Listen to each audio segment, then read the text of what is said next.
Hi, I'm Carrie Cassidy from Project Camelot, and I'm very pleased to be here with Ashayana Deane.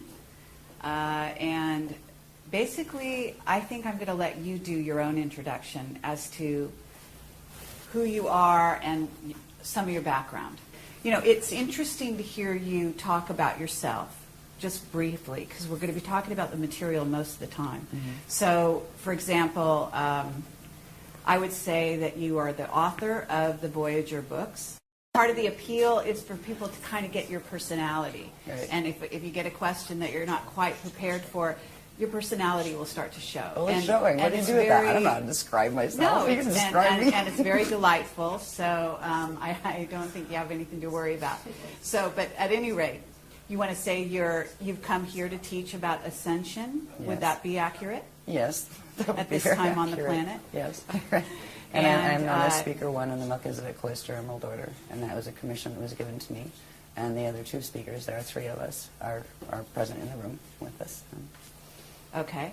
You're an American citizen. Yes. In this life? Yes. Okay. And where did you grow up? In what state? Well, I was born in Pennsylvania, and I was raised in Pennsylvania and New York, and then moved to New Jersey, and then moved to Florida, and then to England, and then to Arizona, and then to Colorado, and then back to Florida. Okay, so you've been around. Yes. Okay, yes. Great. Actually, following spiritual guidance, we were asked to move. Once it was past the childhood and adolescent times, the moves were following what I was advised to do by the Guardian Alliance. Okay, wonderful. And you are in touch with what you call the Guardian Alliance. That's what they call themselves. Okay. Yes. And do you consider yourself a channeler? Because I'm aware of what it is you do, but I'm going to ask you questions that may seem wrong. Okay? Feel free. And so at that point you can correct me, and it's totally fine. It's not channeling. In fact, we teach against channeling because it's dangerous. It is a process of electronic data streaming that it's quite sophisticated, but it doesn't work like channeling. Channeling involves literally another entity coming in and sharing a body with you, and that is not permitted in our teachings because it can actually damage your DNA.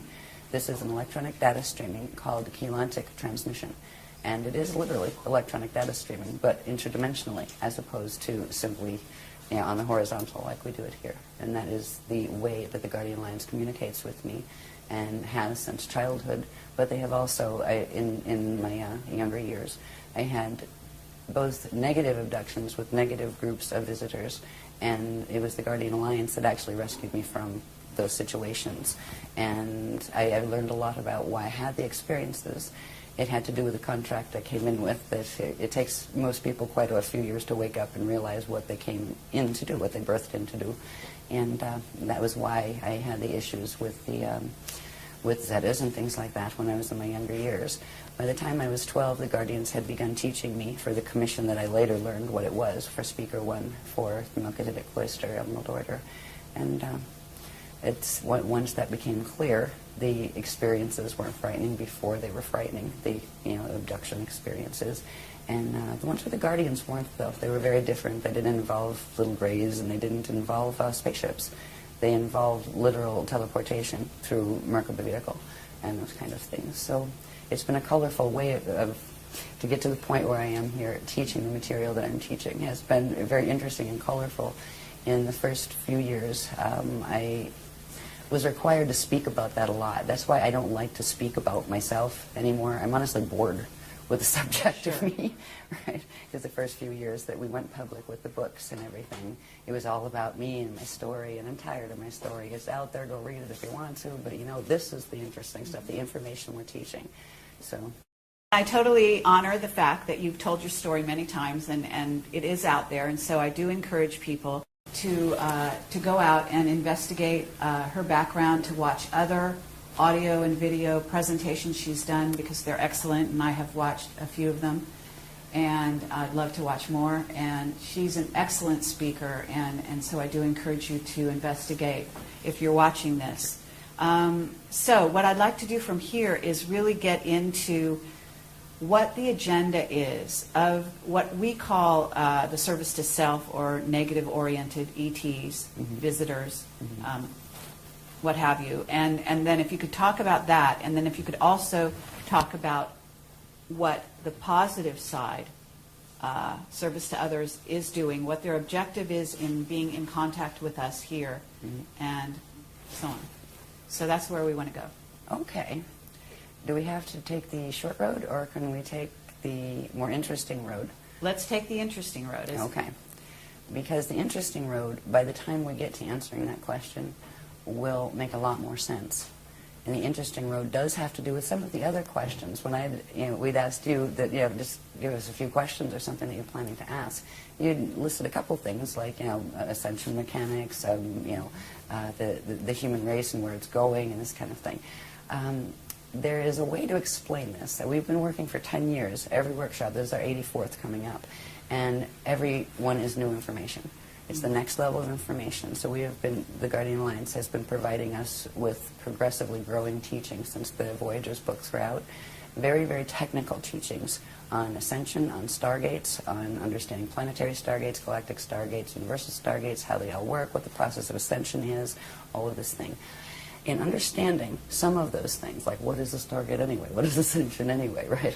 In understanding some of those, it brings us to the point of where we actually are now on the planet, which explains what is going on with the visitors. It explains what their agenda is, why they're doing what they're doing, and what we can do about it, because there is a negative and positive side to this. But the picture is much bigger than most people realize. Even people in the UFO movement and people in the New Age movement, they have pieces of the story. When I found out what this story was as it progressed, because I had my cellular memory turned on for a while, I had incarnational memory since I was very small, so it was not new to me. But when the Guardians revealed progressively the scope of this drama, I was horrified at first, honestly. I was terrified, and moved past that to the point of realizing, wow, I mean, it is so tiny, the little dramas that we're worrying about here. This is much, much bigger. And the reason the information is important now, and for 10 years we hardly did any media at all. We didn't do interviews. We had a couple little interviews, and we turned down a lot of radio interviews and that kind of thing, because we wanted to kind of just fly under the radar and do our things. We do our workshops. People come to our workshops. We didn't heavily advertise them. The reason why we're coming out and speaking now is because the Guardian Alliance has asked us to. They are on now what is called official disclosure protocol, because of things that are occurring. 2012 is very important, and so are the periods right after it. To coin a phrase from Anderson Cooper's show, planet in peril. Yes, to put it mildly. So if I can explain some of the things that are taking place now in it's a sequence, and you're free to interrupt at any point. Okay. Right? But it will help get a little bit to the more full understanding of what are the visitors up to, what is their agenda, and where are we at with that situation. It'll also include the information you said, what about stargates and what are the status of those? It will show where that is. Great. And it's like the quickest sequence you can do, right? This has been 10 years worth of work. Now we can look back and see what this is all about and see where it's going. So if you don't mind, I will put a couple charts up. The first thing I would like to do, if we're going to talk about what is happening on the planet now, it does involve ascension, and ascension does involve stargates, but what is ascension anyway? There's a quick way to explain this, and it has to do with graphs. And I use graphs because, seriously, pictures paint 1,000 words. If it hadn't been, and all of these graphs are literally transmitted from the Guardian Alliance, and I take them down by hand, and because I don't have computer art skills, so they've all been done in black and white form, and then thanks to a team of volunteers, they put a lot of work into putting them into computer, finishing, so they're decent, most of them are. You can tell the ones that are still the ones I did on a photocopier, with a photocopier. But this particular diagram, and also I will qualify these by saying you're going to see diagrams that are there might have been 50 diagrams in that series explaining every piece of how that worked, what it is, the structure of it, and all of this. I'm just going to show certain diagrams that will show structure, because structure is important. Science here is getting into quantum physics and all of those things, and maybe there's dark matter and all these wonderful maybes. There is a whole order of these things. Yes, there's dark matter. Yes, quantum physics are real, but they have no idea the structures that are involved. This is not a haphazard cosmos or universe. Some of these things, if you're going to understand what ascension is, you need to understand what context it's happening in, and that's why the Guardians gave us the context in the first place. In the early days, they taught us about 15-dimensional physics, and that's not meaning there's only 15 dimensions. Dimensions run in sets of 15, and there are many, many, many different sets of 15-dimensional matrices that have a particular order that form galaxies, universes, cosmoses, plural. It is a multi-cosmos, not just a multiverse. Now, when you think of ascension and stargates that you ascend through, it implies there is an order of stargates within these greater structures. So I will show you this diagram. Let me ask you where the diagrams came from. In other words, are you getting, you say you're getting this sort of a data stream electronically, and when you say that, I am assuming that you're visualizing, maybe you're getting a visualization. I just see them. Okay. Yeah. And then how do you transfer them onto the paper? How do you draw them? Really? Okay. I'm known as the whiteout queen. Because a lot of times they'll come down, like one diagram like this, that's all like, looks like a single thing. There'll be like 6 different images on it. Wow. And like 20 different layers. Okay. And I call it a pullback process, where the whole big thing comes down in one data stream that it might take me like 6 hours just focus completely on one, getting it all down. And that's even without the words and labels and arrows and stuff. That's just getting the shapes and structure. Then we'll pull them out, right?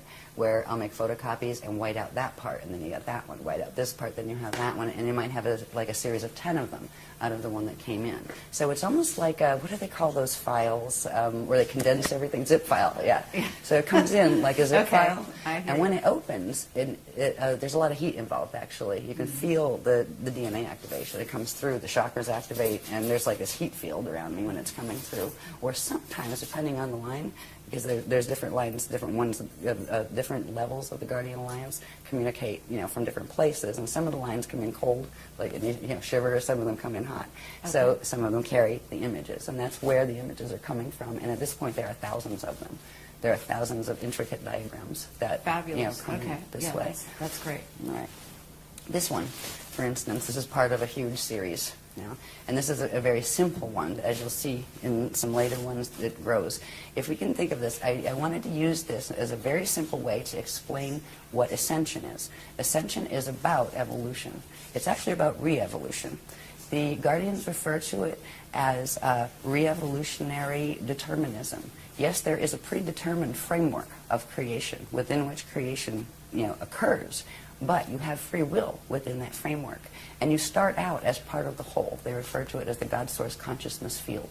And from that place, you can enter into material experience that is all taking place within that God Source consciousness field.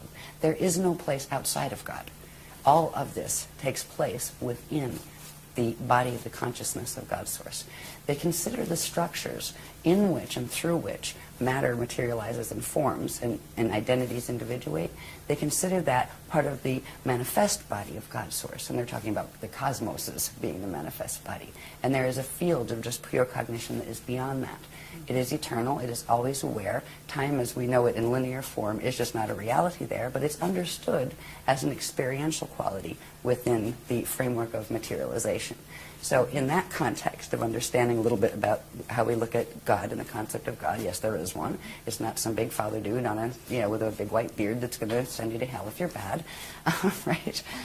There is structure involved in this. Now we went through what is called particle creation, which takes it from the first unit of consciousness in the consciousness field of God that did something and went under certain changes. From those changes, that shape grew and literally created the spherical wheels within wheels, or spheres within spheres, that is the hidden structure behind all cosmic order, and even galactic order, planetary order, and your own body's order, and atoms' order.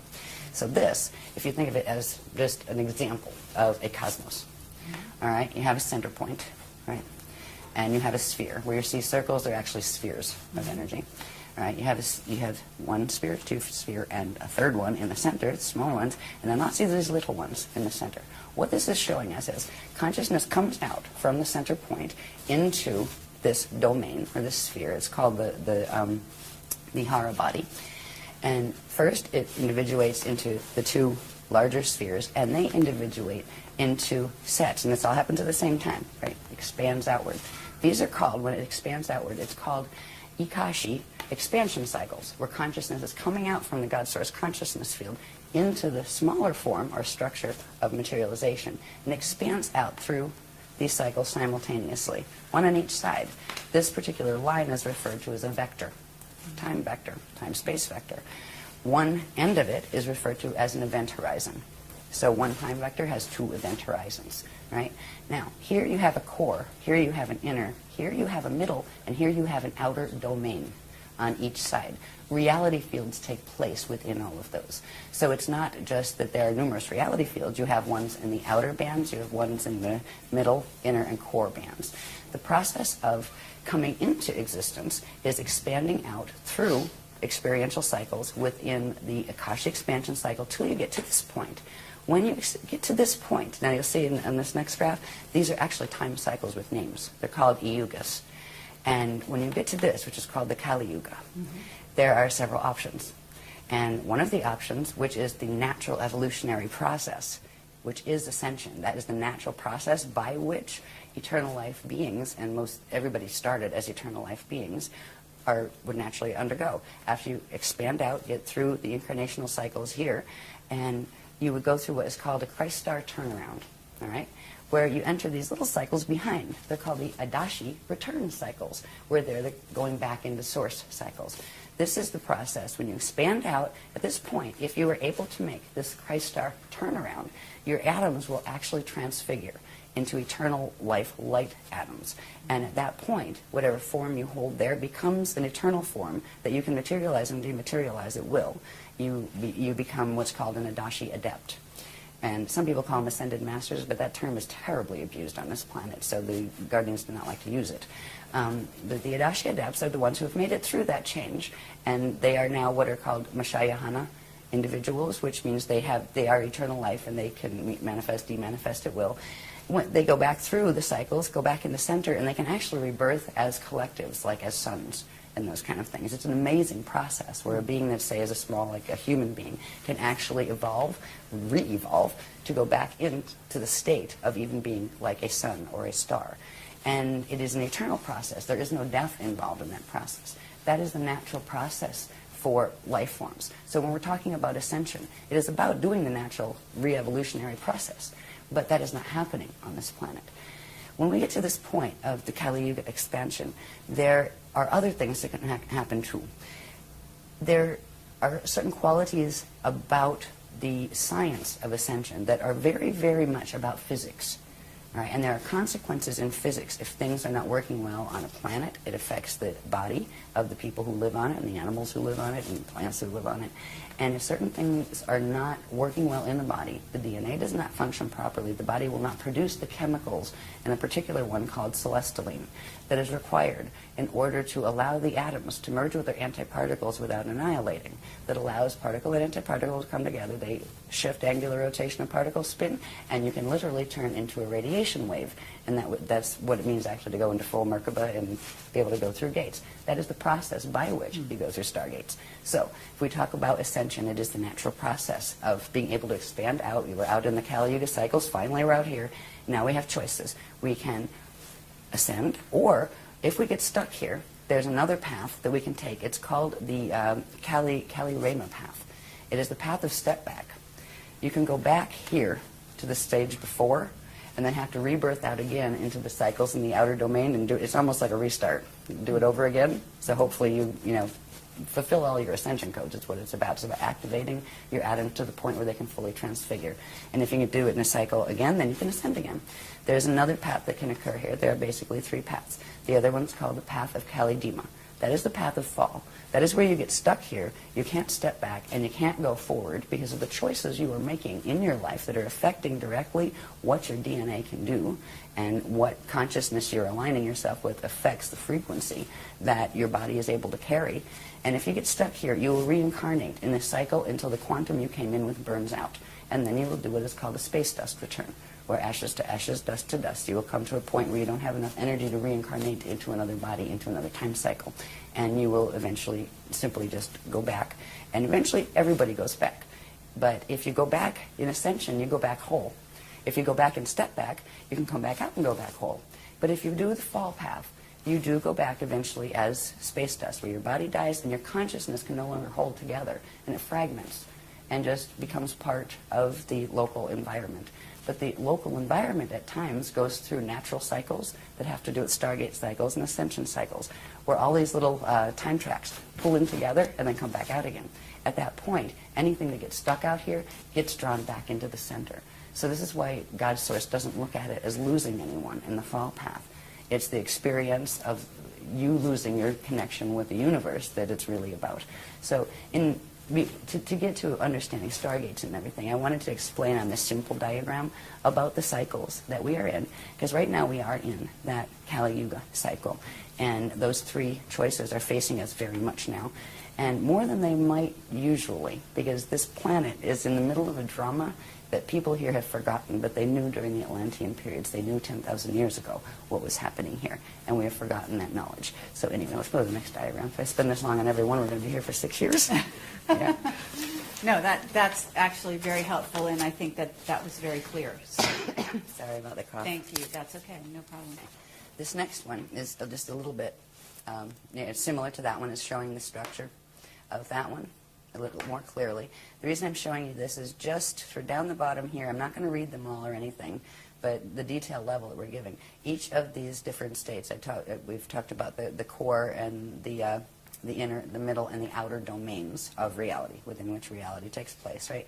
They each have a different state of matter, a different type of matter, a different density level of matter, and different states of consciousness that go with them. So I just wanted to point that out. So when we see this diagram, we're seeing the three, the Kalihara, it's called the Kalihara system, and we have the Hara bodies, and the space-time structures within the Hara body. So these are large energy structures that you don't see. And you don't even see these. You don't see, you're not walking around in your field counting your little balls, right? But they're there.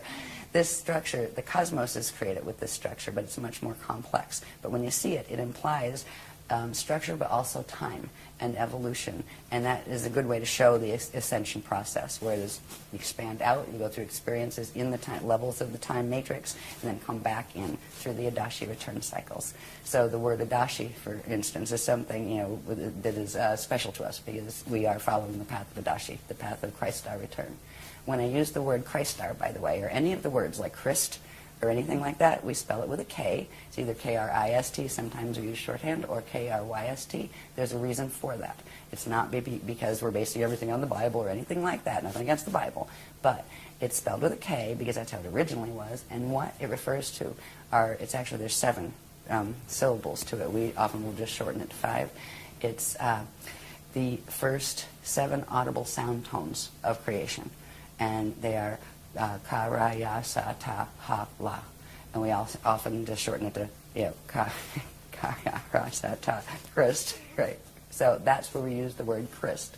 It has to do with the sound tones, the vibrations, the first audible sound tones when we get into first particle creation. Before all these structures occur in the cosmos, there are certain things that happen on a very, very, very nano-micro level that the first what would be audible sounds or audible vibrations, and that is why we use that word Christ. So that's where it's coming from. It's not saying, we're Christian, that's which means we're not this and we're not that and we're not the other thing. It's something that belongs to everyone, in every language. So anyway, that's just another version of showing the same structure. This is part of a much larger structure and has to do with stargates. So we'll go, because what the drama that is happening on the planet now with the visitors and all of that has to do with stargates. It has to do with Ascension, but it has to do with stargates too, and who's fighting over them. So the next diagram, this is called the Illumeridana spirit body. And the reason I'm going to show you the spirit body structure, this is a diagram that has many purposes, but if you remember that last diagram, this one is a bit more detailed. It is still showing structure. this is a simplified, and each one of these pieces and flows and all of the different elements of this have been analyzed. There's like 100 graphs of this sequence. What it comes with is the structure that is referred to as the Illumeridana spirit body, which is different than your light body structure, different than your atomic body. So yeah, it's part of that structure. The cosmos has this too. When you see these little petal things, these are actually flows of energy. Okay, now think cosmic, right? Inside of this, you have those the Hara ball structures with the time cycles moving in and out of this. But if you notice here, there are 12 points on this. There are 12 petals. Each one of those would have a line running down it that comes out the other side, right? Each would be a vector line. So you're not just dealing with one vector where you have two event horizons. You're dealing with sets of 6 vectors that form 12 event horizons. And there's more than that too, but that's the ones you can see in this diagram. The spirit body structure is built on this particular structure, and these flows here, you have some of the outer flows that are called the lotus flows, those later ones in the pink. And then these little things that you can see part of, they actually go all the way down to the core, but then there's another layer of them here and another here. These are called the core flows, or the Navajo flows. The Navajo word has to do with a particular part of the creation cycle that is the first, where the Partakai units, which are the first units of consciousness that materialize, are actually born. It's a word that has to do with the Navajo cycles. So these are called the Navajo core flows. This has to do with stargates. All right, the next one will show you these stargates. Now, if you take the circle away and the ball structures away, and just look at the flows here. Again, we have those outer petals, we call them the lotus petals. We call this the living lotus. Okay. Right? And these are the natural core flows of an eternal life creation, which means energy flows out, but it also turns around and comes back. It just doesn't flow out and expand until it destroys itself and burns itself out. That's what science is watching happening to this universe, because it's not functioning normally in our local galaxy. Anyway, stargates. These structures, these flows, now this applies to a cosmos, it applies to a galaxy, it applies to a planet. The planet has a structure like this, and it applies to our bodies as individuals. It applies to atoms, actually. They have their little own structure of this. Each one of these core structures, core flows, represents a stargate that has particular structure. When you look at it on a planetary level, they are literally points on the planet that interface with these energy flow systems that connect into core. And under certain conditions, they activate, and they literally allow space, time, and matter to turn into radiation and pop up somewhere else. They are passageways. So you're talking about 12 major stargates? There are 12. They go in sets of 12. On this planet, there are a whole lot more, because the main 12, which are called the Halls of Amente stargates, they actually fell in 2003. They fell under the control of the service to self groups, let's put it that we call them FAs, the fallen angelics, right? That's what we refer to them as. And there are about 5 different, what are called interface gate systems, that were put here by the Guardians a long time ago, because this isn't the first time that there's been gate wars on this planet. In fact, 2 seedings of the human race were wiped out by the same type of, they call them Templar wars, because they're fighting over the Templar. The Stargate system on a planet or in the universe is referred to as the Templar, and that word refers to template pillars. That's what the Templar word means. That's, I mean, the whole Knights Templar and all of that stuff. I mean, these things were from the old records from Atlantis. They had pieces of them. So anyway, when we're talking about Stargates or Ascension, in Ascension, the process of doing that turn around and be able to go back into the eternal life cycles has to do with getting your body able to where you can pass through the natural structures of stargates. Now, that's great if you get your body in shape, but if you're on a planet that's Templar is messed up, you're going to have a problem. You'll get stuck on the planet, and your body will reflect whatever distortion is in the planet. That's why people right now die on this planet and don't ascend instead. Death is not a natural condition. It occurs on planets that have a distortion in their stargate structure where the natural flows are not occurring, which creates distortions in the biological forms on that planet. So we have been locked into this planet. This has been a prison planet for at least 13,000 years. And actually, a little further back than that, but there were little bits of times where the gates were working properly. This is the first time. Why everything's coming to the head right now is because it was known in 22,326 BC, which was the last stargate opening cycle, and that one failed.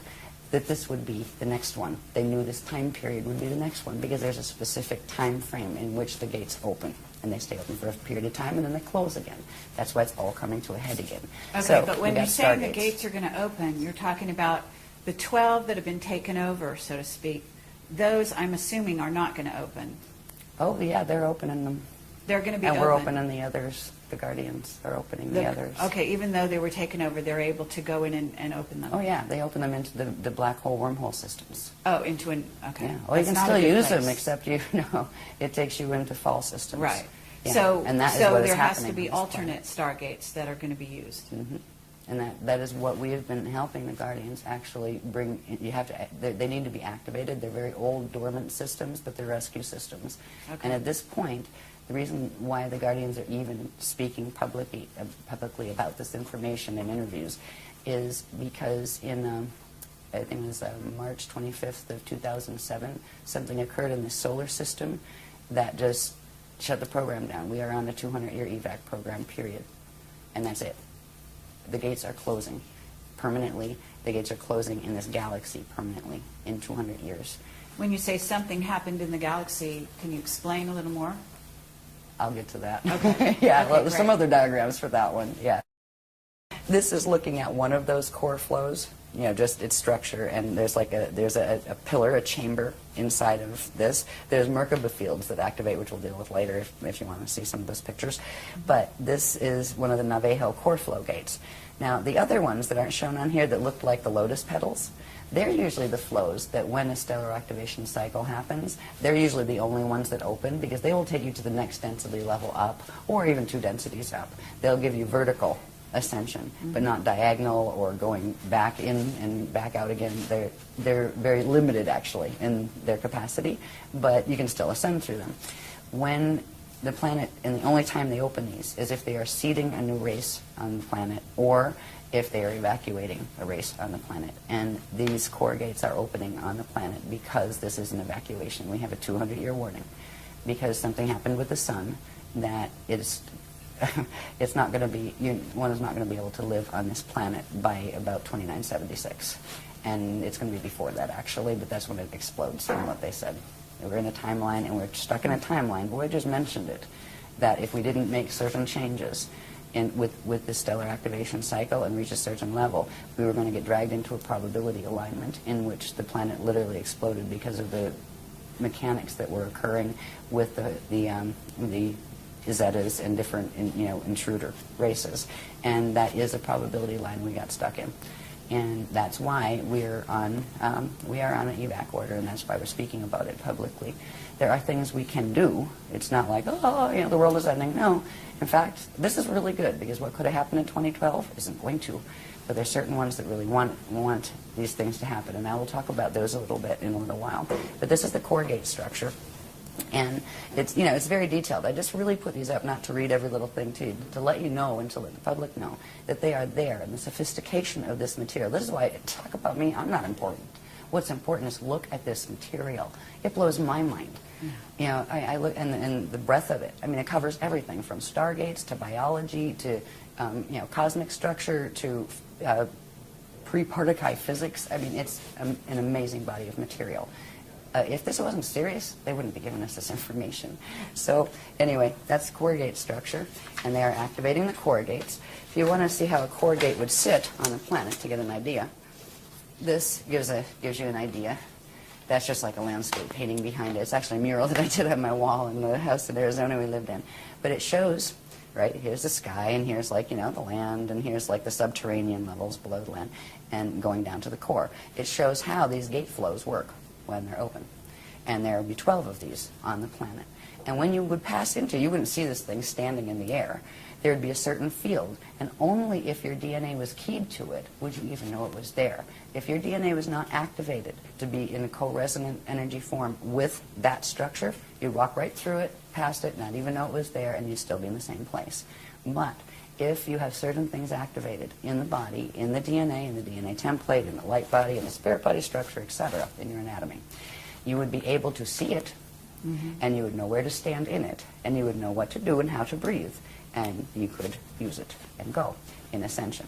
Okay, so the 12 stargates that we're talking about, which have been interfered with, let's say, they're located at certain places on the planet, physical places. Yeah, Okay. the outer ones are the ones that fell. The core ones The won't core fall. ones won't fall. No, Okay, they so can't fall and anymore. those are the ones that are, you say, ancient, that Yeah. are being reactivated, as you Yeah. call it. Okay, and those are also located at certain Yes. places And on the in different planet. places. Different places. Yep. The Yeah. outer ones surface at in one set of 12 places. So there will and be these a in lot another. of misdirects, I'm thinking, and there are a lot of misdirects going on the planet right now, to where certain people are directing people to focus on certain areas of the planet which contain these stargates, thinking that they are, ascension stargates, when in fact they are taking them to another place. Yes. That's not so good. Exactly. Okay. Yeah, what they are being guided to fall stargates. So they're not called stargates, they're called wormholes. And wormholes Okay. lead to black hole systems that are finite life systems. And right now they are feeding on our living system and killing it, basically. And that is why the intervention is happening. That is why the Navajo core gates are being opened, because we didn't stand a chance on this one. There was planned by, let's just say, the negative ETs and visitors, that there were 5 other occasions that extinctions were launched on this planet. They were before the humans were on it. This was going to be the 6th extinction, and it was scheduled for 2012. And because of what the Guardians are doing, that is not going to happen. We're not fighting with anyone. We're standing. We're standing in the frequency as the Christ, and we were being taught Masters Templar mechanics to be able to assist them. We're the ground crew, just like on the other side you have what we call the Metatronic crew that are working the Atlantean Death Star Merkaba stuff that is what runs the wormholes. There's a whole bunch of people running around thinking they're doing Ascension Yes. that aren't. And that is what is heartbreaking. Yes. When I started to go public with the Guardian teachings, like, oh, great, it's going to be great, and the New Age movement, and everybody, we're going to love each other. Oh, my God. I ended up like the black sheep in the New Age movement. Why? Because we exposed the teachings of Thoth. Not many of the people here. We exposed the records. Thoth broke the Emerald Covenant way back in the Atlantean period. He stole one of the CDD plates, took the knowledge from it, and created the Emerald Tablets of Thoth, which had a bunch of mechanics that were the Death Star mechanics. He helped in the takeover, and he still is, because that being is still in existence. He pops back and forth. He can travel through time in his little Death Star Merkaba. But it wasn't just Thoth. There's a whole bunch of them. So when it was pretty heartbreaking as this information, because I was thinking, oh, great, we're all going to love each other, and it's Ascension time. Yeah, right. It didn't work that way, because nobody wanted to hear it, and it's too bad. At least there were some people that wanted to hear it, because they came to workshops. Mm-hmm. And the thing is, we asked the people that were teaching the other stuff nicely. So why don't we just have a public discussion about it? Seriously, we'll each put up half of the room cost and invite free to the public, and just let's discuss the topics, the issues. They wouldn't. But what they started to do was blackball me behind my back at the workshops, tell people to be afraid of me, tell them, oh, you'll die if you use your Merkaba that way. We have more Merkaba mechanics than they could dream about. I mean, they couldn't touch the stuff with a 10-foot pole. That's why they wouldn't even take on the challenge of, come, let's talk about it. Mm-hmm. Let's talk about the history. That's, that you can say, well, it's this or that. But these mechanics are indisputable because they don't have the things that link them together. The Guardians showed us all of these different things, sacred geometry, how it fit, not just, oh, here it's a this. What is a that? What does it mean? How does it connect to the cosmos? They showed cosmic structure in order to show how it's supposed to work, and then they showed where the distortions they're teaching fit and what they do to pervert it. So it's been very intense since we came out with the work, and it hasn't changed, but there's a group of us that just resonate with this and go, wow. Yeah, just, wow, okay, no problem. Well, that's one of the reasons I'm here. And, I'm aware of the distortions out there. I'm aware of the attacks and so on and so forth. And, again, I have to say that people need to really go into their hearts. They need to use their heart and their intelligence to discern what resonates. And we're presenting this as what resonates, I'm going to say personally with me, but also with what I think people need to be aware of, and then they make their own decision. We've got plenty of the other side of information out there, and I think it's time that we hear from this side. And so, you know, I really want to thank you for making this opportunity possible. I do want to say that there are a lot of people out there that are following the wrong path. And if there's a way that you can also talk about the distinctions so that they can be aware, like if you get this, you might want to question more the path you're on. In other words, certain things will come to the fore during meditation. Mm-hmm. Certain things will come to the fore even in their everyday life, where they're getting a lot of interference on certain levels and so on and so forth that can indicate that they are being tapped into by service to self ETs. Mm-hmm. And if you have that and you want to sort of share that, we don't have to do it now because that would be maybe off the topic a little bit here, but later on. I think we'll probably come in that if we can move a bit with the sequence. The reason why the Guardians gave this sequence was because it's an easy way to touch a whole bunch of the bases, give a rounded picture that go right into, you know, answering the questions that you wanted answered. Okay. So if you want to go off the sequence, it's okay, but I think... let's go with this. And also, just one other thing, that you're saying we got this information and you're talking about yourself. Are you talking about other members of your group also getting this information? Some of us do. Okay. Yeah, we all have a kind of special relationship, our own special relationship. I have the translator's contract, which means I'm the secretary, right? I take down the writing. But even like the other speakers have a rapport also with the Guardians, and a number of people in the groups have developed a rapport with them as well. In fact, we work with them to help them to do that. That's what the Guardians would like, is to, you know, start communicating where they can start teaching people directly, because we're like a little bottleneck on the information. You know, it's only given through the workshops and that kind of thing. Yeah. So I talk about it as we. Not that I'm a plural, but that there's a bunch of people that are interacting with the Guardians directly. I'll just go really quick on these, and I guess there's another point I want to get to. That we can pop through these, but I want to bring something up that's very important. As far as telling the difference between some of the teachings, too, this in general is just showing basic Stargate structure, like how they work.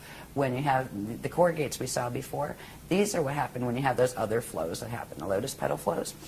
When you have a Stargate area, you have two vortices of energy, one electrical, one magnetic, and when they activate in the center, they come together, and one goes down, one goes up, and they form what's called a Biveka Merkaba field.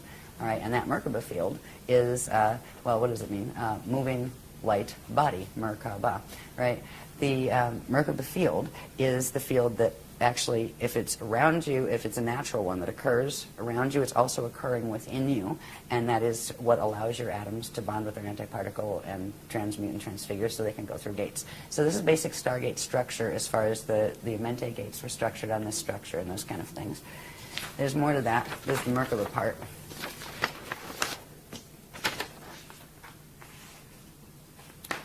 All right, there's the two vortices, right? And this is when they come together to form a Merkaba field. Now, this is a Merkaba field that's just done with vortices. These get more specific where they have fins, where they're actually like three-sided pyramids that move through each other. But I just wanted to see the basic structure of when Stargates activate. These Merkaba fields, which are vortice fields, activate within them and also within your body and around your atoms and in your atoms. This thing here is something that I would like to point out. This is called a Kathara grid. Light, sound, one, Kathara. It is literally the radiation template upon which everything in the eternal life systems are structured. It is the first creation template, and it has very, very specific proportions. Some people say, oh, it's a tree of life, but actually, if you look at it, it isn't. It's actually the tree of eternal life. When you see something that is different than this, say it has maybe 10 of these centers instead of 12, right? This has 12. Or maybe it's longer and skinnier, or it doesn't have the lines in the same way. Mm-hmm. What that is a twisted radiation creation template. And it's passed off as a tree of life. In certain teachings, it's actually the tree of artificial life. It goes with what's called the Death Star, Atlantean Merkaba mechanics, the Metatronic mechanics. This is the natural structure of what is called a Kathara grid. And in a minute you see how important this is, because literally the structure of the cosmos, of stargates, but all of those structures we saw a little bit of with the circles, the spheres, right? Wherever you see a sphere, it implies we call these the bones. You have the bones and the balls. The bones are the radiation template that is built on Kathara grid. And Cathartic grid will always have these proportions. They're very specific proportions in relation to each other. And that is a living template. And with that template and the structures built upon it will be living. Our body structure, we have one that runs through our body that right now is very mutated because of the planet, and we'll see that, a little bit of that later. But we are moving to reactivate the natural imprint. So the Cathartic grid I wanted you to see because it will help you understand the maps. If you're going to understand stargates and wonder where, okay, if I ascend, where am I going? Right? Seriously, like if you're going to leave, where are you going? Do you even have a clue as to what the choices are? They've shown us where these maps go. This is the beginning of understanding maps. I'll just show you this really quick, because this is showing, there's a sheet that talks about, I'm not going to talk about all the proportions right now because it's heavy detail, but this sheet explains about how this actually controls how particles interact with each other and all sorts of things, from angular rotation of particles, spin of particles in universes and that kind of thing. So this is just showing the specific proportions that is very important. So when you see something using as a sacred geometry, this structure that is not built on those proportions, it is actually representative of one of the other teachings that is teaching distorted template mechanics that have to do with wormholes and black holes. All right, so anyway, next one, please. Interesting. Yeah. The more this came out, the more horrified I was. I really was. I was like, oh my God, please, I don't want to have to talk about this, right? It was very hard. Now at this point, I have to have a sense of humor about it. Where it's, okay, so I am the pariah of the New Age movement, whatever. Somebody has got to let people know about this. That's why I still do, because it makes more sense than the other stuff that's being taught. And there's so much love in these teachings and in caring about people enough. Like, okay, so you might be mad at me because you liked that paradigm over there, and I just kind of don't mean to be a whistleblower, but if you're hurting yourself with that Merkaba, maybe you should not do that, Anyway, go back on this. Sorry. This is showing simply, remember that little Cathartic grid structure, right? Well, here's one. Here's another. These cluster, all right? These are radiation templates that cluster to form very complex structures. This particular structure we call the Stairway to Heaven, all right? One of these Cathartic grid structures would hold 4 density levels of our local universe, all right? Let's say the Milky Way galaxy, but there's actually more to it than the Milky Way. So that would be like our local universe. It actually includes Milky Way and Andromeda M31 galaxy, all right? And it's connected to another one. The one at this angle, 90 degrees to it, would be considered as parallel. It also has a light field that goes with it.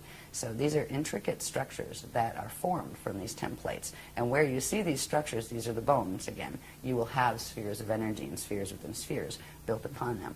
So there are various levels. These are called the Veka systems, and 4 Vekas come together, and at the center an Eka system forms. And the Eka systems form a cluster, and they form what's called an Akasha system. Then there's an Akasha A system and Akasha Aya system, and they all form this big cluster that's called the Yukatharista body. The Yukatharista body is one cosmic creation body. Now, our own personal anatomy has these levels to it.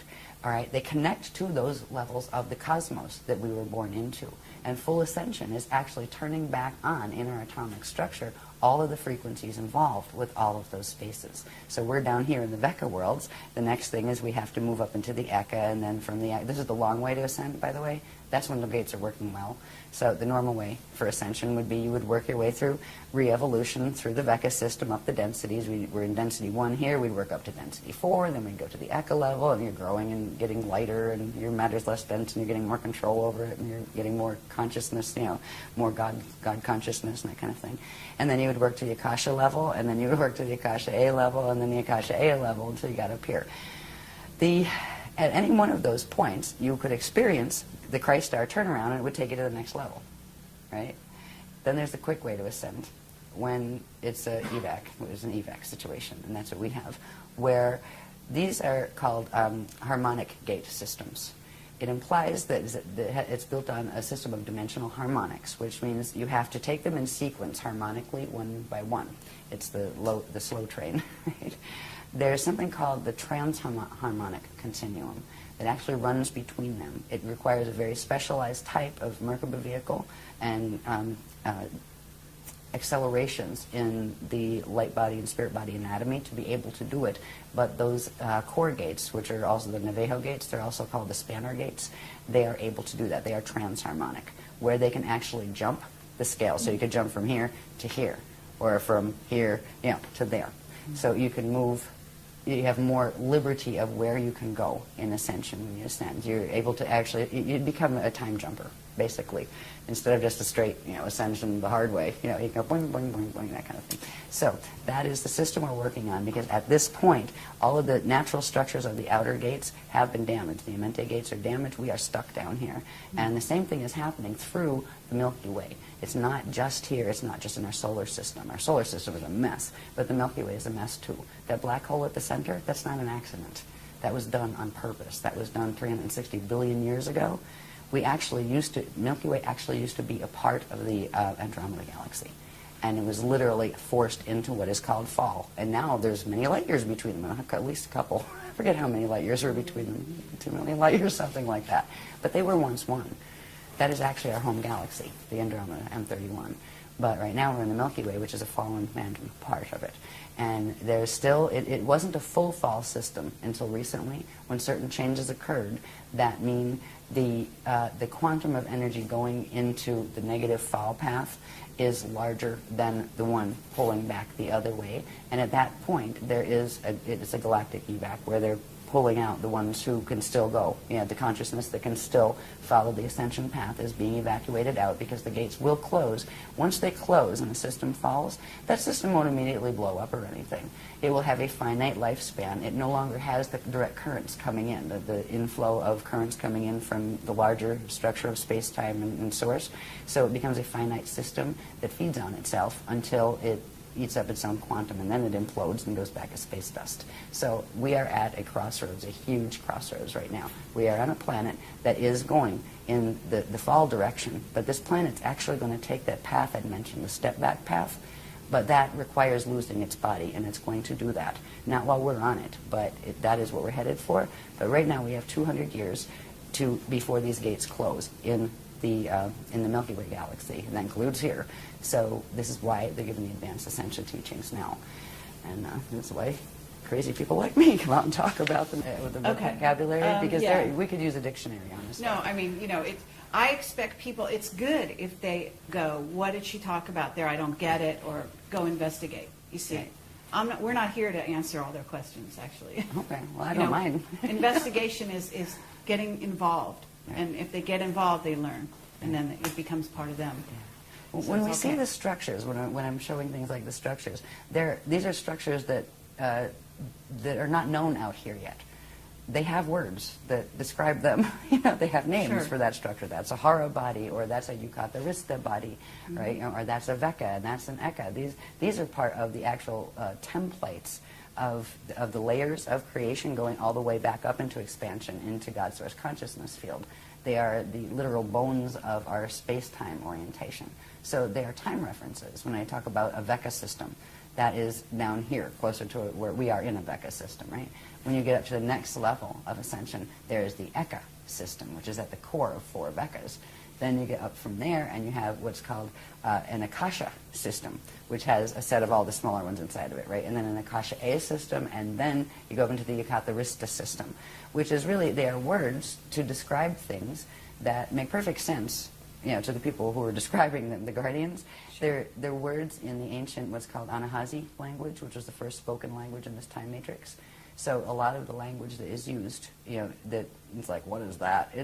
It's translations from those languages. Okay, does Anahazi relate to Anasazi? Actually, it does. Okay. The Anasazi were connected to the guardians, actually. So did they ascend? Is that why they disappeared?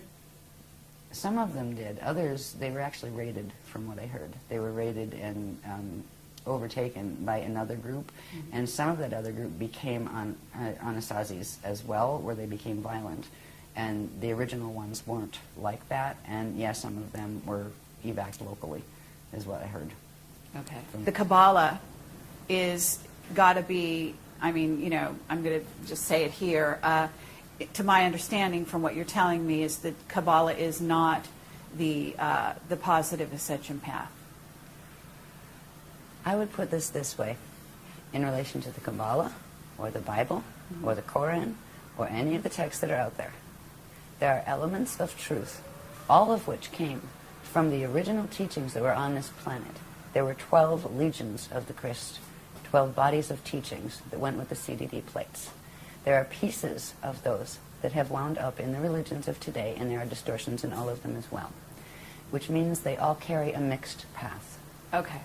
And the way to tell, it takes a while to develop the sensitivity, but there is something inside and visible of everything, be it a cup or a cosmos or a set of letters written on a page. There's something called an encryption. An encryption is a very specific radiation signature that is underlying. It's in the dark matter template. When you get to a certain point in DNA activations, which sensitize your inner senses in your body, you can know with direct cognition. You can read a sentence and know which part is taking you in which direction. So anything, like the Kabbalah, there are some beautiful things in the Kabbalah. And they also use a mutated tree of life because they don't remember any different. And they were tricked. Just like there's a lot of great things in the Christian religion that are, true to form, and a lot that aren't. There's been trickery ever since the Atlantean periods here. Well, there was before too, but that was the big showdown for trickery. And what we have now are the trickle-down ideas and piecemeal memory and piecemeal history of what could be salvaged from that time. There's a reason we don't remember. We'll get into that a little bit when we get into that stuff I talked about at the end that was important. But our stance isn't to make any of the other paths wrong. There's only one that we actually will stand against. If they're directly teaching Metatronic Death Star Merkaba, we have to address that. We don't address the people who are teaching it. We feel bad for the people who get caught up in that. I feel bad for anybody who's contacted by Toth. Because, I've known Toth in other lives, and I've known Toth in this life. And he once upon a time was a speaker, an Emerald Covenant speaker. And he broke the Emerald Covenant, and he decided to go with the Anunnaki races and go into a fall path and stole the technologies. And part of what he did is why this planet is going in the path it is now. So it isn't the people that, we don't blame the teachers of those things, or the people listening to channels and they don't know what the heck they're listening to. I mean, right, it's cute and it's fun and it's lovely, and right, check its resume. But how do you? We're any of the religions, any of the New Age or the Old Age religions, there's good and there's not good in both of them. And it's almost like you need to feel out and to feel what works right for you. But don't limit yourself to just saying, oh, well, it has to be the Jehovah God, or it has to be the Allah God, or it has to be the this God, or that God. You can call God whatever you want, but God doesn't really need you to call it anything. It is beyond gender qualification. We were created in the image of God, all of us. And that doesn't mean we are all male or all female.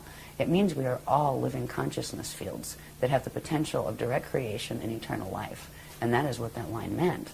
So the Kabbalah is fine, certain parts aren't. Same applies to every paradigm that is, traditionally on the planet, and a lot coming in from the New Age, except for the Death Star mechanics. They're very direct, not sacred geometry. So, did that answer that question? Yes, absolutely. Okay, Thank you. Good. We're ready. Where are we? Back to this. I just wanted to show this again quickly. This again is the diagrams we've used to show the structure of the spirit body with its flows and its core flows, and that's also the gate structures and all of that. It means that the cosmos has sets of spirit bodies. There's like lots of these embedded within each other, and we also have our spirit body. When I refer to our spirit body as part of our anatomy, it is structured in this same way. Okay? And we'll see in the next one how that fits in with, remember the stairway to heaven and the Yucatharista body? Right? Those structures are actually part of what's called the light body anatomy, be it on the cosmic level or the personal level. This is how they fit together. This is that Yucatharista thing with all those little interwoven catharogrids, right? And this is the basic structure of spheres within spheres from the spirit body, the cosmic spirit body, that all of those exist within. Every one of those little catharogrids would have a set of these, right?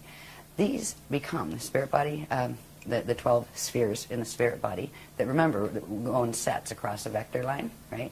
And at certain points, they actually pull in to the center, and that's how, at a certain point of expansion, you contract back into the center and go back into God's source. These are actually, this is how the the Adashi adepts, the ones who have achieved ascension, actually use these structures as maps. These are literal maps of how they judge. If you are here and you want to go to Cirrus B density 2, right? These are the maps they use to get there. They are the gate interface maps. We can locate ourselves on these maps. There's one that shows exactly where we are in the Milky Way galaxy, because we're actually M31 galaxy, but we're a part that's twisted off but still connected to it energetically. We can show our location. We can also show the locations where the black hole systems are that are interfacing here, that are messing with us now, and where the main guardian groups are coming from and where they're helping us. So these are literally maps. These maps then translate into, these are all probability fields. So you might have one, say, galaxy, and it's 12 different probable expressions. And they all of these are spinning, right? And they interface with each other all of the time. So they're like bubbles within bubbles that don't collide and collapse each other. Well, they're not supposed to. If they're doing the Death Star mechanics, they actually do. But there's a natural system of probabilities. So it's not just we have a parallel universe. Right. We have many parallel systems and adjacent systems and neighboring systems. And so this is literally the structure of the maps of the cosmos. These are the structures you use. Once, say, you get to the point where you can ascend, well, you have to first of all decide where you want to go. And then, where is the map to get there? These are the maps. So I wanted to show you how those structures that are on a small level, our own multidimensional anatomy is structured that way. But on the large level, this is the structure of the maps of the cosmos. There is a structure that science does not know about yet. They have no idea how complex it is. Each one of these structures, they've taken it from the first little, they call it a Partakai unit, the first unit of consciousness, how that structure grew, each stage, right? So we have like hundreds of diagrams that go with these to show how the Cathar grid's all filled out, to show how these structures of the spirit body and all their flows filled out. Inside of the spirit body flows, which isn't on this one, they'll actually find where what is called the Hall of Records exists, what it is, the Akashic record, all of that thing. It's part of this anatomy structure. The planet has one, the solar system has one, the galaxy has one, etc. So these are not just interesting little diagrams on a paper. These are very practical. They're just as practical as a map you'd buy down at the gas station to get somewhere horizontally. Next one, Okay, please. and isn't it true that we also have 12 incarnational bodies that have incarnated simultaneously that mirror the same pattern there? 1,728 Okay, simultaneous. Your existence implies the 1,727 others okay. that are you. Okay, Different but forms. there is something to do with the 12. Yes, they're sets of 12. Okay. Yeah. Yeah, you have your first 12, and you have, well, it basically, it has to do with the density levels. We're in density 1 down here. Density 2, and you have your incarnate identity here. You would have a set of 12 incarnates. And if you put those 12 back up to density 2, you would have one soul, right? That is your soul, your density 2 level of identity. Now, that one soul would be a group of, 11 others. It's part of a set of 12. Sure. And you pull all those together, come up to density 3, and that's where you are an oversoul. And that oversoul is a part of a group of 12 oversouls. That you pull it up to density 4 is an avatar. And then you have a group of 12 avatars, pull it up to density 5, and then you would have your Rishi identity, which is your fully formed Vecca level identity to come into the densities down here. But there's other levels of identity that go up beyond the 15-dimensional system. Those 5 densities that I just talked about each have 3 dimensions. So there's your 15-dimensional stack right there in one time system. So does that help? Yes, Yes, that's and great. 12s. 12s, Yes. many 12s. Yep. This is just a real quick glimpse to show that these time cycles that we've talked about in relation to these structures, they are quite specific. These were given as far as time frames. One time vector here on this planet, and they're using translations into Earth time. As we know Earth time, one time vector is 738 years. One time continuum is 4,426 years. One Uego is 26,556 years. A Uego time cycle is a Stargate cycle. That is when the Stargates on the planet open, once every that period. Right? Right now it's distorted into what are called the false Yuga cycles, and we'll show you what that is at the end. But these go all the way up. There's galactic levels, there's universal levels, and these are the structure of time and how it works, and that yes, you can take it right into periods of time. It is because we are in a stellar activation cycle right now, and the last one was 26,556 years ago, and it failed. The gates did not open. They had to be shut closed because we got raided. That was called the Deane massacre period, where it was there was a lot of ships mowing people down, actually, in that one. Beam ships. And was this, we're not talking about Atlantis here, we're talking prior? There were several phases of Atlantis. Okay. All right, the last phase of it, the last pieces of it went under in 9558 BC. But way before that, there was Atlantis. There was in seeding 1, there was an Atlantis. In seeding 2, there was an Atlantis. And on Terra, there was an Atlantis. That's where it all came from. And a Lemuria. You had Lemuria, Lumania. There were different spellings of the names, but they were the same places and the same soul groups inhabiting them. Yeah. So this was like the 9558 BC period, the last period, that was like the late Atlantean period. So there was a lot of Atlantis period anyway. But these Stargate cycles, this is the cycle that our gates open on. This planet's gates are supposed to open on the 26,556-year cycle. It's now been shortened because of what they're doing to the planetary grids and the Stargates and the Templar to what's called the false Yuga cycles, which is plugged into the precessions of the equinox, which is not natural. And we'll look at what that is about and when that started, because that really came into fore about 13,000 years ago, when a major victory on, and this was an Atlantean drama, a major victory on just, let's say, the dark agenda side had occurred. They created something called the Toral Rift. It is a time rip. And they literally plugged Earth's Templar into this time rift and knew that when it came to the next stellar activation cycle, they would use it to draw Earth in. It's not just Earth they're after. Earth connects still to its corresponding planet, or star actually, in M31 that is called Eartha. There is still a direct energetic link between the gates. They're after M31 as well.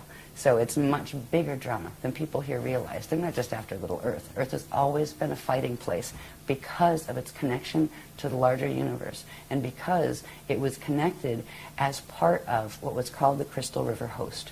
That was when, a long, long time ago, 360 billion years ago, when the Milky Way fell out of M31, there was a whole collective of guardian beings from various other, I hate the word ascended just because of the way it's misused down here, of the Adashi Adepts, people who formed a coalition to assist in trying to re-evolve the Milky Way back into its natural position so it could continue as an ascension system. So, excuse me, I'm getting interrupted. They want me to go somewhere else. Okay, I don't know. Sometimes it'll happen. I'll let you see that. I don't have to let you see that, but I did. All right, they're saying go somewhere else for now. We'll come back to that. Okay, anyway. So they don't want me to talk about galactic history yet. Okay. Yeah, I get that sometimes, even when I'm on stage. Okay, where I'll just get a little, hello. Okay. Why are you saying, what is their motivation? And if you want to put this question off till later, we can do that. But what you're saying, they were after Earth, and they were after it because of its connection with the larger universe. So why? What is their motivation for taking us down, for closing it off and making it a finite system? Right. What is the core objective? Food. They're in a black hole system that has fallen. Because of the nature of the physics dynamics involved with creation, the way eternal life creation works, is when a thing falls, it loses its connection to the inflow and backflow of energy from the source consciousness field, which means it gets left with only the quantum it had when it fell. Now, everything is spinning. That takes energy. It uses up its energy, and if it doesn't suction energy off something else, it will implode and go back to space dust return, which is what a system was meant to do, so nobody gets stuck and everybody gets to go home, either as space dust or, whole through ascension, whichever, at least to go home. These groups that have adopted the false creation, they've tried to recreate the creation because they didn't like the consequence their own choices brought to them in relation to the physics reactions to the actions they took. They ended up in a false system, and they wouldn't face the reality that, you can make peace with that, even if you're in a false system. You can say, well, you know what, that was pretty dumb to get ourselves into that, but we're here and we can handle ourselves with grace. We can still love creation. We can still act in loving ways. They decided instead it would be more interesting to keep themselves alive by using a vampire technology. They're going after it for quantum food, to feed their system. If they can harness this system, literally the entire quantum of energy that is in this system will be drawn into their black hole system, which will give their whole system more life. So they're postponing the inevitable, but they keep using these technologies to do that, and they prey on living systems. But there is a point in time where that backfires, and they're getting very close to that point too. So anyway, that is the core motivation. Okay. It's not that anybody's mad at anybody else, or they're fighting over this toy or that toy. This is big. They're fighting over survival, and they feel that they have to kill the living systems in order to have that energy as food, period. And that becomes the most important obsession for them. And it is a twisted thinking. When a being gets that far into de-evolution, where it really has no remorse, they don't have what you'd call emotional bodies like we do anymore. They don't care. They just take. And they don't care about giving. They don't think about that. And they don't want to hear it. You can't rationalize with a certain level of fall consciousness. So that is what we're dealing with. And that is why. It is a very large story. But it's really not very personal story. You know, it's like, don't take it personally. Do you take it personally if you're swimming and a shark rips off your leg? It's a shark. Sure. You had a leg. It swam by. I mean, are you going to hate the shark? It's just doing what its instinct moves it to do. And that's kind of like what is happening here. So that's how I've been taught to look at it. And I'm at peace with it. I don't like it, but I'm at peace with it in that regard. But I will stand for the things that, for me, that mean most to me. And I believe in the loving creator God source field, and I believe in being fair to people, and I believe in telling the truth even if it's hard, and I believe in facing the truth even if you'd rather pretend it wasn't there, and dealing with it and taking it forward from there. So anyway, those consciousness don't think like that. But that's what it means for me when I say, you know, we stand in the Christ. That's what it means. It's not fighting with these beings. You know, I mean, you can do that, but they're just engaging your energy anyway. But we do have to stand and work the gates here. Somebody has got to take care of the remaining gate potentials here so that consciousness can evacuate out within the next 200 years that is going on the upward swing. So, that good enough? Okay, yeah. Very good. Tangents. So this is just showing the time, like there are literal translations into Earth time. And this would apply, like you could go sit on Venus or something, and then you could translate them into Venus time, which would be different because time has to do with how fast things spin and all of that. You know, like, yeah, never mind. Physics of you know, how long your day is and your sidereal time and all that crazy stuff that I don't like. With all the structures and processes that we've learned that have to do with that structure of the spirit body and its hara centers, which are the probability structures that at certain periods pull in, right? And that's an ascension cycle when they actually pull in, and then a new creation comes back out. There are ways to track those cycles. There are ways to track from the point of conception onward how your body grows in cycles. And there are also ways to track an evacuation cycle, and they all can use this diagram. This diagram has to do with octants and specific ways the energy is divided up and within those structures that we've looked at. And this is just showing, it's called the loadout schedule from 2008 to 333 AD cycle. Now, it doesn't mean we get this, the gates are going to be open here until 333 AD. They're going to close over here in 2230. That is when the gate systems here close. But this is actually showing that, okay, once you get through here, there's certain stages. We made it through what was called the Kalihara celebration. We called it a celebration at the time after certain things happened in 2007. As we moved into 2008, if we did not hit on this planet a certain level of core vibration, we would have gone into fall right there. We would not have been able to hold a host. All the gates would have shut except the fall gates, and we would have all been stuck, and it would have, well, we'd all been extinct in 2012. That was the other side's plan.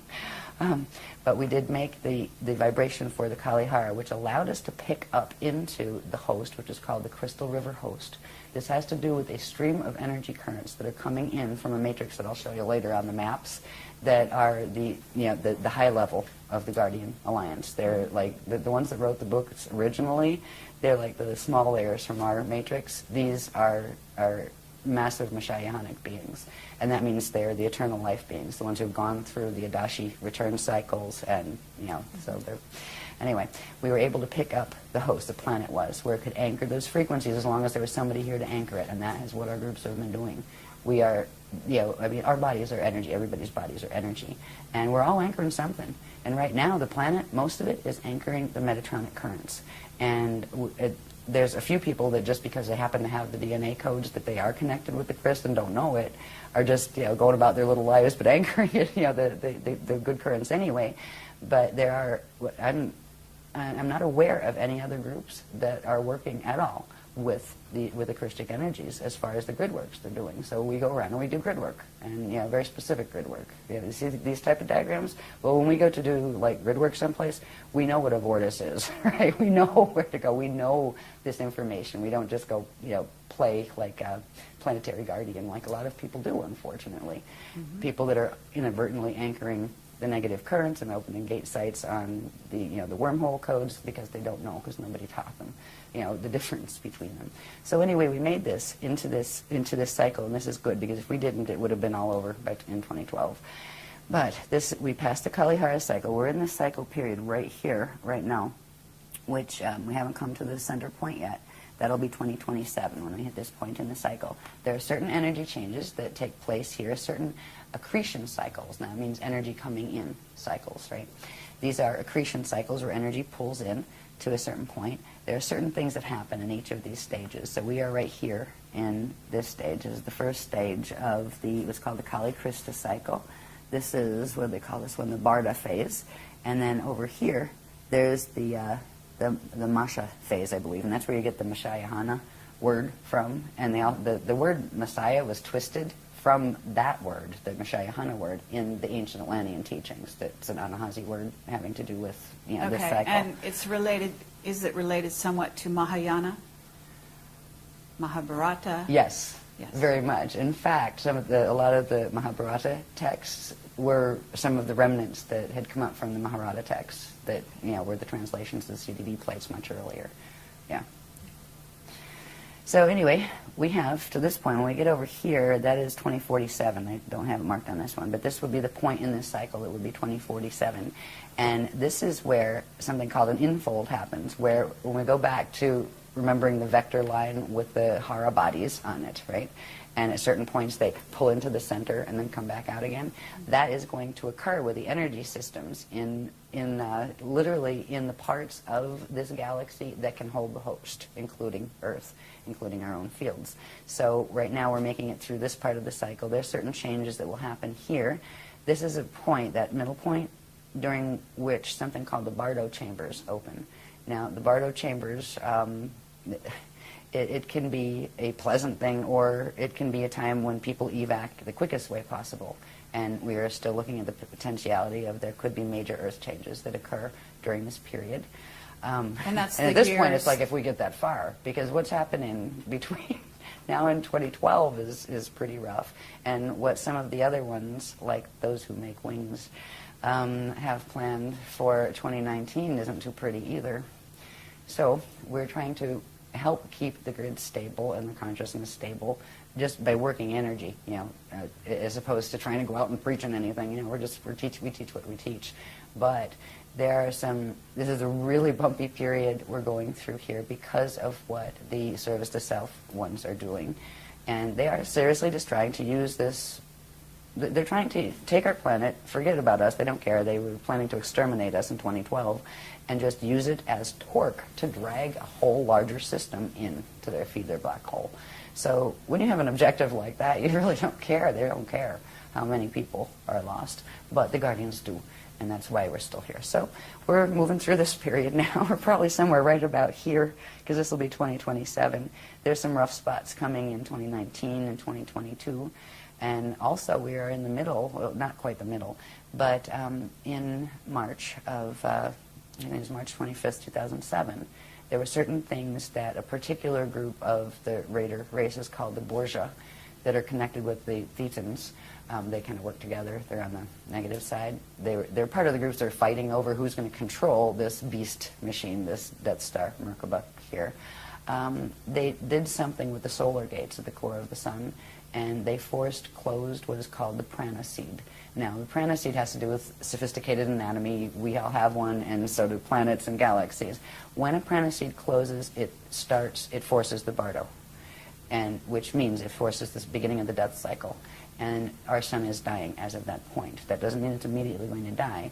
There are 15 layers of the dark matter template called the Rasha body that need to separate from the physical matter body.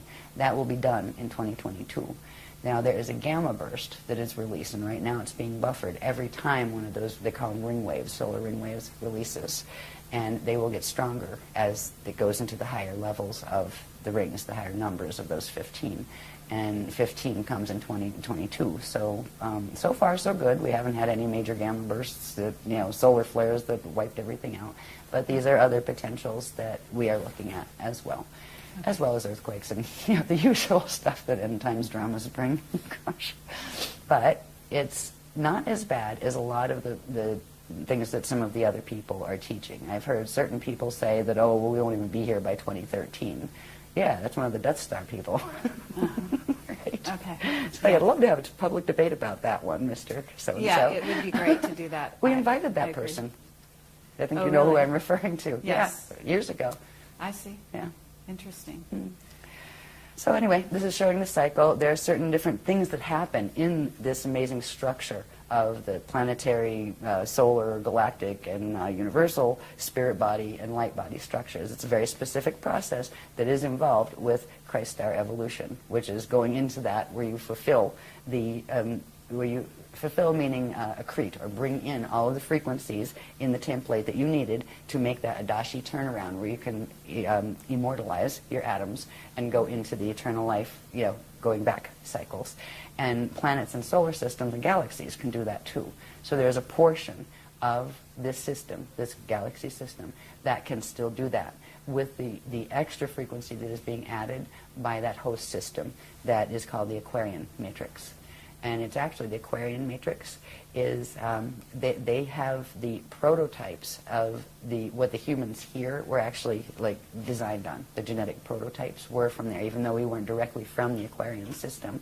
We were from M31 and from this particular universe once, the Milky Way once it fell. But they're very closely related genetically, to us in that regard. So they're not like, when I talk about the other ones, you don't have to expect very strange looking beings like octopi. Some very nice ascended ones do look like that, but these look very human like, but much larger. Okay. Very, very tall. Yeah. Anyway, so this is the cycle we're in at the moment. Now, this one's good. This will show a little bit. This is how we can start understanding these as maps. That's a pretty colored one. I'm so glad people cared to take my black and white messes, right, like these, and do them properly on the computer. This again is just showing the bones, or the interwoven Cathara grids, right, of the Yucatharista body, which is like one cosmic body, right. Down here, Aquinas, Kasha matrix. We're down in here. Aquinas is actually the name of M31. That's the official name as far as the ancient records go and all of that. Okay. And we're we were the Aquinas universe. They call it universal system, and we call it the M31 Andromeda galaxy, but it's actually the Aquinas universe. Now, we're located down here. Up here is the Aquarian Akasha matrix, right up here. So we're down here, and they're up in this section. So it's literally showing the relationships, okay, one lives over here and one lives in, Pennsylvania, one's in California, that kind of thing. And there's another one, there's a black hole system, a fall system right here that's called the Wzniesienia system. And what's interesting about this whole creation is falls can happen where part of the spherical structures of that system literally no longer are energetically connected to the grid. They still hang in the grid, but they're cut off from it. They can only happen on the Veka and the Eka levels. A whole Akasha can't fall. Once you get to the Akasha layer, none of those other layers can fall. And it's just a different type of existence where you don't worry about the polarity dramas that end up in falls and things. So, but this shows us where we're here. The ones that are helping us here, this is they call it a it's an eternal matrix. That the purpose they choose to stay in incarnation or stay in existence is to kind of play the helpers for any of the other systems that do need wants to go in, where they've actually they live by a let my will be thy will as far as Source goes, and they want nothing other than to fulfill what Source's intention is, which is a loving intention and an assisting intention. So they find their joy in being of service to assisting the evolutions in the lower matrices, and they hold these frequencies pure. Their systems stay pure enough where they can actually send currents in and help systems or hold them up so they don't fall, and that's what they're doing with our system right now. This little red one right here, that's our parallel, our immediate parallel system on this level. And this one is a black hole system. All right, the parallels have fallen. We have a parallel Earth, and that finally finished falling in 2003. We have a parallel Milky Way that is a mess, and it's called the Alpha system. That was the first black hole. They look at us as the Omega system. They're the beginning, we're the end. They're planning to pull the two systems together using the Death Star Merkaba mechanics. So this is the locations, anyway, of where who's on first. We're here, over here in the Aquinas.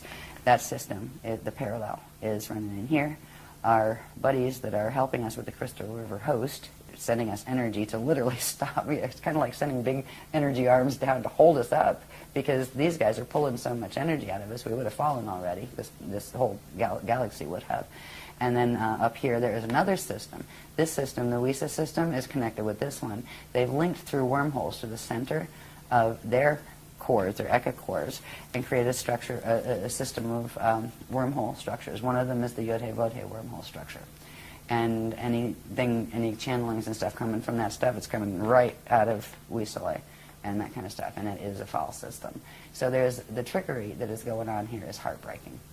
It okay, seriously can you talk is. at all about the dimensional aspects of this? Because certain of these systems aren't in certain dimensions. No? Certain of these systems aren't in certain dimensions.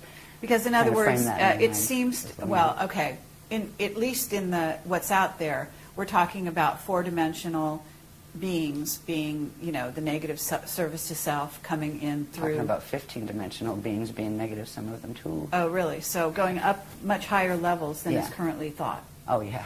Okay, because that's interesting. That Oh, yeah. You're saying there's a backup. Metatron, for example. Metatron is an entity.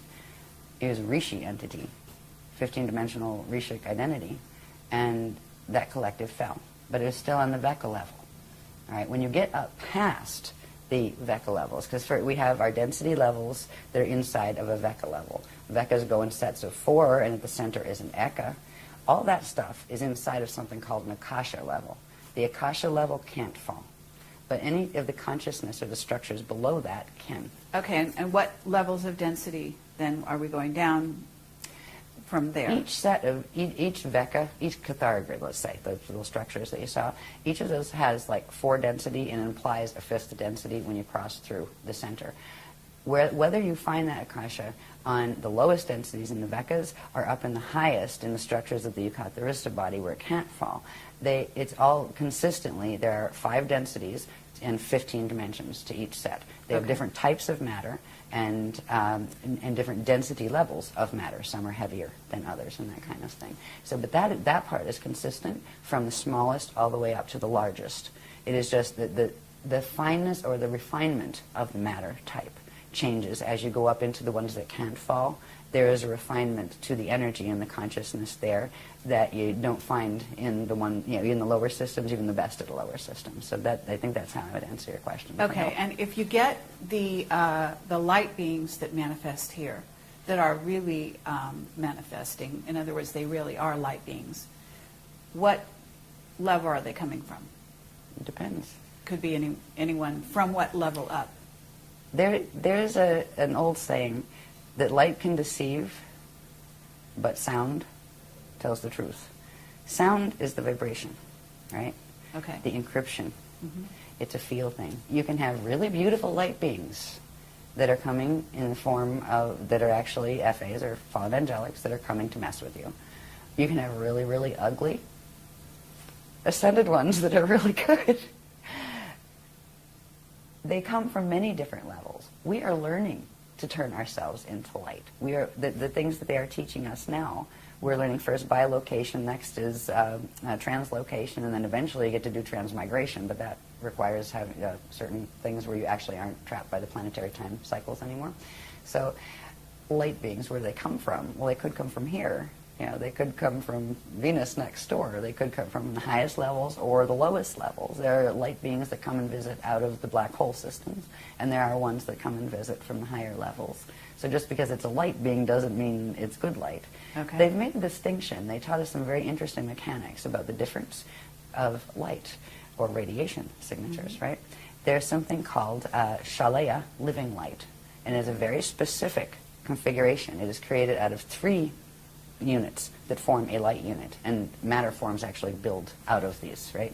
And there is another type of light that forms through using actually the natural light, the organic light that comes from first creation, natural creation, organic creation, is the 3 balls. I don't have one here, but it's like, they call it the triveca, where it's like 3, 1 ball on top and 2 small ones, and that is what the structure of the light unit is. It has the ability for those the 2 little bottom balls to phase in and out like this and spark when they do, so it can generate its own quantum, so it's eternal, right? There's another type of light that is not organically occurring. It occurs by bending the natural laws of physics and using the various forms of the Death Star Merkaba mechanics, and that is called the Shona light field, and it is a dead light field, and it is made of, they call it the Vesica Pisces configuration, where it is just 2 light things together, like that, right? 2. And they spin, and they spark, but they have to attach to something in order to feed, or they're finite and their spin actually burns them out until they collapse and fall apart, which means the matter forms that they're built on collapse and fall apart. So they are finite light. And so that is, you know, the light beings. Is it a light being made out of a Shona field, or is it a light being made out of an organic Shalaya field? Same thing with orbs, right? Yes, you can have positive absolutely. and negative orbs. I've met some very nasty orbs in my day when I was younger. I used to run from them. I was terrified of them, right? Because they would turn into Zetas, right? Yeah, the red ones you had to look out for with the Zetas. Yeah, I'm not saying all red orbs are Zetas, but yeah. So there's things that can be used. Just because it's a phenomena doesn't mean it's always good or always negative, right? Sure. That's where learning the sense encryption and that's very helps. valuable for people to hear. Yeah. Good. Okay, back to where are we? Oh, let me go through this quicker. Are we here for ancient times?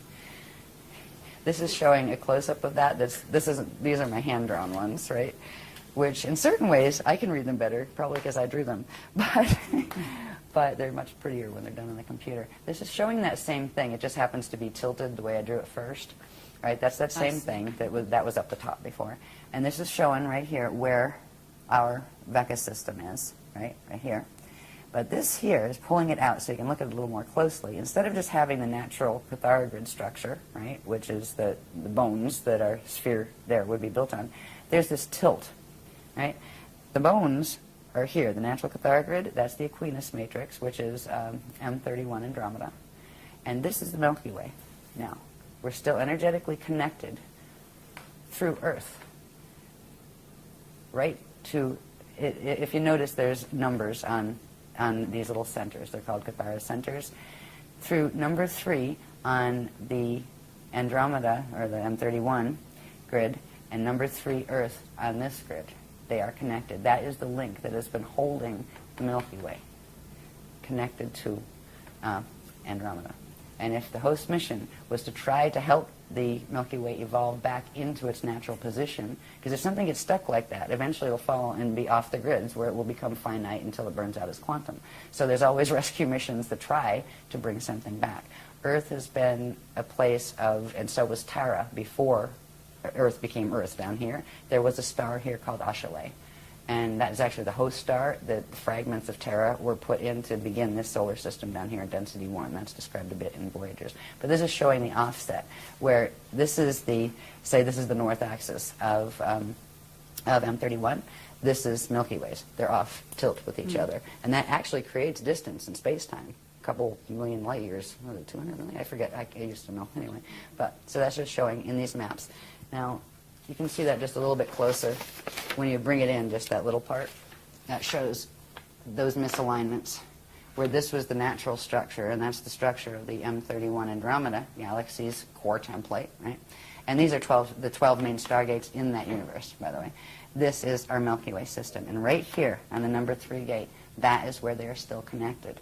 Right? These others, there's a whole set of these that show the black hole system. It's called the Procyon black hole. It is a mess. I mean, it's just, you can see the dynamics of how it works and the energy twists and stuff. But I'm not going into that on this one, on this particular presentation, because it takes forever.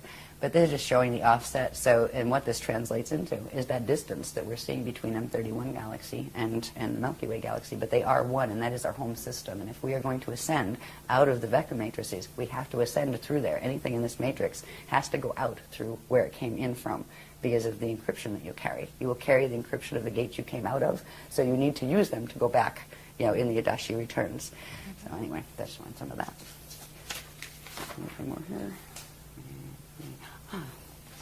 Yes, this just gives an idea of how this, when you put the probability, the Hara bodies, right, that form the probability sets.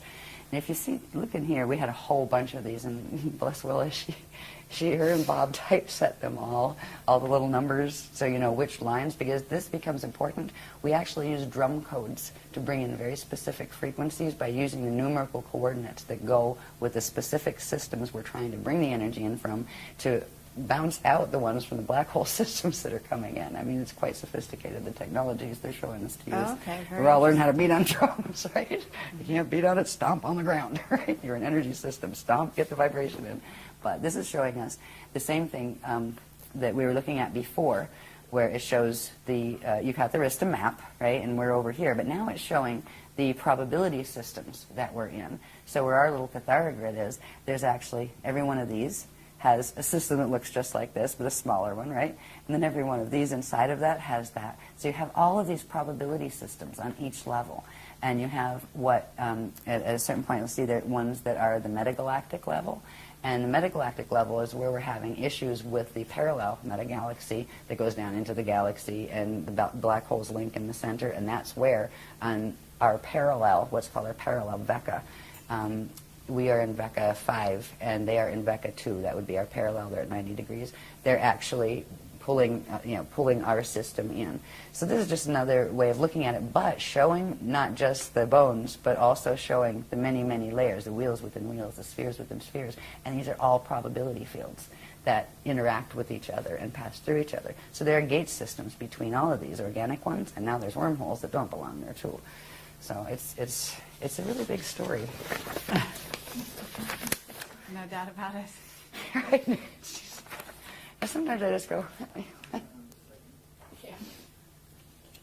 this is just a simple one after you saw just a little bit. And like, these are very detailed. Like we tend to, I think everybody carries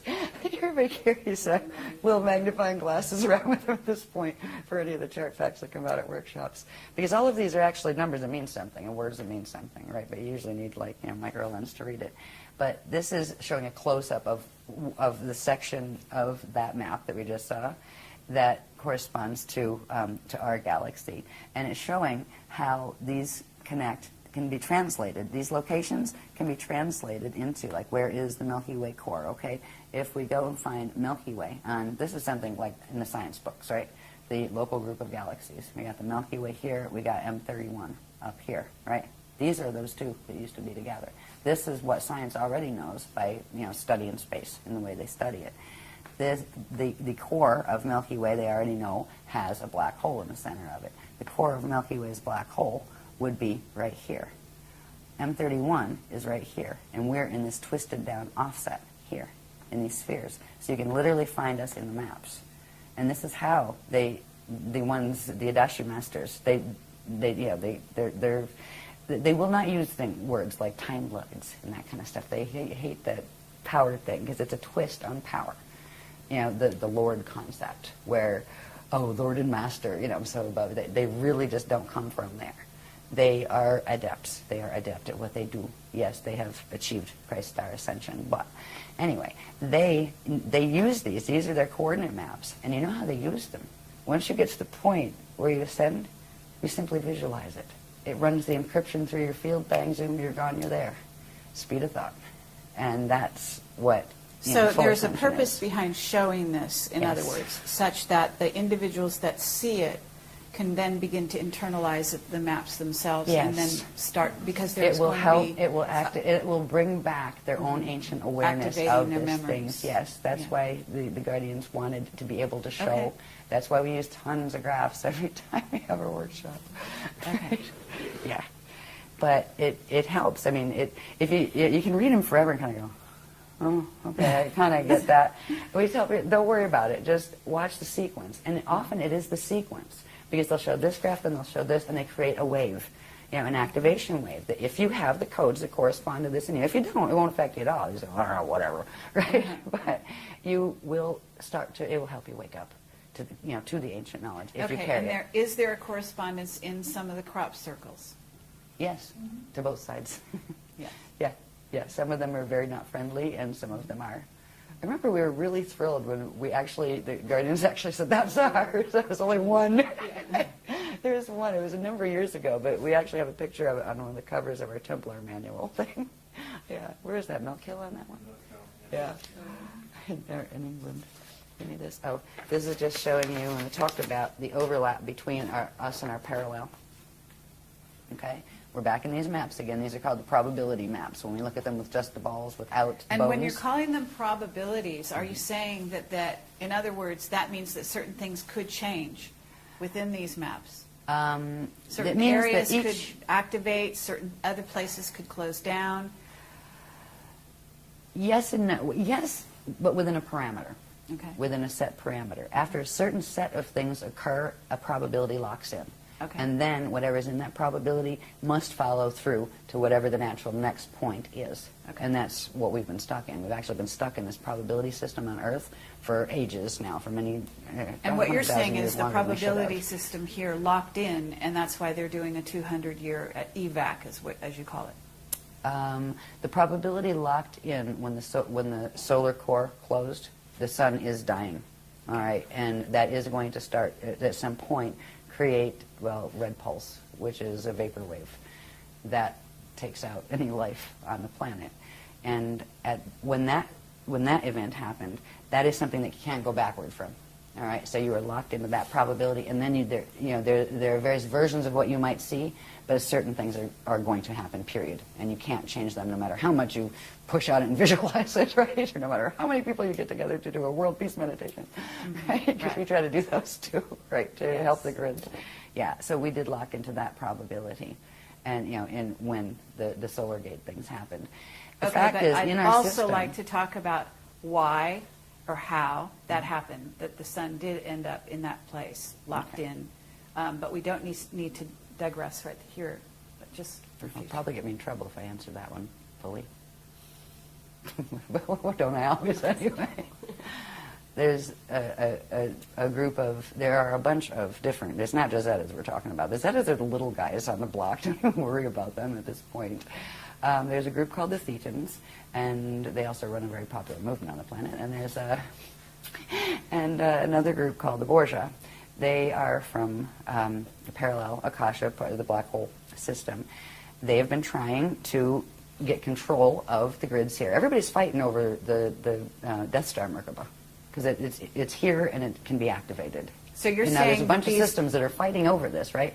Well, they actually tried to activate what's called the Mica Mecha complex. The Mica Mecha complex is a set. Mica is on parallel Earth, and the Mecha complex is here, and it is a set of wormholes that connect in through the Thetan grids. There's like certain implants here that the Thetans put in. So they actually tried to blast through to activate that and take it away from the other groups, FA groups, who were actually activating it. And it overloaded the solar core, and that creates a spasm. And when the prana seed spasms, it locks. And when it locks, it cuts the connection to the natural breathing that would happen between it and its dark matter template. And that is when Bardo starts. And the sun entered its Bardo cycle when that occurred. And it was grid wars. If you want to chalk it up to one thing, grid wars, again. This is stuff that is happening not because nature had it happen or God had it happen. No.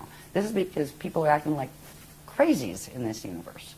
They are. They're just like so far gone in the don't get it anymore that, we all came from the same place and we're supposed to work together peacefully and this crew just doesn't get it. The ones dealing with these particular. Okay, but are you mechanics. talking about, when you say Thetans and other groups, are you talking about off-planet beings that have come here, that are here? Maybe, are they physically incarnating? Yeah. Are they taking over bodies, that sort of thing? Yes, those two. Yeah. And then also, what about the ships that we've been seeing near the sun? What are they trying to do? Depends on which ones they are. I think you Okay. have various ones up there. Okay. But I just is got, there- ours aren't up there. I mean- It's just our Guardian said they're not theirs. Okay, Right? but if they're there, in other words, if the sun is basically locked into this, then what would be the purpose of having ships there at this time?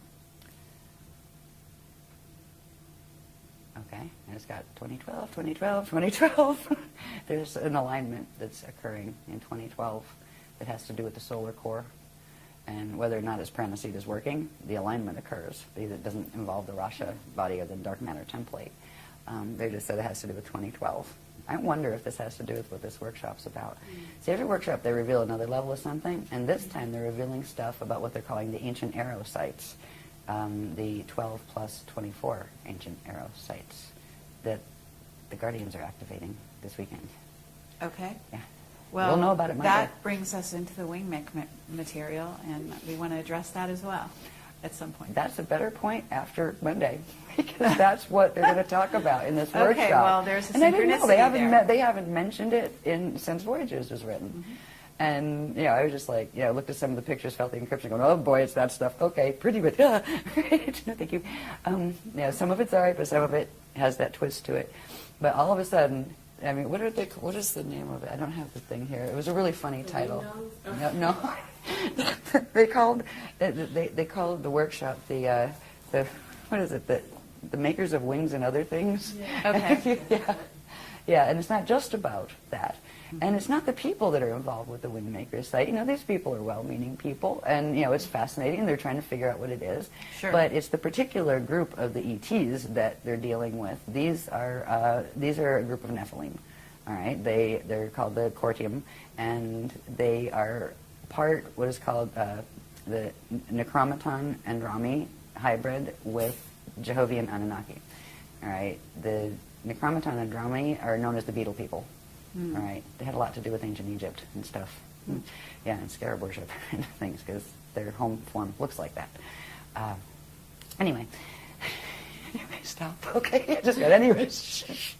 Okay. Talk about wing makers later. Okay. Okay. But I don't want to offend any of the wing makers people. I'm sure they mean well.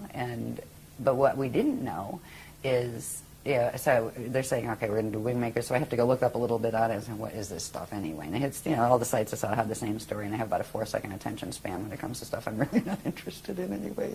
Most of the beloveds tell me I have to read it. And there's nothing there that said anything except, there might be a few other sites. There might be 7. The Guardian said they're the 7 broken arrows.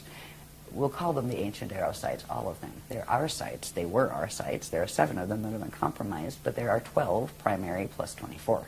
So we're going to learn about what they are in this workshop. It's news to me, but I have a feeling they're connected to the Spanner gates, the Navajo gates. I just have a feeling. They're the one set of gates they haven't revealed the locations for, except for one. So you're They talking revealed about Spanner 24, and that corresponds to the 24 DNA and... the 24 strands of DNA. Yeah. They use 12s and 24s a lot in things like Stargate configurations and that kind of thing. Usually there's primarily 12, and then there's various other increments of 12. And we have to find out what the 24 other sites are. So it's Okay. like, here we go again. I'm one of the people that really enjoys going to workshops because I like what I learn. Because I don't know the information before I go. I don't know if you know this about the presentations. No, I didn't. I'm lucky if I get an itinerary. I've walked into workshops and gone, well, it's the orientation night. Hello, everybody. Thank you for being here. It's one of those mystery workshops. Don't know what it's about yet. I don't even have an itinerary. So right? you get downloads during the workshop? All during, yeah. Okay. And And how then I do go you down and remember present it them. all? It comes through on a wave, and some And of it they sticks. record it? Some of it sticks. Okay. And diagrams. diagrams, many diagrams. Okay. Interesting. All right. Yeah. Very good. Yeah, but it comes through live. It's Okay, always live. we're down to 3 minutes, believe Again? it or not. I don't know what happened at this hour. I could probably but- talk forever. Yeah. Okay. What we found neat about these is the fact that, first of all, it was in direct response to the techniques that the guardians said to do. And they didn't let us know the first time, right? They said, just do these projection techniques and things. And it was a big surprise, right? And then they told us the calling, how to actually call them, and they showed up again. And they are the intricate ones and that kind of stuff. But it wasn't just like one person with a camera. This was like a whole bunch of different people, some of them the first time at a workshop, you know, saying, do I want to go to workshops or not, you know, getting orb pictures. And it was just like one of those little gifts, you know, from the universe kind of thing. You go, cool, we got orbs. We never looked for orbs. They found us. But now it's becoming important because we're learning a lot more about the orbs and what it means in relation to what needs to be done for 2012. Okay. You know, the teaching is how to become orb whisperers, as they say. And it's hilarious because, like, when we're doing the dancing and drumming circles, you'll see how people be like, you know, dancing and stuff, and there'll be orbs like dancing up on their fingers and That's stuff. lovely. Yeah. This diagram was it's a close-up of a certain section of the maps that I showed you before that plug into the, you know, pictures that science draws of the galaxy and that kind of thing. It's showing our Milky Way system and the M31 that we're a part of in our probability set in our Vecca. And over here is the parallel Vecca. And over in this parallel Vecca there is a cluster of fall systems. That is the black hole system called the alpha black hole system. They've created, as you can see, these probability fields, these balls within balls, overlap each other, right? And in part of their natural configuration, that there is an overlap between them.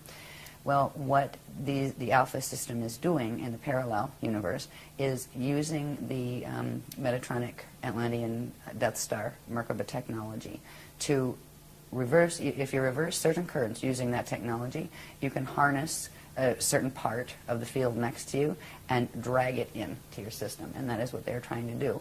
This place in between here, normally they would just be normal pass-throughs, but this one is all convoluted with all sorts of implant structures that are wormhole structures.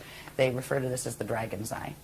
The word dragon comes in, actually not because of big winged creatures, but there was a race that got involved with all of this very, very far back in time called the Dragoon.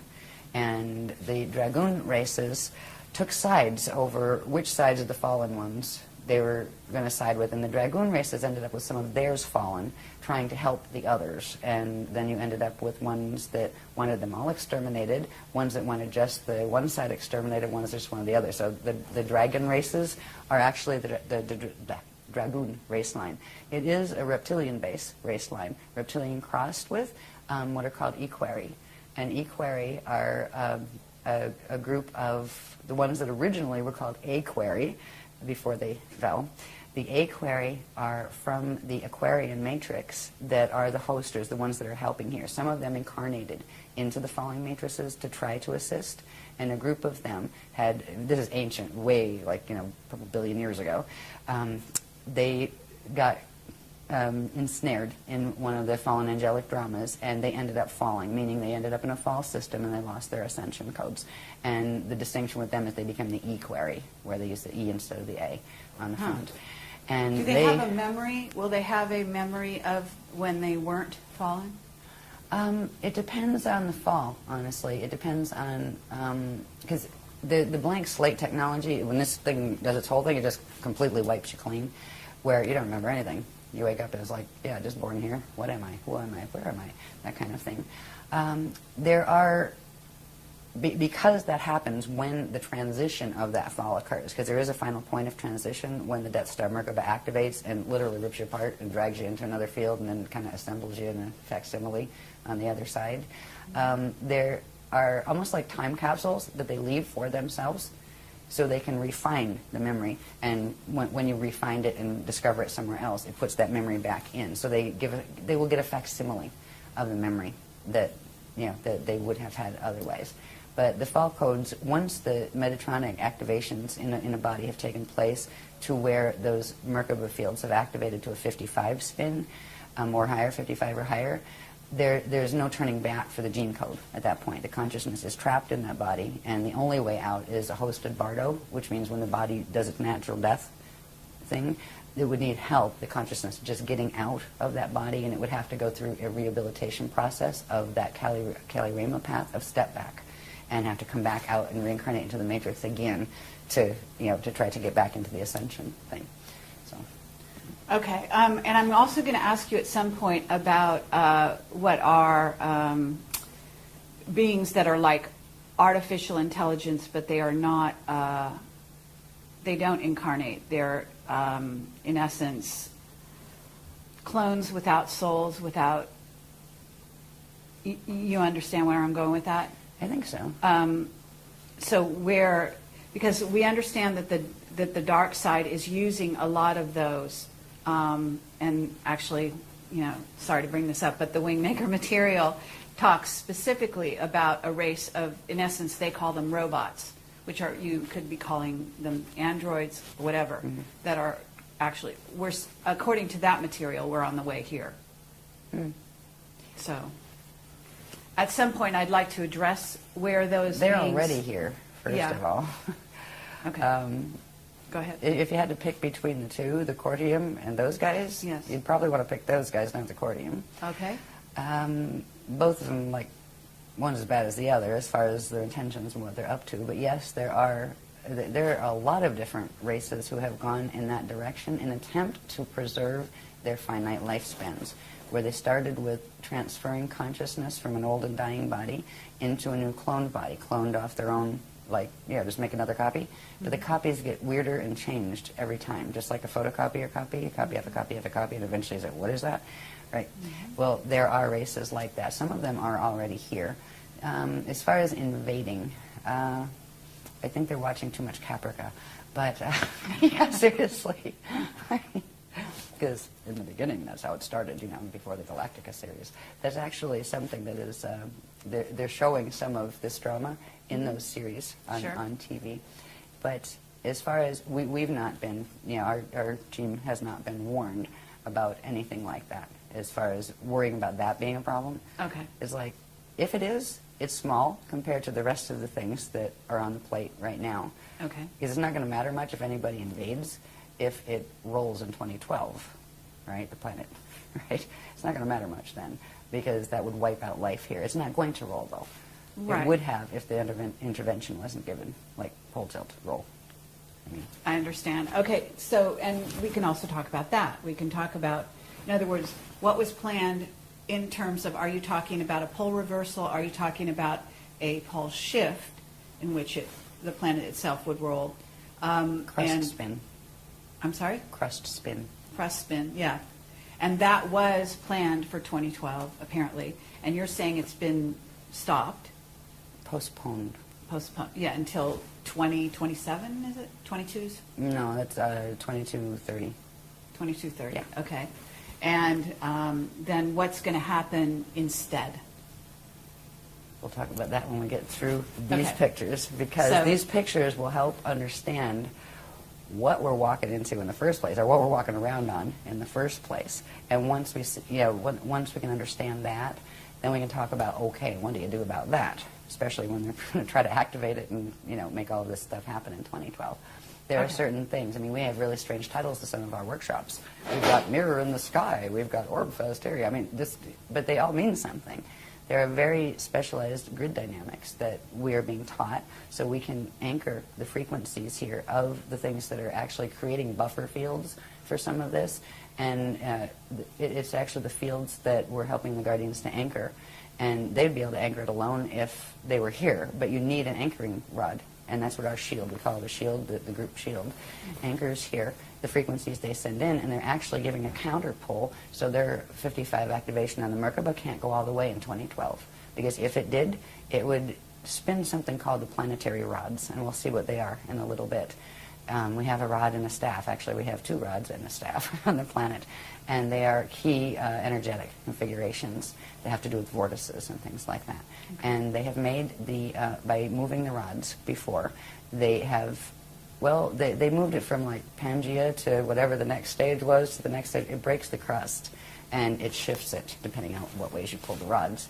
And you have extinctions and things happen on the surface when they do that. They're planning to move the rods again in 2012, and we're not the little people on the ground. We're just helping the Guardians to anchor it, but the Guardians are going to stop that temporarily. They can't prevent it. but they can hold it off long enough to when the gates close. When the gates close, they have to pull their energy out. When they pull their energy out, that Merkaba is going to activate. The Metatronic Merkaba the Death Star will activate on this planet, or what's left of the planet by then. So that's why evacuation Okay, can be and a good that thing. is sparking more questions, but I'm going to let you go on. Okay. Right. Okay, anyway, so that was the dragons. I just wanted to show you about that. That's in between our universe, which is really they call it the metagalaxy.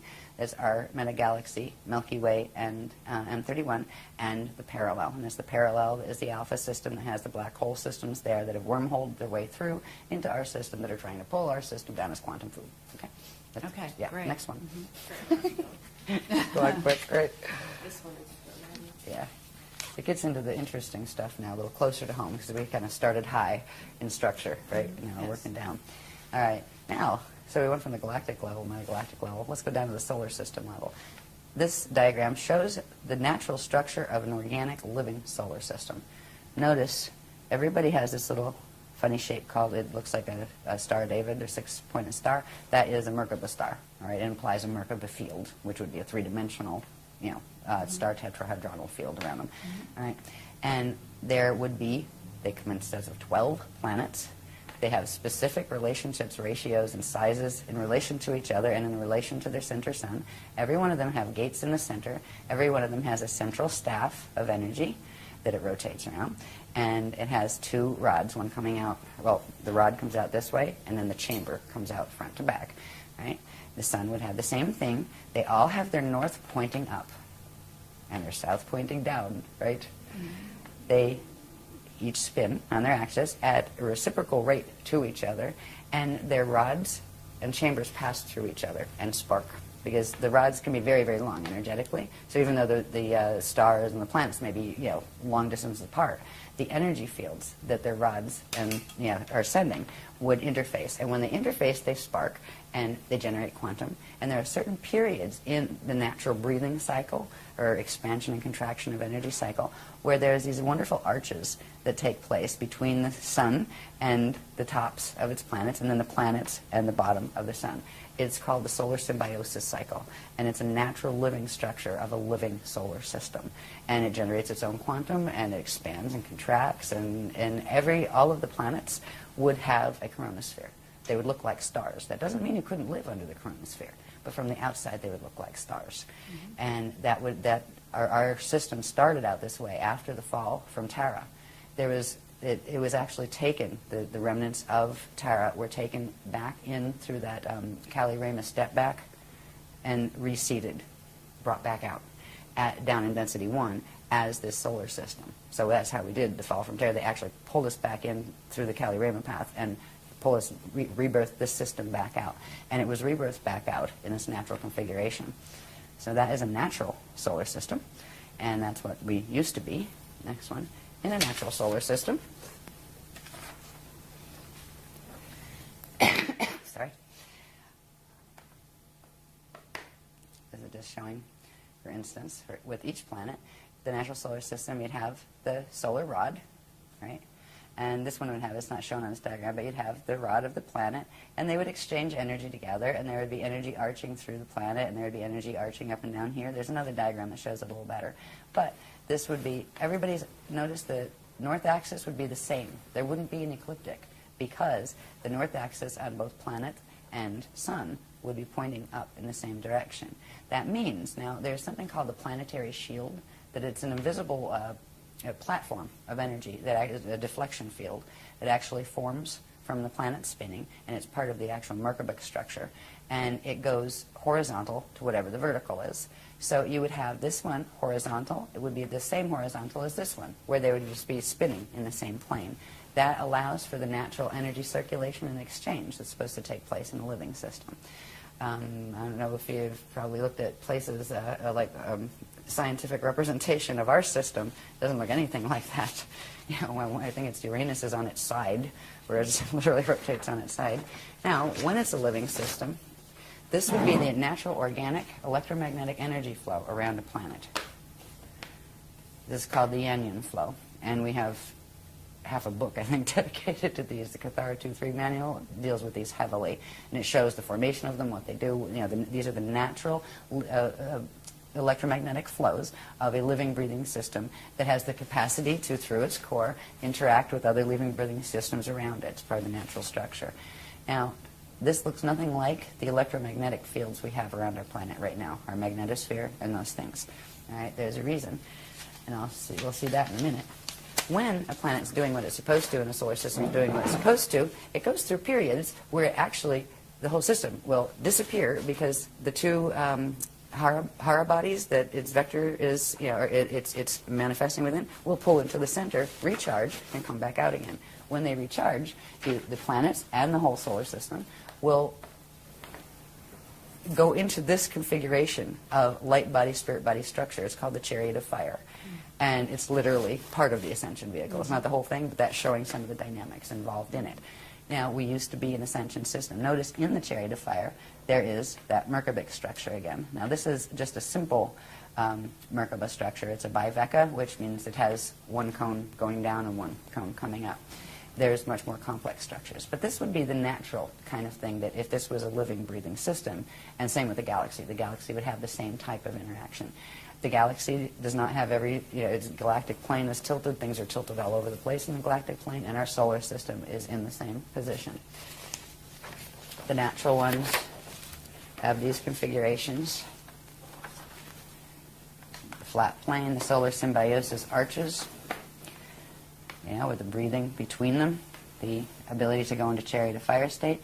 This little diagram here that's on the Cathara grid shape, right, that core template shape, it has, at 45 degrees, it has two of its petals. We call this the lotus, right? These are lotus flows, they're core flows, and they allow for actually movement of, on these flows, you have a series of spheres, actually, and it allows for the movement of the spheres, so they spark, they generate quantum, and then they open up again. So it's a self-generating system. It's a perpetual motion, continually living system. All right, here again are the Yanyan flows, the natural ones, the natural Merkabic structure with a straight shield, deflection shield, and natural Merkaba. So that's what it's supposed to look like. And let's go back to the solar system level. This is a bit messy because I never had this one typeset, but at the moment, this is our solar system.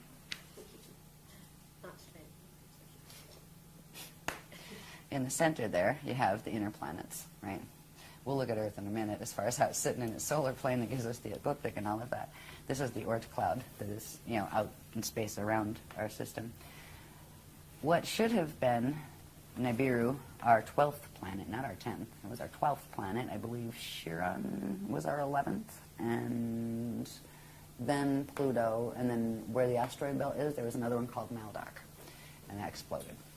So this is a mess. This solar plane is twisted here where you have Pluto's orbit, right? That's already going wacky out this way. Then you have Nibiru that actually comes in, I forget, I have the date somewhere, every 3,000, 3,600, something like that, years. On the other end of it, there is another, it's an artificial body that was actually created by squashing together fragments of planetoids and things, and partially pieces of the moon as well. This one is called Wormwood, and it was meant to counterbalance the orbit of this, and they go in and out of the density 2, I think, Sirius system. I think that's where they said it was. I have it written down. I haven't done the Nibiru stuff in a long time. But it's literally a cycling machine that was their watchtowers here. And it wasn't just so they could come in and watch us every 3,000 years or, see new information. It was to counterbalance this one. On this one, we have over here, what is the names on here? I haven't looked at these names. The Maitreya moon. And up here, I believe, was the Clarion. These were other bodies taken from elsewhere to create this. They literally created this. These are beings that are moving planets. They're moving stars. We're worried about little grays? Seriously. At this point, whatever, go ahead and abduct me. Jeez, you'll be sorry. I'll fight back this time. No, I'm just kidding. But anyway, the thought of the scale of what is going on here, this is not natural. We don't see this one yet. It was due to come back in, actually, not Nibiru. Nibiru is not due for, I forget, it's like a couple thousand years still. But Wormwood was going to be coming back in.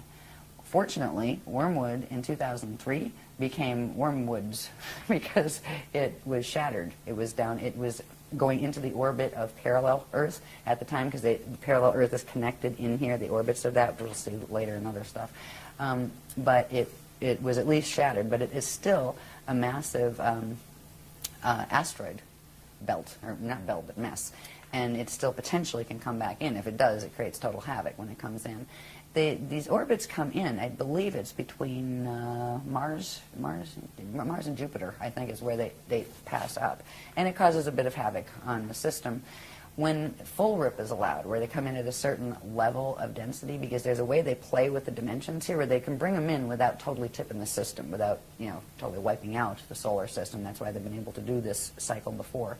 But when the full gates are open, and they allow this in a stellar activation cycle where they're activating the 55 Merkaba, it will actually, these will be used to flip the whole plane and drag it in. And they're literally, I don't know what kind of game you would call this, but they're literally using very advanced physics. So are you saying that they're all artificial bodies? Are you saying that Nibiru or No, Wormwood, that was one of the natural planets, or that was stars natural. from this, yeah. Okay. One What about Earth. Wormwood? No, that was created. I think part of it were pieces of the moon and something else. I remember they told us about that a while ago. The moon is not a normal body either. That's artificially created Yes. as well. And because it keeps certain things at certain spin rates that they have to keep in order to keep the vortex connections to the wormholes. And that's why this whole thing is done. That's why our solar system is such a mess, because they were creating wormholes. Okay, what about a brown dwarf? Is there a brown dwarf in there? Possibly. I know there's white dwarfs, like Sirius B. Brown dwarf. It's possible. I would have to ask them. Okay, so the other axis that you've got there are two other planetary bodies. Yeah. What are they called? This one they call the Maitreya moon. Okay. And it was like a long time ago, a number of years ago, that they gave this particular information. So it's probably somewhere back, either like in the writings or on the videos, where they explain, what is Maitreya, where'd that come from? Because some of this stuff they actually dragged in from the parallel system to counterbalance it. Clarion, this one up here, was related to, I think it was a piece of the other one that's, what was that? There's Clarion, and there's the other one that was a normal part of here, Chiron. All right, so you have Clarion up here that I think was a piece of Chiron. Chiron used to be one of the normal ones, and I think you had Nibiru, Chiron. It was 11. Chiron used to be 11. But what's called Chiron now got stuffed down in here. Part of it got broken off, became the Clarion thing that they're using up here. And you have one of these controlled by the Wzniesienia black hole system, which was the Wisa matrix that I had pointed out on those maps. You have Wzniesienia and Wzniesenia, and they don't like each other. They're fighting. You have the Anunnaki and the Omicron Draconians. They don't like each other, and they're both fighting. And then you have Wzniesienia that like the Draconians, and you have the Wzniesienia that like the Anunnaki. I mean, it's hilarious. It's sad. It's really just sad. But there are a whole bunch of groups on each side of this polarity drama. Then you have the Christians sitting in the middle going, oh boy, like we're not fighting with anybody, but what do you do when everybody's hell-bent on destroying each other? Because that's what's been happening down here for eons. So anyway, this is what our solar system looks like up here. This artificial, it's like a wobbling orbit. It's not just our planet that wobbles. There's actually a wobble created in the solar plane itself. It's actually taken the solar plane where it doesn't sit flat in the galactic plane anymore. I think it's around a 45-degree tilt to the galactic plane, and it also created this thing here that through the core, and especially in the closer to the core planets like Earth and the Sun, it has harnessed how fast things spin, which means it's harnessed the time pulse. So through this device, they have been able to progressively get control over how fast things spin, so they can synchronize the spins of things over here with the things that they're trying to merge them with on the parallel side. It's a bizarre and fascinating and horrifically morbid technology, that star technology. Now, what that creates on a planetary level, when we look at our poor little Earth sitting in the middle of this, and it's not just that this has happened on the solar level. They've also put the same type of mechanisms in the planetary core and in the Stargate systems here to create the same effect, to plug our planet into that whole system. They've done it on the other planets too, the ones that don't have anything that has its axis that's not tilted the same as the Sun. is either in its normal place and the sun got tilted, which is part of the case here, or it's not in its right place, because they should all be sitting on a natural, vertical and horizontal plane with each other. This is what we have right now. And like the science tells us this is normal and this is natural. Wow, our planet's tilted about 23.5 degrees and it does this cycle called the precession of the equinoxes. And, we've got the ecliptic shield, that cuts through. The sun's shield is here and ours, comes here. This is totally twisted. Our planet is tilted. This messes up its entire system. It's not just tilted. This one here shows at least a relatively normal-looking cathara grid inside. There's a whole set of unsacred, not sacred geometries that go with the Death Star Merkaba stuff. It has to do with the shapes of the flows, where before we had I talked about those, the arms the petals that stood out like this, and they're at 45-degree angles, and they phase and spark and generate quantum, right? There's another one that has them pulled down like this, but they look much more like a flower. We call it the daisy of death or the bloom of doom, but they're phase locked, where they can't phase, and that means it can't generate quantum. It means it's a planet that is dying because it can't breathe. And that's one of the things, and it constricts the cathara grid at the center into something. I think we have one that shows that. What that also does is create a bulge at the equator where it squashes the natural spherical shape down. Hello to Earth. Is there also a correlation with the cross? In other words, the actual symbol of the cross reflecting what is in essence this frozen inability to... Yes, yes, and even more. That has to do with the mutation of natural Shalea light units into forcing them into the Vesica Pisces dead light unit configuration, the sign of the cross. Yeah. The original cross has perfectly equal, and it's called the ruche, and it has perfectly equal. I think the Celtic cross is the closest you get these days as far as symbology. And it fits inside a circle, in other words, because then it's... Yeah, I don't have mine on. Anybody have one on? It's one of our sacred symbols. So this is, right now, we have, this is all part of the mechanics of the Death Star Merkaba technologies. We have the unnatural precession of the equinoxes. This is called the sextant shield. It's actually it's a distortion shield of energy that keeps those vortices spinning at their tilted angle. It keeps us aligned with, we flip between being aligned with Polaris, which we are in that phase now, and flipping back into alignment with Vega. And we just keep cycling back and forth and wobbling back and forth in the precession of the equinoxes, and they're not normal.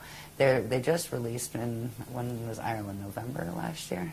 They just released some, October, yeah, they just released some fascinating things about the old pagan rites and stuff, and what this actually has done in its relationship with parallel Earth. This was done for a reason. The cycles of the equinoxes and the solstices have to do with alignments between parallel Earth and here, and between parallel Earth and the center of the Milky Way galaxy, the black hole there. And that's what we're looking at coming up on in 2012. And that's why 2012 was, the Mayans got the word it was going to be the end of times and those kind of things because of the dark road. Yeah, the dark road, all right. So these things, these configurations that we're seeing, the sextant shield is not the natural clock or shield, the natural spin ratio that you would have for the planet on its axis. They actually have been accelerating time for the last 13,000 years to make it faster so it would catch up with the parallel antiparticle universe so they could merge them. And it means our days have gotten shorter, our spin has gotten faster as far as on the planet and that kind of thing. There's other aspects to this that are created by this technology, and all of these go together, right? Like when you see one, it implies the others. Mm-hmm. This is our poison apple. This is the net field.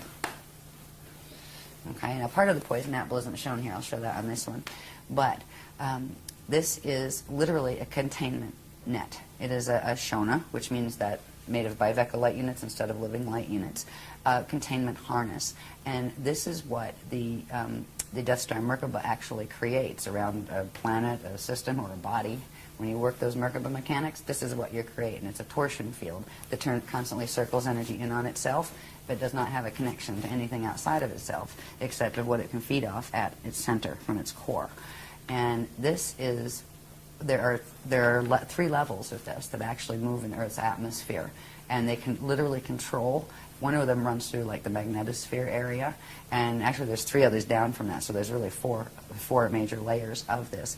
It controls, it reminds me of that whole thing, we control the vertical, we control the horizontal. Remember that show that used to sit, I think Outer Limits or something used to say that on TV? Well, it's kind of like, yeah, they pretty much do.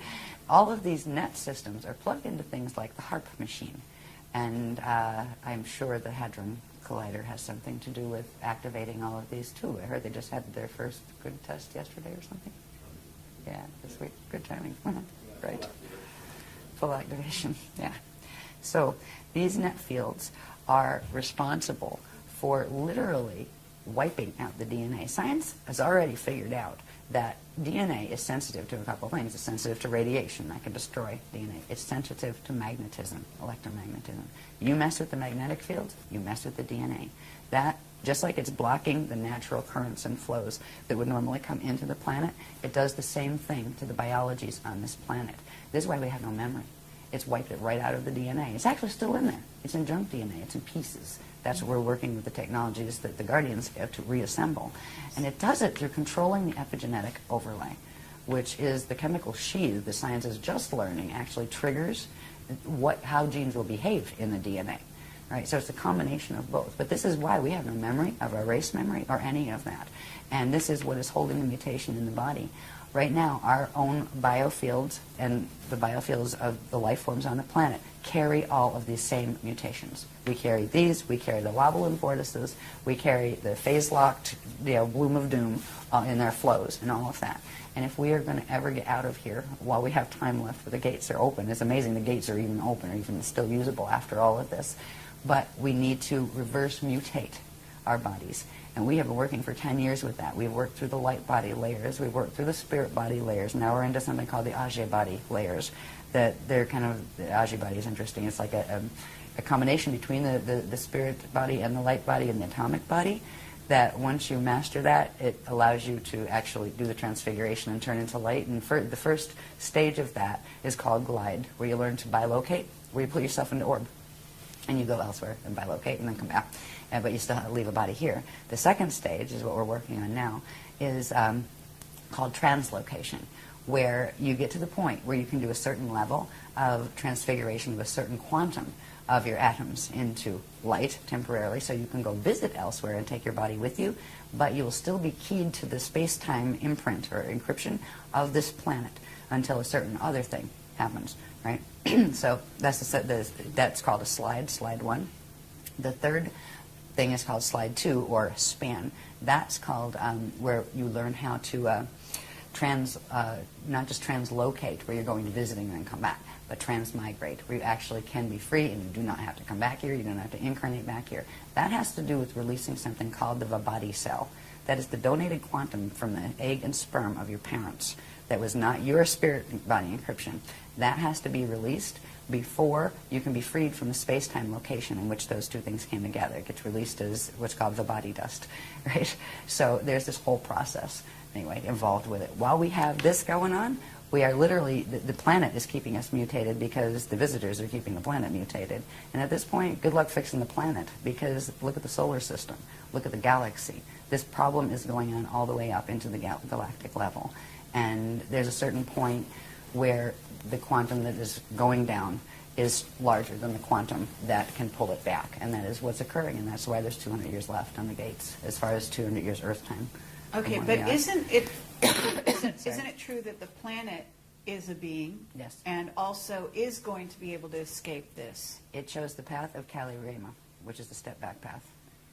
Right? So Instead it's of the going path to of fall. implode and then re-emerge. Yeah. It'll go back into that middle density that happens to be called the edons. Out here, the density, remember when we, I don't have one really, yeah, I do. On this graph, let me get my stickies off there too. When we have the Hara bodies, right?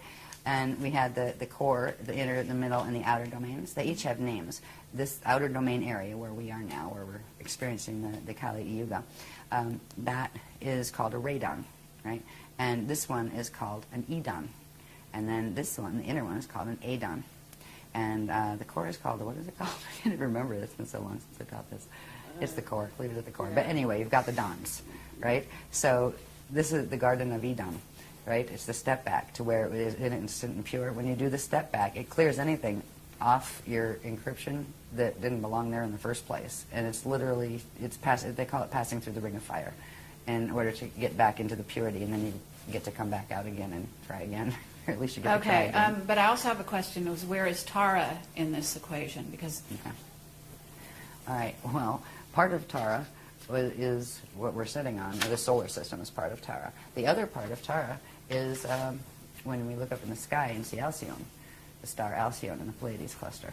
All right, that is the remnant of what Tara was. So if you take Alcyone and take the quantum of this solar system here, minus the few bits that they put in that didn't belong here, that weren't from here, and you put all that quantum together, you would have had Tara in density 2. But my understanding was there was going to be, that once there's an Ascension group that's going to leave here and go to Tara. That was before the Bridgestone project failed. Oh, That failed in 2003. I see. So at this point, the Voyagers books, you would not believe what we have been moving through since that. We're on mission upgrade 44, 45. Yeah, I have a list of them somewhere. Yeah, just because it's amusing to look at. Right, where you just see, oh my God, there's been that many mission upgrades. First, there was the attempt to salvage. This is all the stuff they're trying to do before the thing happened with the sun. Once that happened, there's nothing that can be done at that point. But we still have Ascension, but it's like the fly by the seat of your pants. Keep these gates open, and you've got 200 years to get anything that's going up out of here. And that's what's happening at this point. So Voyagers was written 10 years ago. Yes. Yeah. A lot has happened. Okay, so, but my mind's going too many places at once here. But if they're not going to Tara, and maybe you're getting to this, then where are they going?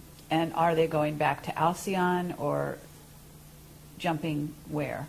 Or is that, they're making up their minds? They're going home. There's a few steps to get there. M31. Okay. Andromeda Galaxy. Oh. That's all where right. we're aiming back. But there's a few steps in between. The first Okay. set of steps has to do with something simply called higher Earth. We're in the lower Earth planes. There are a set of planes. They're still in predicaments. They're still connected to this mess that we've been looking at. But they're in much better shape. They're not under the net. And that's the first stage, where we go to higher Earth. Then there's a level beyond that that's still part of the Earth plane's quantum that's called median Earth. Then, if we go back to remembering when they were telling us about the history of how they seeded the Amente rescue mission in and created a solar system, there was a host star here that Amente Earth had been seeded into, and that was called Ashayana. So that will be the next stage. And from Ashayana, we'll move through there's another layer that has to do with the level of energy called the Iridanus layer that we don't really have to get into because it gets very complicated as far as different types of energy. But it's another set in between before we get to Eartha in M31. But that is where we're going. And from there, that's where originally the encryption here emerged from. From there, you can go where you want, basically. Mm-hmm. But it's a process of getting, of re-evolving back to where we can do full Christ star. Evolution on our own, because right now we're being hosted. We're being given frequency to support us in the process until we can hold that frequency ourselves. So Tara was where we were aiming until the Bridgestone project failed. And at this point in this system, since those books were written, there were intergalactic wars that were taking place here that involved what's called the Eka.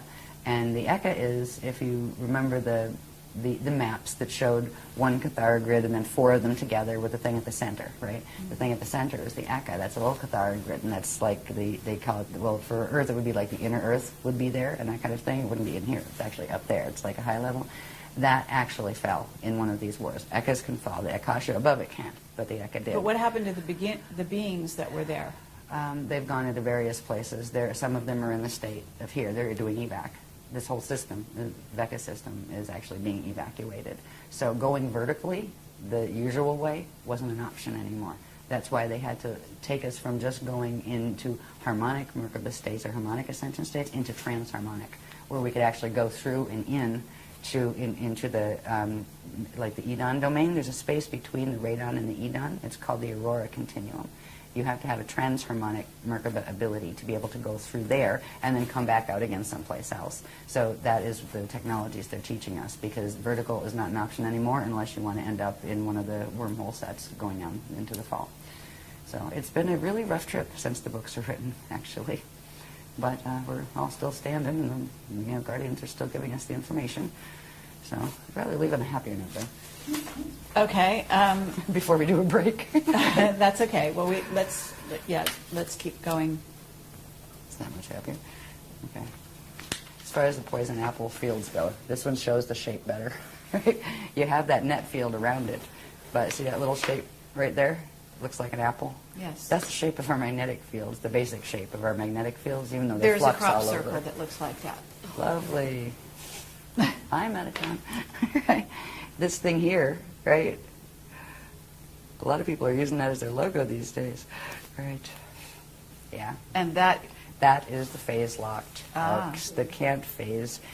With the constricted, if you look at, you can look at this more closely if you want to. You can see the difference. There's two catharogrids there. One, the artificial tree of life, which has taken the natural proportions and pulling them in, where it actually squeezes it, and that changes the shape of the sphere and gives you a bulge at the equator, like our planet has, because that is the configuration our planet has in light body right now.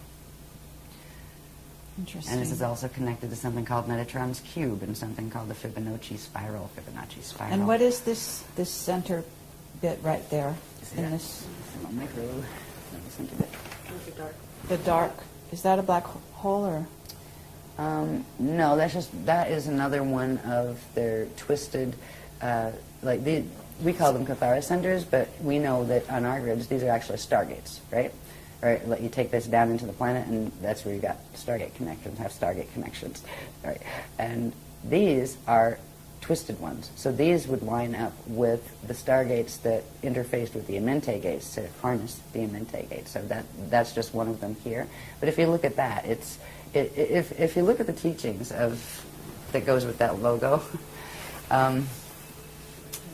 you'll be amazed to see how it fits and relate when it sits next to what eternal life creation is. All of the shapes that they've showed us how they fit together, what the processes are that they work from. They don't just say, here, there's a that. That's a sacred. Why is it a sacred? It does what? Right? They've shown how the pieces fit together, what the processes are, and then they've shown how those things, what they do to that structure. And so, anyway, there's all sorts of pieces that show we've had to do this because this is what is taking down the planet, these dynamics, and people now practicing them again, just like in Atlantis. It's like Atlantis rising again. It really is. The same, how do we get in this predicament? Very much Look so. around you. Same way. Yeah. Yeah.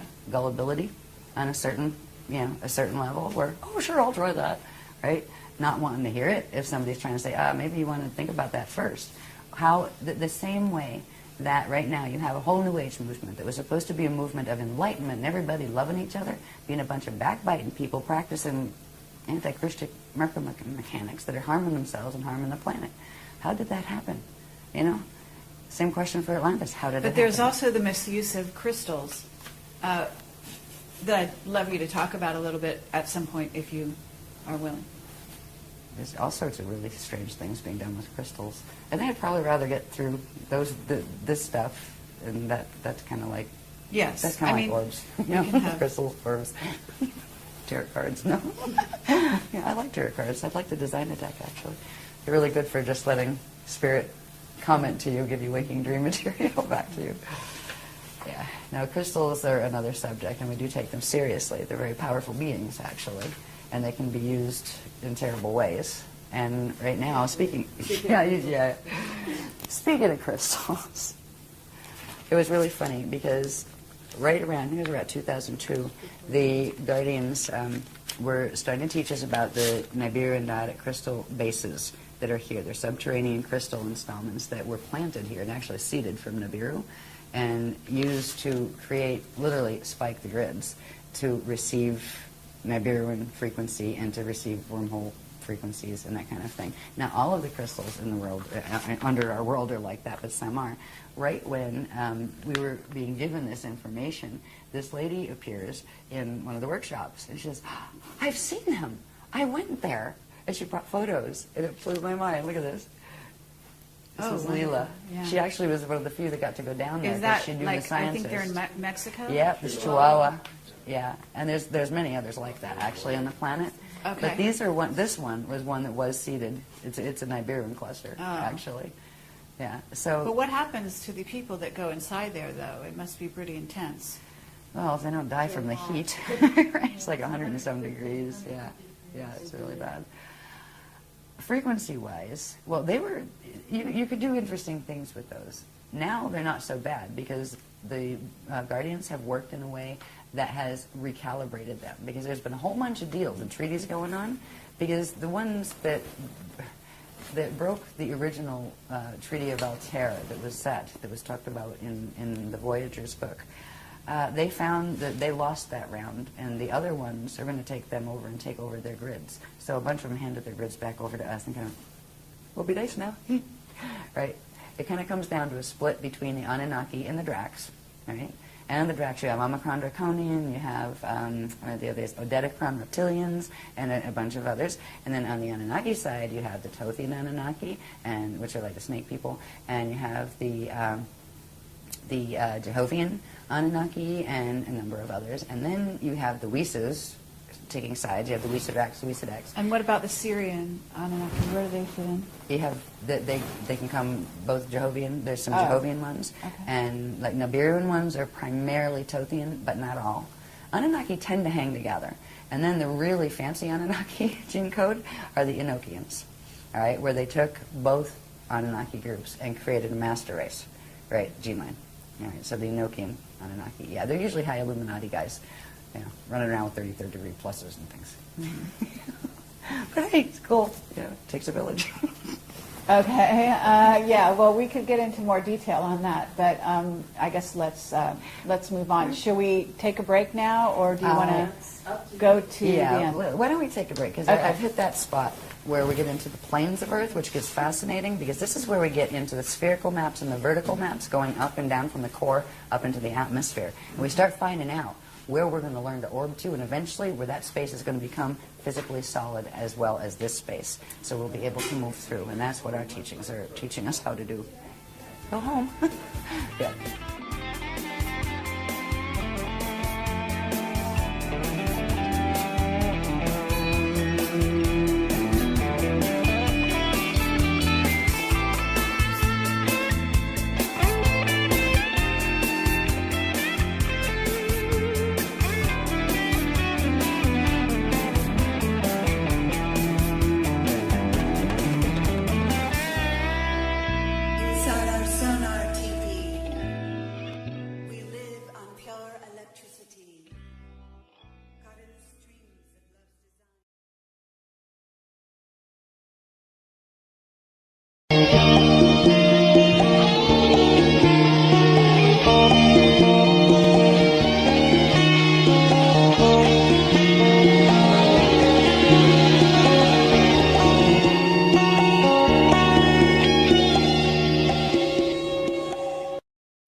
This is a transposition of race identity look, right?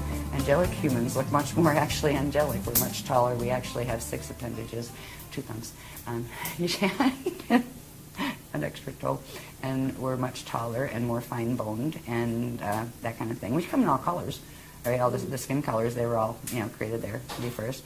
There are people that were much more reptilian, that were in on the bioregenesis or helping the DNA to get its ascension codes back projects. So now you have like people that are part human and part reptilian, part human, part Anunnaki, part human, part Draconian. Oh, it's just like Club Universe here, and that's okay if we weren't all fighting and trying to kill each other. Because if you look at what is happening, what has been happening, our history on this planet, even the part we know, everybody's been trying to kill everybody else to get the land out from under them.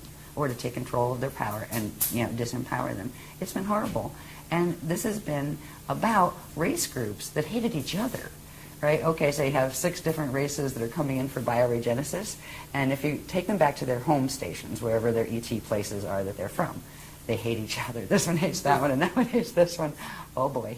And the agreement is nobody's going to hate each other. We're all going to be nice. We're all going to do the Christic thing here and learn to heal and let that go, and we're going to get our gene codes back. Yes, a good thought. Didn't work that easy because the others raided. As soon as some of their own that defected and came to get the healing of the gene codes, the parent races they came out of started coming in and messing with them and trying to get the human gene codes because the human gene codes are priceless. They had the Diamond Sun DNA, minimum 12 strand. Some of them had up to 48 strands, but they didn't see those very often on the planet. So it has been a fiasco down here, but the Earth allowed this to happen.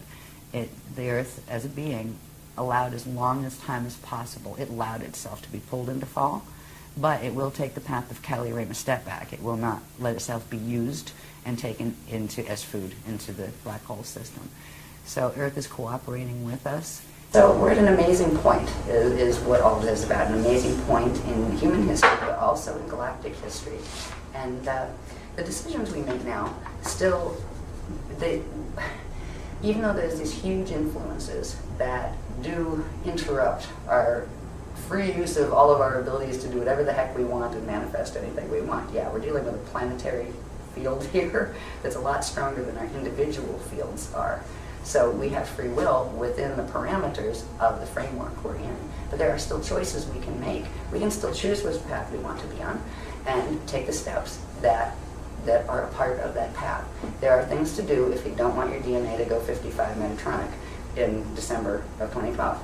They're not that hard. There are some things you need to learn. There are some things you need to learn to do with your light body. You need to know what the hell a light body is. You need to know some of these structures.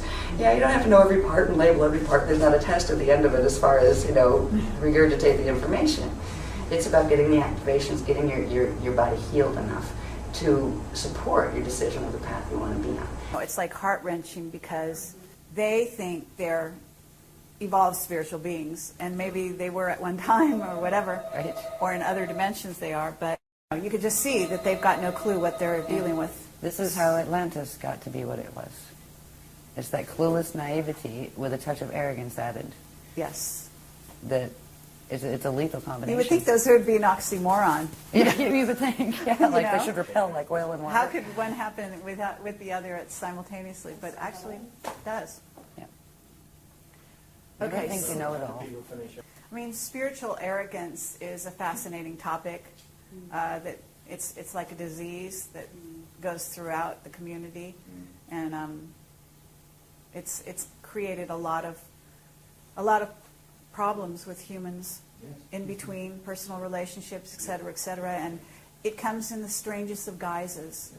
In other words, sometimes it looks like humility, but it's not. That's some of the most sort of insidious aspects of it. When it looks, oh my God, they're so humble and they're so sweet and this and that and like they're the most diabolical character, and yet they don't even know it. Yeah. This is where, and so you almost, it's funny because you can't get mad at them because they don't realize what they're doing.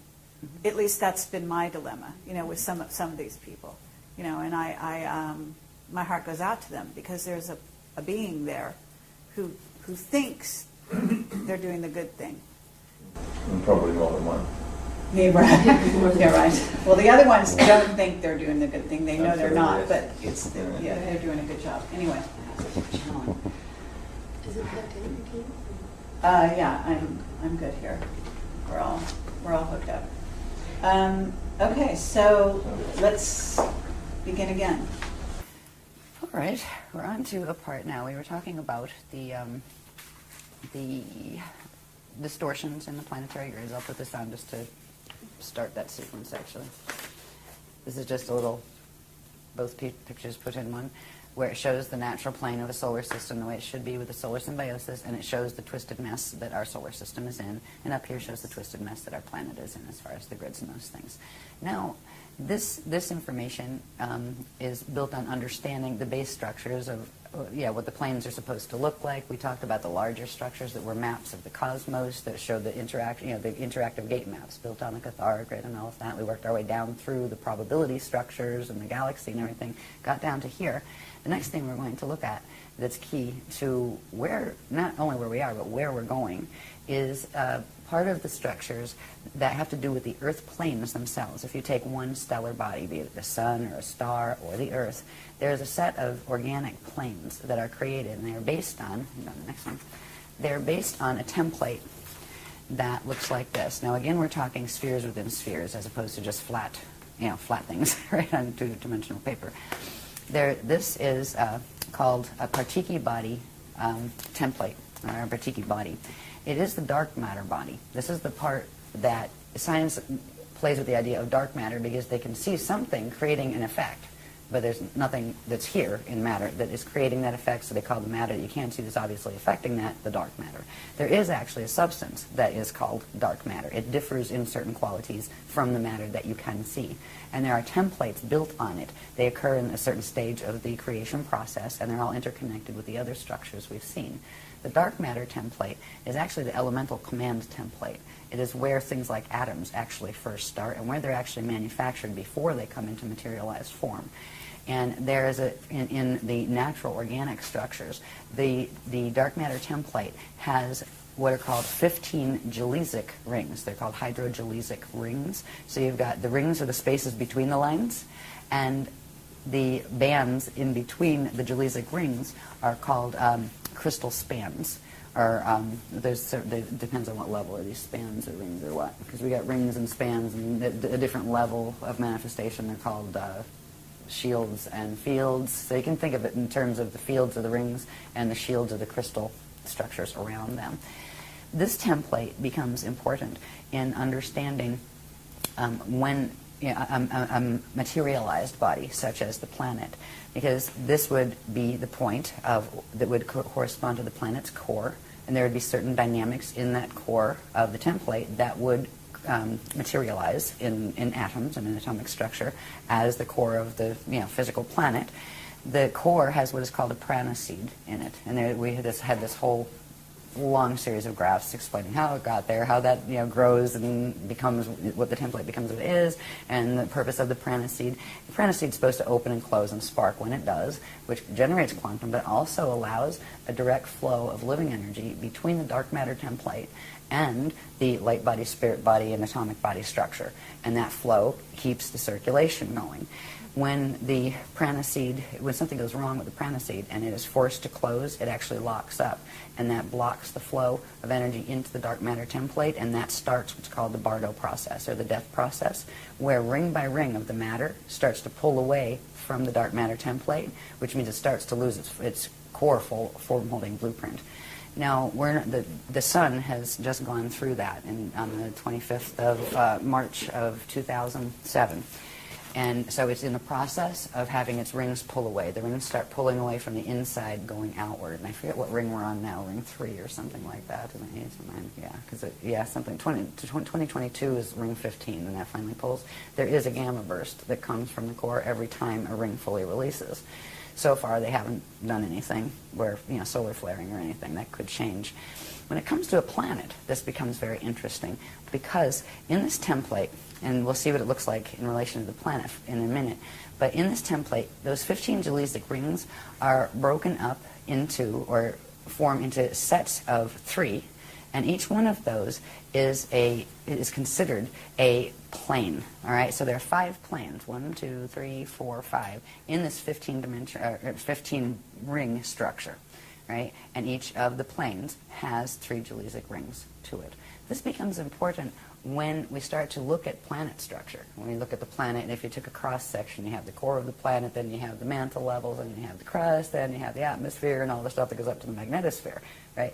This template is actually the key to understanding what is where. And there's some very interesting facts that go with each of these gelesic areas, because certain areas have certain characteristics, not only of matter, like certain areas are liquid. That's why we have like liquid core. There are certain bands, number 4, 5, and 6, will actually be liquid aquifers. They're called aquifers. And when we see this in relation to the planet, we're looking at just one-dimensional level of one now. Each dimension, for example, a three-dimensional planet like Earth, it actually has dimension 1, dimension 2, dimension 3, and what is called its density template, or its density body, which would be the catheric level. So there's actually 4 levels. It would be 4 embedded templates. One, like if you take 1 and then times it by 2, that would be the next size, times it by 2, the next size. It shows you all these overlapping rings, and in those, it actually gives you a map. If you take a cross-section of it, it gives you a map from the core going all the way up into the atmosphere of what is where, what energies it's composed of, and what doorways exist where, because there are pass-throughs that exist in certain parts of this. There also gives you, once you have the base structure of that, and you're on a planet that has mutations like this one does, with the twisted, the axis is twisted, the Merkaba fields are all a mess, that will show in the template, in the light and matter body template that forms, where the natural structures will have impediments in them that shouldn't be there, such as the net fields that we've talked about. So there are when we see this in terms of the planet, you'll see this structure, but times 4, where there'll be 4 of these, one, the next one bigger, the next one bigger, and then times 2, till we have 4 of them together, and that will give the planetary template of the planes. So in one-dimensional level, you have the 15 layers, or 15 rings, and which make up 5 planes. So if you have 5 times 4, that's 20 planes. You'll have 20 planes in one density level of a planetary system. This becomes important because in certain areas in between these planes, there are platforms of consciousness that can be activated and are being activated that will allow for safe zone spaces. So eventually those places will actually open, and there will be an interface of planes between here and the hosting systems that we're going into, where eventually we will be able to walk through certain grids, and if your DNA is keyed to it, you will be able to see the other reality field and literally walk out of this one and into that one. And that is what we're aiming for. What we get out of understanding the base template of the Partiki dark matter template is we can first see how, by taking a cross-section of it, this is still just one-dimensional level of it, but just by taking from here to here, wherever one of those crystal bands, right, crosses the vertical center line, draw a straight line over from it, and it gives you the vertical cross-section. So from a spherical map, you can draw a vertical map, which means starting from the core, going up, you can see what's where at what bands. This becomes helpful once we have it all embedded into the 4 together, so we can actually see what's interfacing where. And there's some fascinating things that are up in our skies, around, besides the Van Allen belts. Because we know where the Van Allen belts are, and I haven't even looked up how far up they are, but that's known by science, right? The inner and the outer belts and the gap between. We can judge the distance of how far up what is, as far as doorways and those kind of things, because the Van Allen belts give us an actual, physically verifiable location to judge the rest. Is it up above it? Is that kind of thing. So these spherical maps, which we're in the process of working on. In fact, we're going to be doing more of those in this workshop than we have ever before, really. And the vertical maps. These are the keys to, if you're going to move into Ascension, where's the first place you're going to go? First, you're going to have to know how to get out of here. All right, I found a Stargate, now what? Right? Where am I aiming for? People do astral projection all the time. Half the time, most of the time, they're going down wormholes and don't know it. That is not Ascension. They are not Stargates. There are ways you can use the facilities that we have organically. We have the organic ability to project out of body, and eventually we can get our DNA up to where we can actually take the body with us. But you want to know where you're going first. There are certain planes that are totally corrupted. There are certain planes that people, when they have, like, say, a natural death here, get stuck in because of the distortions in the light body structure of the planet. So when we start to see the planes, the vertical maps, we'll look at the spherical one in a minute. The vertical maps look like this, which is that cross-section, but this is after putting 4 of those layers together. So you see where each of the Jalizek rings overlay, and so you have 20 dimensions interfacing. So you'd have the core, and these are the different things going all the way up. There are certain areas that interface directly, because we talked about before how this Earth has been a hot spot for all sorts of, warring type of activity, because its relationship in relation to the galactic drama, where the star planet called Eartha in M31 Andromeda is directly linked to the host star that Earth was seeded into when it came back out, when it was seeded back out in the Amenti rescue mission, which was Ashayana.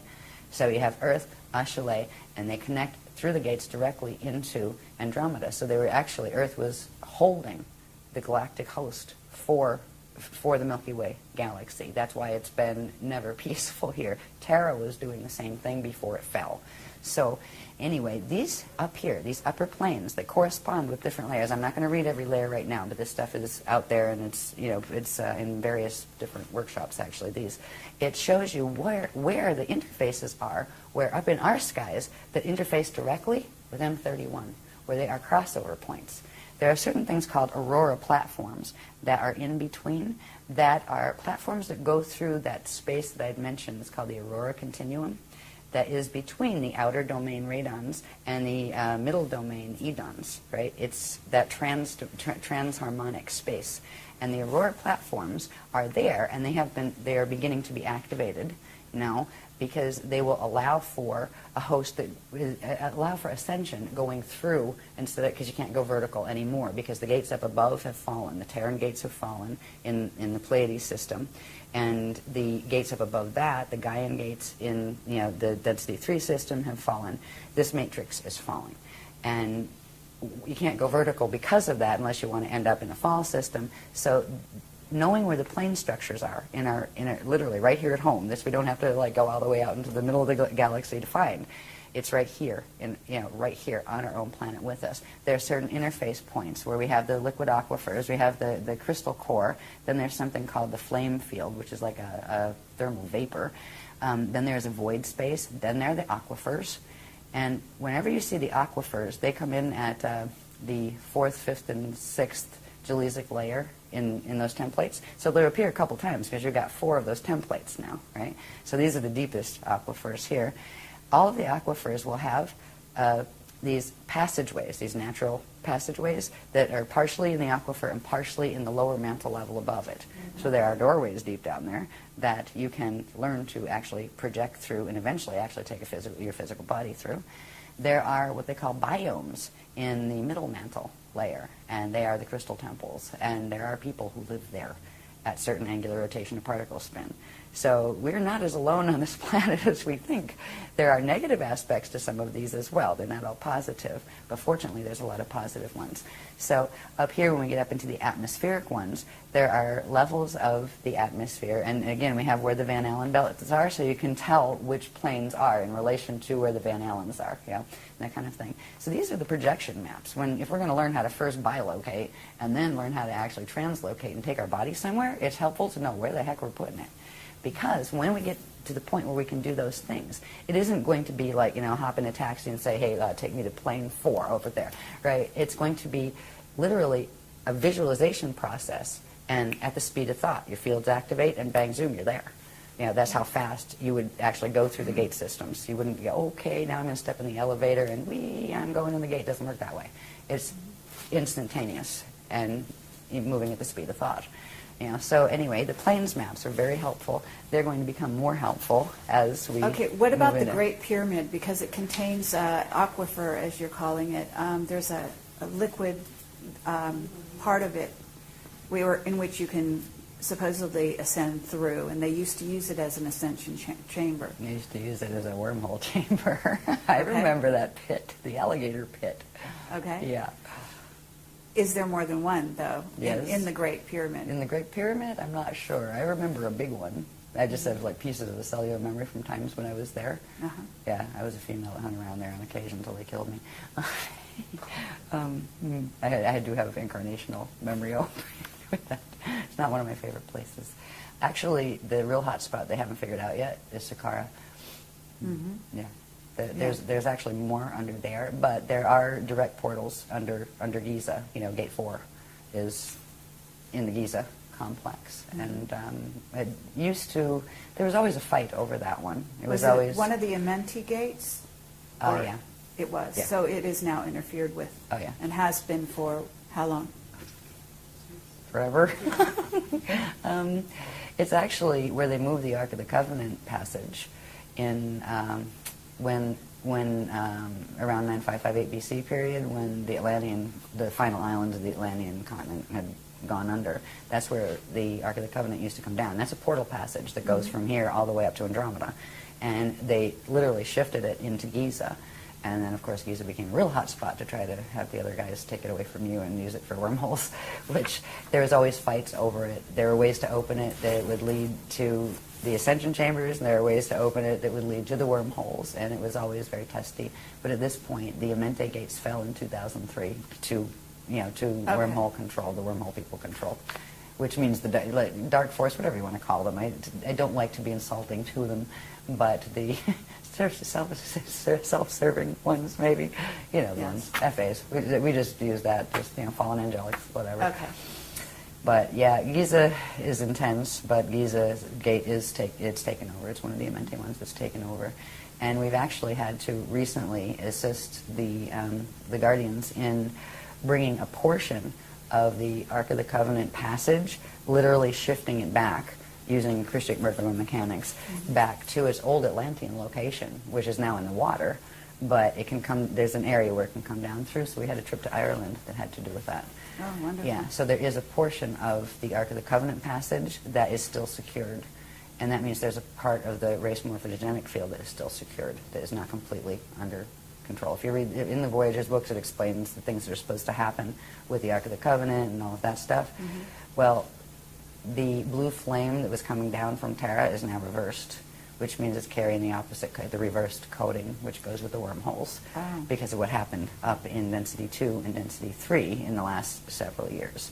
So right now we are doing the silver flame activations, where the Guardians have pulled a portion of the race morphogenetic field, angled it, because it's still in the core, but they've angled it. So it's the passage that goes with it is no longer coming down there, so it won't receive the blue flame. It'll receive a higher level one that is called the gold and silver one flame, which is the one that actually allows the activations that will allow for the transharmonic as opposed to just harmonic activation of the fields in Ascension. Okay. So it's been very complex, like the dynamics. Yeah, okay. No, but that's good. That's very good information.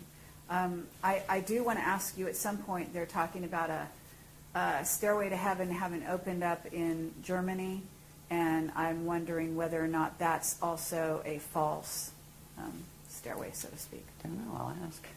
Okay. I'll set up the questions, see what they say. Yeah. I don't even know where I got that They just information. commented, they said, we'll talk about that later, remember Transylvania? Right? Yeah, because it seemed like an unlikely there's place. another one in Romania or something, Transylvania, that has recently been found in the last number of years. Somebody sent me a book. Yeah, Sarah sent me a book on it because she wanted me to know about that, and I asked the beloveds. And these things are I think, these are connected to the things we're going to learn about in this next workshop, that are the 12 plus 24 of the ancient Arrow sites that originally were Guardian sites, but some of which got compromised. So I wouldn't doubt that it has something to do with that, but I haven't heard anything about it yet, but that doesn't surprise me. Half the time it's like, you just heard about it, and here's the dispensation. It goes that way. So we'll see if it pops up, but if not, I'll put it on the list of ask them about that, and if they want to comment, they will, and if not, they'll say not at this time. I don't think that this is a positive. That was my understanding, is that it's been created, actually it's been created by governments that are working with probably with the Service to Self group. Yeah. That would be my gut feeling on it too. Yeah. But I kind of I call it File 13. I won't make a judgment on it until I get, direct from them or something, yeah. But I wouldn't be too hopeful, As far as all sorts of things like that, at this point, you're just going to go, yeah, right. Here goes another, FA activation. Great, another wormhole's activated. Great, they're doing another big meditation. Oh, wonderful. Well, and they're also, supposedly well. like an insider. They're selling tickets to. I mean, it's crazy. Not literally selling, but for insiders and so on and so forth. And it's just a piece of information that I got. I can't even remember where. I remember one person who was doing these, secret, big, important meditation groups with her ET channel people. And you were required to send hair for DNA. Like I went, "Ooh, no thanks." That's not a positive. Right. Yeah. Anyway, to each his own. I'll stick with my diagrams and the guardians. When we get through the structures that we were talking about in the vertical maps and look at this in terms, this is just a black and white copy. I don't have this in color yet. But these are ones we're just actually bringing out in. We've brought out the material before, but the diagrams you could actually read because they're clear enough because they typeset them for me. This is showing the spherical map, right? And we saw the little one before that was just like a cross-section, right? This is showing the spherical map. And when you look at these more closely, I'm not going to analyze this here. There's other things that, we've gone in depth, other workshops have gone in depth in these. But here's where you'd have the Van Allen belts coming in, right? So that gives you, all right, that's up in the air. Coming closer down here, this is the D2 crust. That's what we're standing on. The D2 area, we are actually in D2, right? That's the telluric realm, and that is what we perceive as solid from the state of mind, the D3 atomic level. So we always see, you see as solid what is exactly one dimension below your state, right? And we are stuck in the D3 state because of the DNA, so we are seeing the D2 level as solid. So this is the D2 crust we're on. This is then you'd have the level of the mantles going down. You'd have the aquifers inside there. The crust level always shows up at the outer ring around the 9 level, right? And that always shows up at this point inside of one of the Cathara grids. And that applies all the way up. The mental body layer of the planet, this is the physical emotional body layer. The next one up would be the D3 grid, that's up here, and there would be the specific areas where the crust of the mental body is, where if you went into the atomic state of matter, that would be physical to you. If you went into D4 or even density level consciousness, which is the one step up, you would see that as physically solid. Right? These are reality fields that are going on around us all the time, and they are populated as well. Right? And sometimes we get visitors from them. Not all of them are positive. They started out that way, but there are these things here. 1, 2, 3, and there's actually one that runs up in here. These are net bands. We've got which one's that? The Dermanet? Yeah, the D1 Dermanet, which is an etheric net. That runs let me see what levels this is, because you can find exactly where they're running. Just let me find my crust again. That's the D1 crust, sorry about that. This is D2. And this is a little bit blown up from the smaller map I was working on. Here's the D2 crust. That was the D1 crust I was showing you before. This is the D2 crust. The Dermanet runs literally halfway down in the upper mantle and halfway up to the ozone layer. All right? That is one of the frequency control nets that are controlling our DNA, our minds, that we're getting broadcast. You wonder where channels get their information from. Yeah, it's the intranet, actually, and that one's up here. That's the D2 level. That's up in the atmosphere, a bit higher than the ozone. Here's the ozone layer, and here's the thermosphere area, which is the inner atmosphere below that, right? So moving upward, we have the next net, and that's the intranet, and that's where the channels get most of their broadcasts from and all of that kind of thing. They're canned broadcasts, many of them. These, if you follow it around, where's the Van Allens? The inner Van Allen's there. So this is right in the beginning of the Van Allen gap, right? So it's showing you. You can tell where these things are, where they're coming from. This is what the HARP stuff is all about, and various things like it. They are getting these things activated to kick them up for full throttle when they try to roll the planet, and that's what all this technology has been trying to aim for, was that final extinction, which they're not going to succeed at yet anyway. Hopefully by the time they get around to being able to activate this Merkaba and making us extinct, we'll all be gone anyway. Right, bye. Took the spanner gates out. So up here we have, this is the one that corresponds with the next level, which is called the density grid. That's the etheric level of matter in the planes. This one is called the ego net, epigenetic overlay net. That is the one that controls the chemical sheath around the DNA that actually tells the DNA what to do. So these are the biocontrols that are being used. When we have psychotronic warfare and things like that, where we're getting zapped with stuff, I mean, these are the nets that are coming through. There's a whole other set of technologies on planet that go with this. It's called the Caduceus network. And it's a perversion of the natural structure of that figure-8 shaped Navajo gate. They've learned to tap some of the energy off those and twist them into the Caduceus shape. right, and run an artificial free energy system off it. And that's why we never got excited about the free energy system, because on the planet Earth there isn't such thing. It's siphoned energy that is being taken off the gates and helping to kill the planet more quickly because of the distortions on the planet.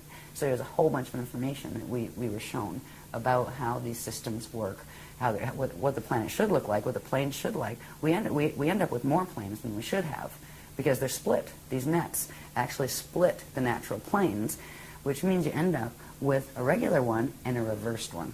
The reversed ones are called hibernation zones, where literally whatever quantum of matter was there, it was put on reverse spin, so it disappears from here. It's not there anymore, right? It went somewhere. It's in the same place, but it's on opposite spin, so it appears invisible. This is where you have places like Shambhala, Eartha, all the other little channel control matrices that have been working wormhole systems in interacting and controlling here. Olympus was another one, yeah.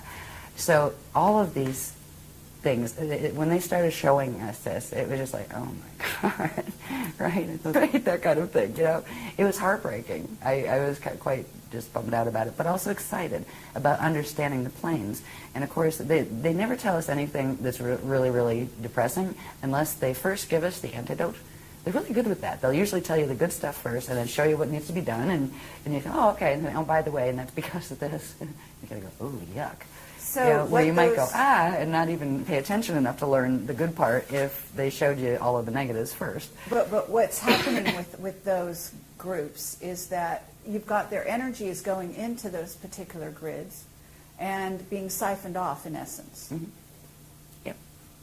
And they're also being used as beacons to send energy in to the remaining grids here to control them. The people don't know they're being used that way. They're being used as energy conduits to help literally pull the planet into a black hole. And that's really sad, because most of the people who are being used in that way, it would be the last thing in the world they would want. Right. You know, because they mean the opposite, and that's really sad. But there's also a lot of the people in those groups that are actually incarnated out of the soul, the FA soul groups. Mm-hmm. And some of them, once a being incarnates, though, it has free will, even if it's out of a non-free will matrix, mm-hmm. which is always a risk. When the FA groups decide they're going to incarnate and put their little soldiers on the planet, their soldiers might rebel when they realize, hey, we can make better choices. But they still have the DNA link, where they'll have a fight in their head.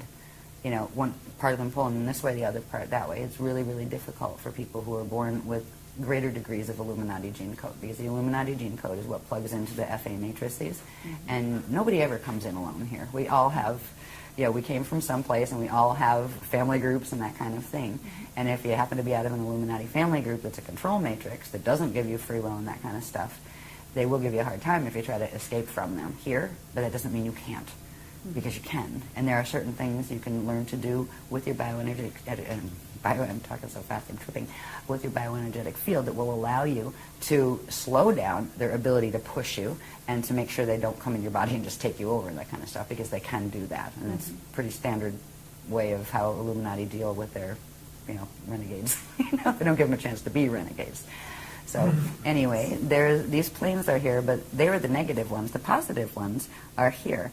There are these aurora platforms that connect into the aurora continuum, and we've been progressively giving technologies and techniques to work with our biofields and, you know, in our bodies and our various levels of our bodies to bring in the currents that will allow us to begin to be able to go into these spaces, or actually more so open up these spaces where they're in the same place as the other spaces, but you could have two people standing next to each other, one activated to this time wave and one to that, and they'll see completely two different things.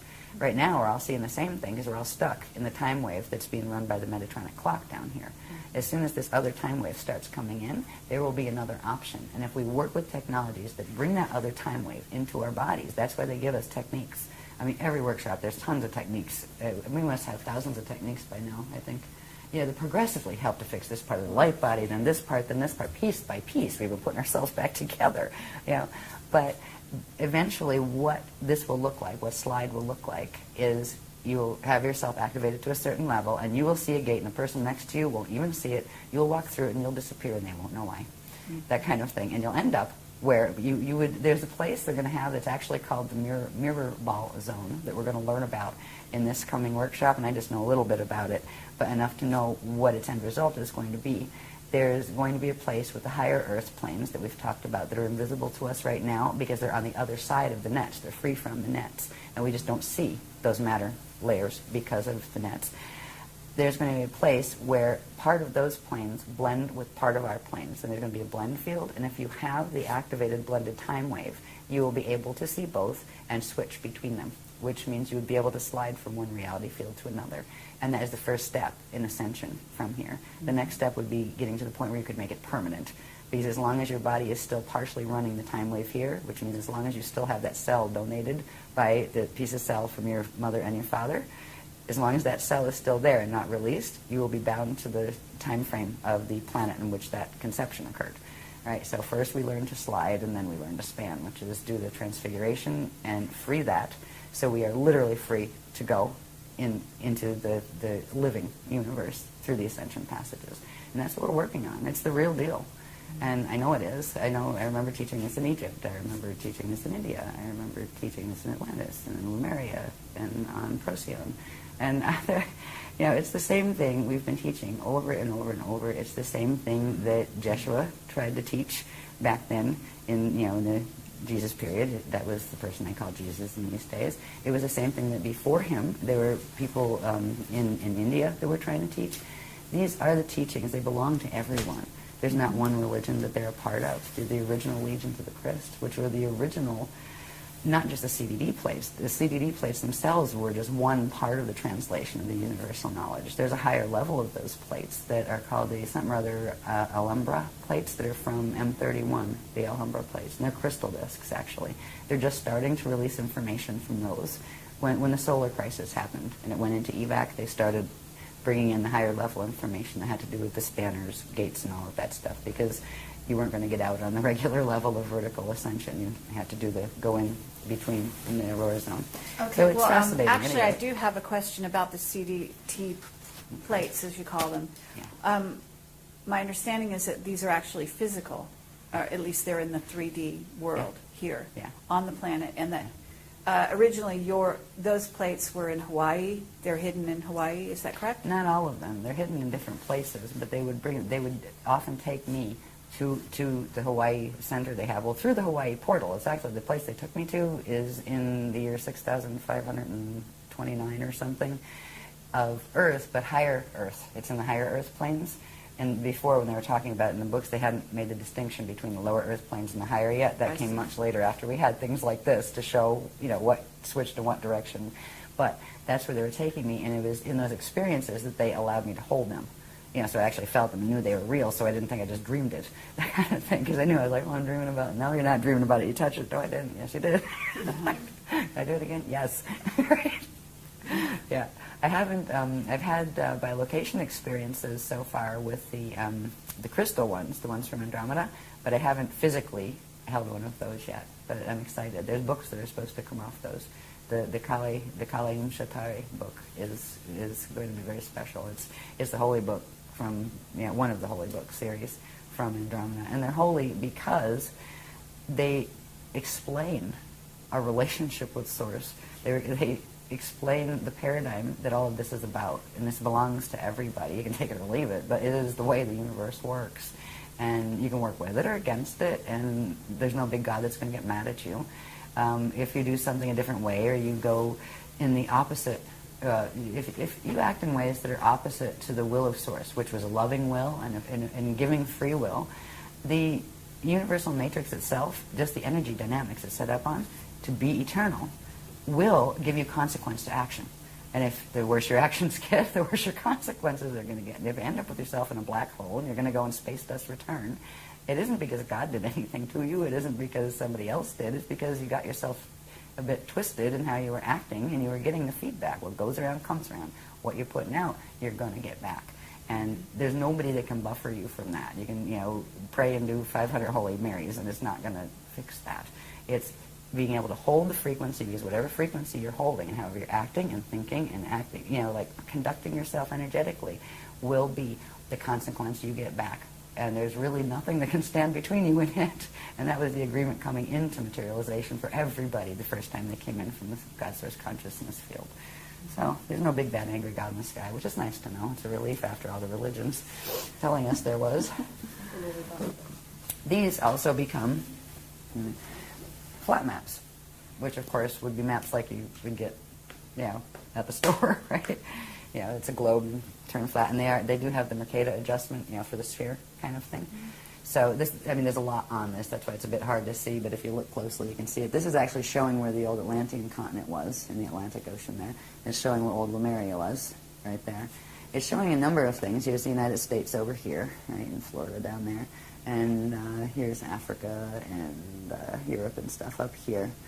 All right. Now, these things here are interesting. This is the equator line, right? Now, if we look up here at the sphere, right, there's a little sphere up there representing the globe. The staff line is the vertical line, right? And that would be the axis that it's rotating on, the planet's rotating on. And then there's the chamber that runs front to back. And then there's the rod that runs side to side, east to west. These are all twisted up right now, by the way. They're not, like east is not east, west is not west. And we're upside down, actually, in terms of the natural, the greater maps that our universe is a part of. We're actually, like for Eartha, for example, Eartha is still in its natural position in M31 in relation to the larger maps that's a part of. Its north plugs into the center points, and that's where those Cathara grids come in. The north, the top is north, is true north. Eartha in M31 still has its north in the north position. Our north is actually our south. We're literally upside down and then shifted 23.5 over. So it's 180 plus 23.5 shift. But to us, walking around on it looks like, that's up, that's north, right? So that's what we work with here. We went through a whole series of things that showed the twisting and distortion of the rods in the chamber. Where is the front of the planet? Where is the back? Where are the true sides, right? We have this thing called the Greenwich Meridian that everything seems to be based on. This has to do with there are natural chambers that should run front to back and natural chambers that should run east to west. And these are all twisted as far as the numbering that has been put on here.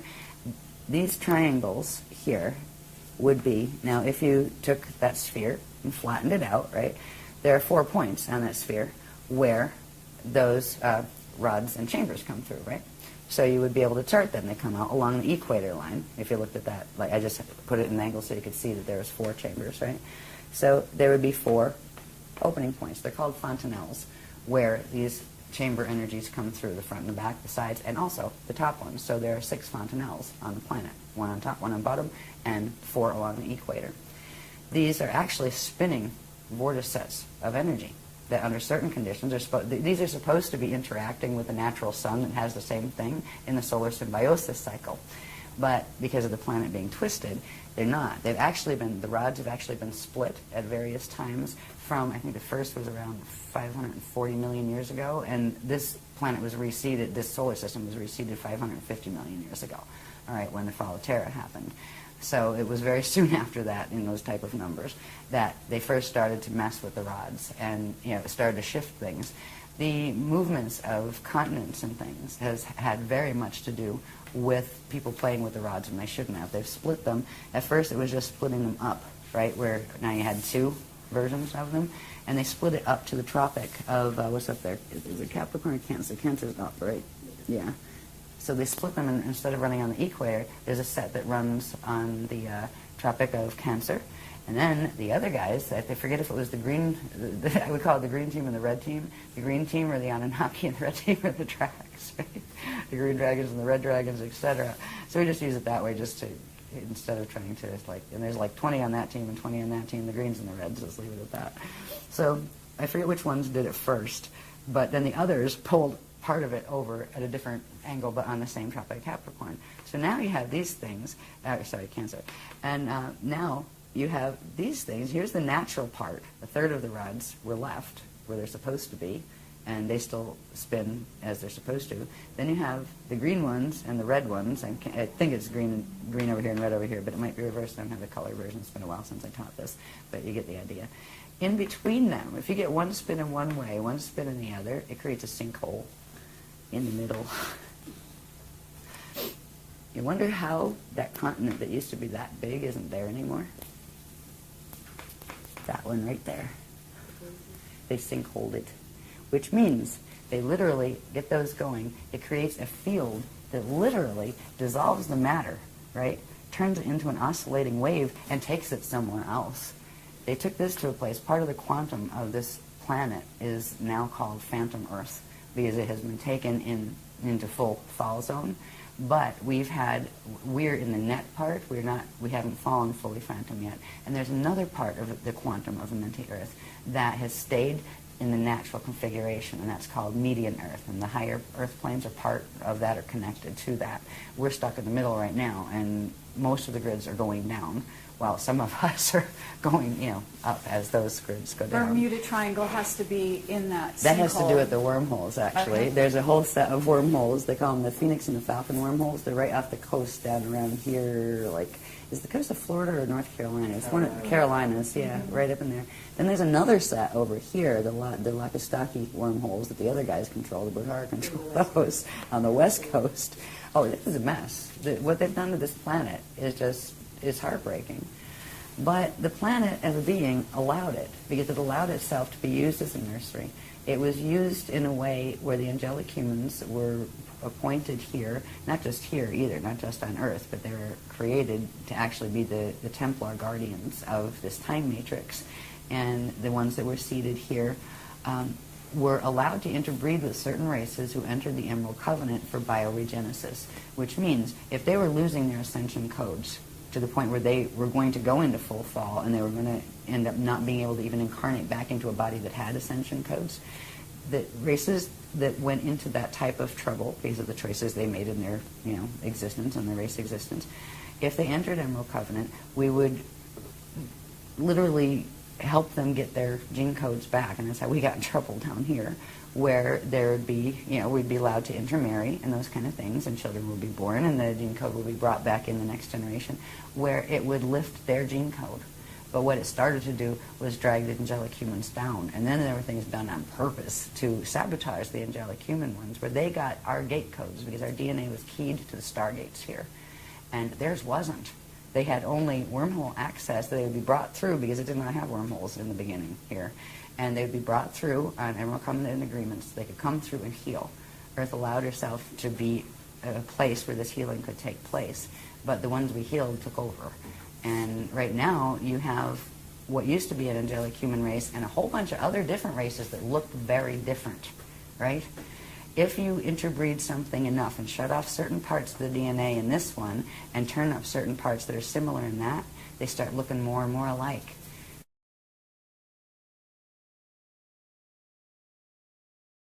This is a transposition of race identity look, right? Angelic humans look much more actually angelic. We're much taller. We actually have 6 appendages, 2 thumbs, an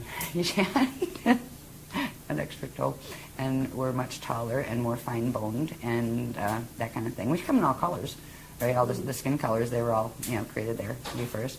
There are people that were much more reptilian, that were in on the bioregenesis or helping the DNA to get its ascension codes back projects. So now you have people that are part human and part reptilian, part human, part Anunnaki, part human, part Draconian. Oh, it's just like Club Universe here, and that's okay if we weren't all fighting and trying to kill each other. Because if you look at what is happening, what has been happening, our history on this planet, even the part we know, everybody's been trying to kill everybody else to get the land out from under them, or to take control of their power and disempower them. It's been horrible.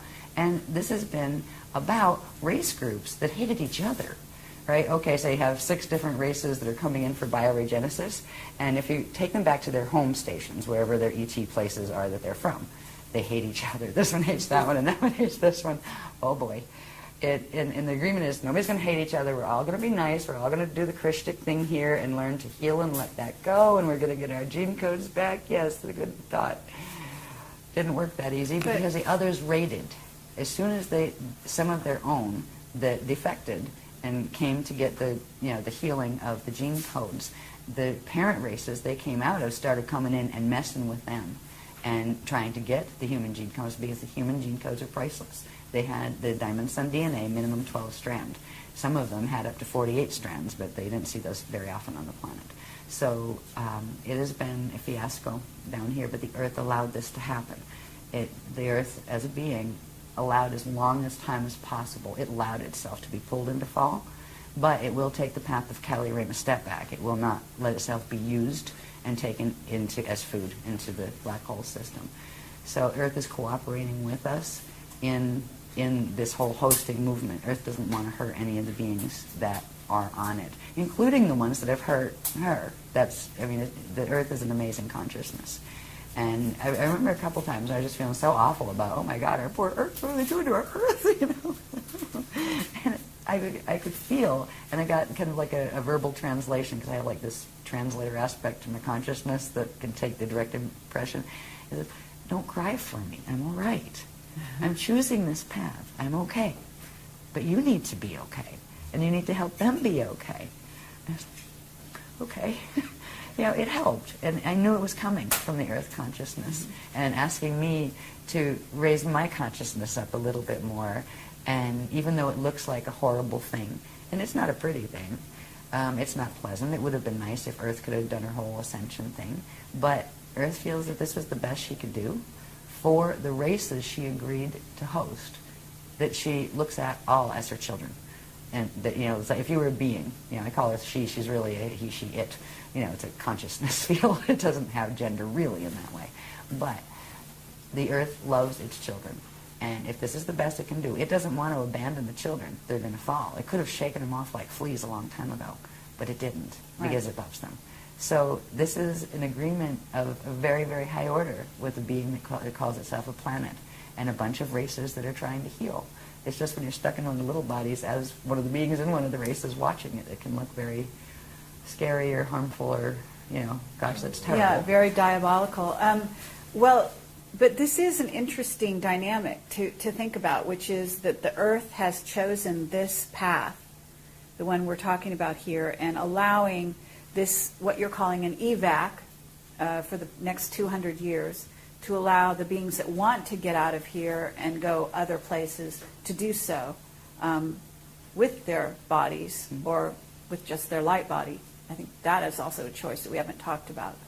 Well, right now, we still have the potential to heal the gene code enough where we can actually do physical ascension. I understand. That will change very abruptly on December 21st, 2012, unless we do stuff before the fact to stop what's going to happen in the planetary grids then. Because right now, the human DNA is keyed to the planetary grids, and the majority of those grids are going into the 55 Death Star activation. It won't complete, but it will be enough to shut down the ascension codes in the biological bodies permanently. But I do know that somebody, might not be our group, we might be too old and tired, honestly, I don't know, because you know, use up enough of your quantum, and even if you can get your, you know, put your DNA back together, you're just too bloody tired, right? So it's easier to bardo out and just get your spirit out and free yourself from the body. Yeah. So we're not sure it's going to be, you know, our group. It might be the next generation. Sure. But there needs to be a group that does this, because if not, the human race will become extinct. If there is not at least a breeding set brought off planet physically with the ascension codes restored, what the human race was will no longer be, because it will have been mutated into something completely different, and those potentials will be lost. It will become extinct. Now the consciousness will go in various places, but the race as a line in and of itself would become extinct.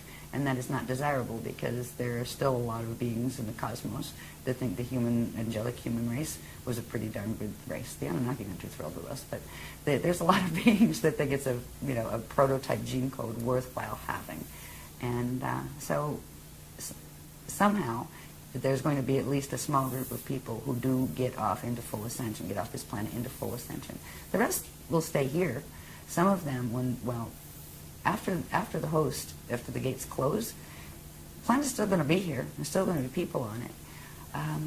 But it's going to become more and more obvious, if it hadn't already, that being here very long isn't going to be an option. So there's going to be a huge rush for who can get in the air the fastest and out of the solar system, because they're going to realize what is occurring with the sun. There's going to be a galactic but you're talking type about, scenario. in that case, they actually, their choice is only to go by a vehicle, you know, physical vehicle. That's what they will try to do. The ones that who will end be up left. staying here, and there will be grid wars But over who has the resources But to will there build be enough any ships to get off. positive groups any groups taken off by positive beings at that time?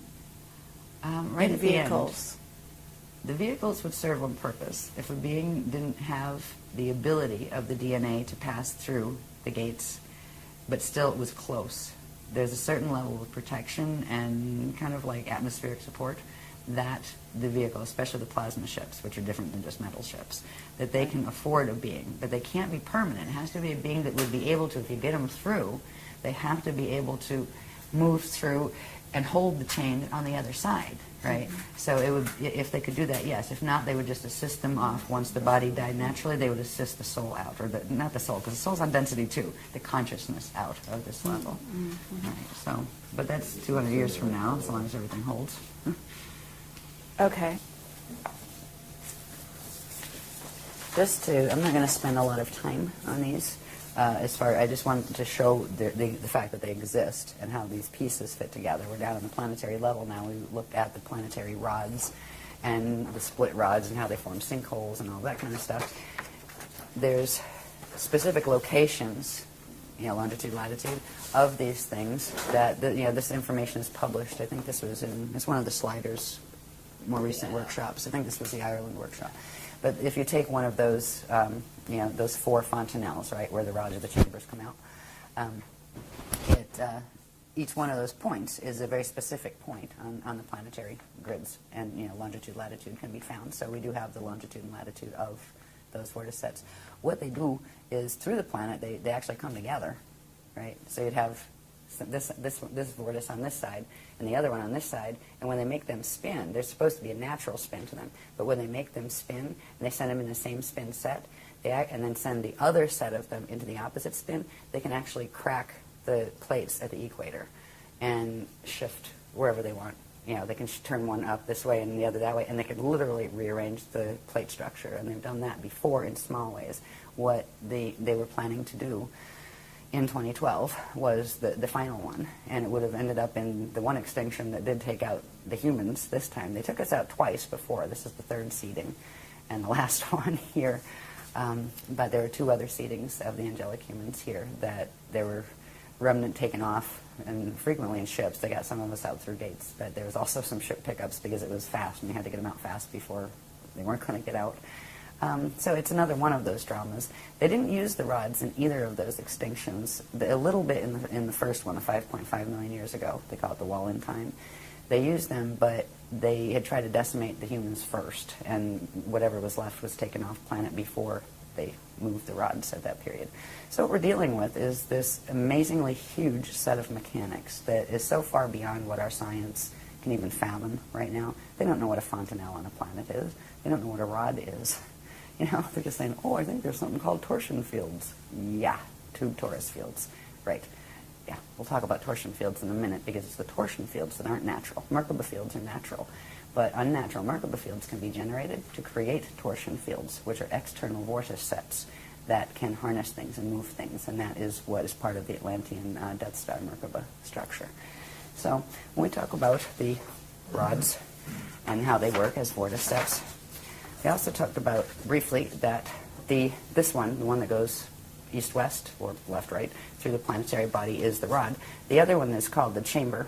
It has the front and that goes front to back, and that also comes out. This opens, this natural chamber at certain points opens. The rear part of it is referred to as the Bardo chamber. And at certain points in Ascension, a natural process occurs where that Bardo chamber would open that allows for the different things to take place in a being's or a planet's body, that allows it to go into light structure so it can go through gates and go to another space. The chambers are opening on this planet. They have specific locations as well. And again, if you turn this around, if you took this paper and bent it, where you at least have the circular part, you would see that this point and that point are directly, front and back from each other. What's funny is we had to do the calculations of where is the real front of the planet, because it's all twisted. The Greenwich meridian is not the natural front, back, or sides, and we have the calculations of what actually is the front and back and all of that. That matters when you're trying to line up angular rotation of particle spin with certain planes that are not in the net. because if you get it going the wrong way, it'll go into the matrices that go with the wormhole structures. So they were teaching us the basics of understanding these things, so we understood what directions our particles needed to learn to spin in. There was a time we were hoping to get some of the planetary grids out of the fall, where literally some of the quantum from here could be shifted, and it would almost look like, well, it would look like in the other places, in the higher Earth spaces that are also physically manifest, it would look like new islands appearing, that the land grids that we could get out. The chance of doing any of that now is very, very slim because of the thing that happened with the sun, the solar issues, and also the activation, the 55 activation that's going to take place in 2012. That can't be stopped. If they tried to stop it, it would actually implode the core, and it would all be history. So the chance of getting grids through is not, like, as far as planetary grids, is not high. There may be little bits that can come through here and there. I get a feeling. I don't know, I haven't talked about it yet, so it's maybe a potentiality that's still on the board, but they're not going to talk about it until it becomes a stronger potentiality. But as far as the planet will go, its course, it's chosen its path of Kali-Rama, step back, and that's good. That's better than Kali-Dima fall, because, you know, it's like, okay, I'll work with you, the consciousness on the planet to a degree. I'll take this much, but I'm not going there, right? You want to go there? That's your choice, but I'm not going there. There's a whole bunch of people and a whole bunch of Illuminati races here that they don't have an ascension code left in their bodies. They're not going to make it out in time. They need too many generations to regenerate those codes, and there's only 200 years before the gates close. A bunch of them are choosing also the path of Kali-Rama, step back, where they will go through their natural Bardo process and then go back through the Ring of Fire, back to the Edons, and then come back out and try again. Yeah, and that kind of stuff, where you come back out and you're not in false status anymore. Then it's kind of clean slate, and okay, your choices again will bring the consequence. So you have a chance to get the ascension abilities back, but you come back to where you started, like the frequency level where you started. So it's, you don't get to like come back and I'm up here now. No, you'll come back in the same frequency zone that in the outer domains as you left in Kali-Rama. So we're at an amazing point, is what all of this is about. An amazing point in human history, but also in galactic history, and the decisions we make now, still, even though there's these huge influences that do interrupt our free use of all of our abilities to do whatever the heck we want and manifest anything we want. Yeah, we're dealing with a planetary field here that's a lot stronger than our individual fields are. So we have free will within the parameters of the framework we're in. But there are still choices we can make. We can still choose which path we want to be on and take the steps that are a part of that path. There are things to do if you don't want your DNA to go 55 Metatronic in December of 2012. They're not that hard. There are some things you need to learn. There are some things you need to learn to do with your light body. You need to know what the hell a light body is. You need to know some of these structures. You don't have to know every part and label every part. There's not a test at the end of it as far as, regurgitate the information. It's about getting the activations, getting your body healed enough to support your decision of the path you want to be on. There are people who will be more comfortable with the path of Kali-Rama. There will be more people who are comfortable with the path of Kali-Dima fall. Because they figure, heck, it's more fun, right, for now, right? That's okay. God sort of allowed in the creation, loved everything, created everything out of love, and imbued everything with its own power. It had the power to create as it chose. And we were given free will, but part of the creation was it would be an eternal life system. So that meant a set of physics boundaries were set in the structure itself. And that is what we play ourselves against. It's not God getting mad and sending you to hell. We send ourselves to hell, if we go in that direction. Mm-hmm. So we're at an amazing juncture in our history. These are just some of the gates, some of the gate locations. You're not meant to be able to read this. You need a magnifying glass for it. But these are the identified with longitude and latitude gate sites we know of so far, both the positive ones and the negative ones and the ones in between. And the list isn't finished. I have a feeling we're going to get some more this weekend. I have a feeling with the arrow sites. Mm-hmm. Yeah. So, but is it possible for you to name some of the major ancient gates that are active or becoming active? Well, one of my favorite is Machu Picchu. Okay. That's magical. Yeah, there's always a part of that stayed safe, even when it turned messy. We've gone back there 3 times. We've brought groups back 3 times. Let's see.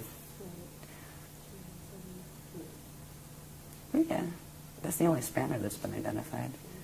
Yeah, they didn't identify any other spanners, did they? No. Yeah, the spanners are those core gates. Yes. Yeah, yeah, they've been still on, like, they'll interact through a set of gates that are referred to as the Ark Hub gates, the Ark of the Covenant gates, which are they were an interface system that if a mente fell, they would still, hold the passages out. They haven't given the specific locations of the core gates yet, Okay. except for one that's referred to as Shalon 7, it's Spanner 7. And that is the one that's, it's actually Mesa, Arizona, but it connects into Scottsdale and Phoenix. And we used to live out there. They had us secure a spot out there. So it's, Okay. yeah, so that's one. They're all over the place. I'll just read a couple here. There's so many, it's like, yeah, whatever. Okay, Bermuda and was there fun. is a Stargate that's, of course, very well known in Iraq, at least one. Yeah. And Yeah, that's is SG-10, that I think, isn't it? considered to be Oh, one is that of the gates of Amente that was taken over? Let me see, which one was, I know Iran was. Yeah, which one was Baghdad? Yeah, I'll just read them. The Amente gates, and the ones that fell. You had SG-1 through SG-12. SG-1 was that Halley at the South Pole, that's South Pole. The other one, we're sitting on it, Sarasota, Florida, the Grual, and that's a control gate, and that's why we're here. That's one that we still were able to keep interfaced with the other interface systems where they couldn't take that, because that's a control grid for here. This used to be part of the Atlantis region in the ancient days. Then there's another, SG-3 is on Bermuda Islands. SG-4 is Cairo in Egypt, actually. Egypt, Giza and Cairo in Egypt, in that area. And it actually interfaces through several. It comes in through the big pyramid, Cheops, but it's also angled through into Cairo and into Saqqara and Philae, I believe, in those areas. So, Okay. yeah. Machu Picchu is Gate 5. In Moscow area, Russia, is Gate 6. Lake Titicaca, Peru, is Gate 7. And we went there, too. That was interesting. SG-8 is in Xi'an, China. SG-9 is in Bamtao. I can't even read, it's so tiny. Bamtao is in Tibet. We wanted to go there, but the grids weren't safe enough to do it. SG-10 is in Abadan, Iran. SG-11 is in the Vale of Pusey in England. And SG-12 is in Montségur, France, and we went there as well. That's where the Cathars were massacred. Yeah, Yes. Remember that one, too. I was just there. Personally. Yeah. So they were the main Amente gates. Now, the gates that are using, there's a whole bunch of things also called Q sites, which interface with the gates. There's 12 of those, one for each gate. There's gates that connect into the parallel Earth stargates, which now are under the control of the fall force. There were let's see who else we got here. The ones we are using now, there's a couple sets that interface they're called the Ark of the Covenant hub gates, or the Ark hub gates, and the Polarian gates, which are a set of Polarian gates that interface through that Aurora time continuum that I was telling you about. So let's see, where are we? Oh yeah, and there's the Trinity gates. They're the ones that actually will step down to a D3, because most gates you need a minimum of a D4, but usually D6, six-strand activation to take a body fully through. But the Trinity gates were designed to actually, if you had third-strand activation, the three-dimensional consciousness, you could still go through them and go into safe spaces until you could get up to six-strand activation so you could finish the process. The Trinities are, this is so tiny, let's see. Trinity 1 is Malibu Beach, California, Malibu. Trinity 2 is Belize City, Belize, in Central America. Trinity 3 is off the southwest coast of Goa, India. 4 is Staten Island, New York City. 5 is southwest of something I can't read, in Tuscany, Italy. 6 is in the Andaman Sea off the coast of Burma. And that has something to do with a number of years ago, there was a tsunami or earthquake or something out there because they did something to that gate. The other side did.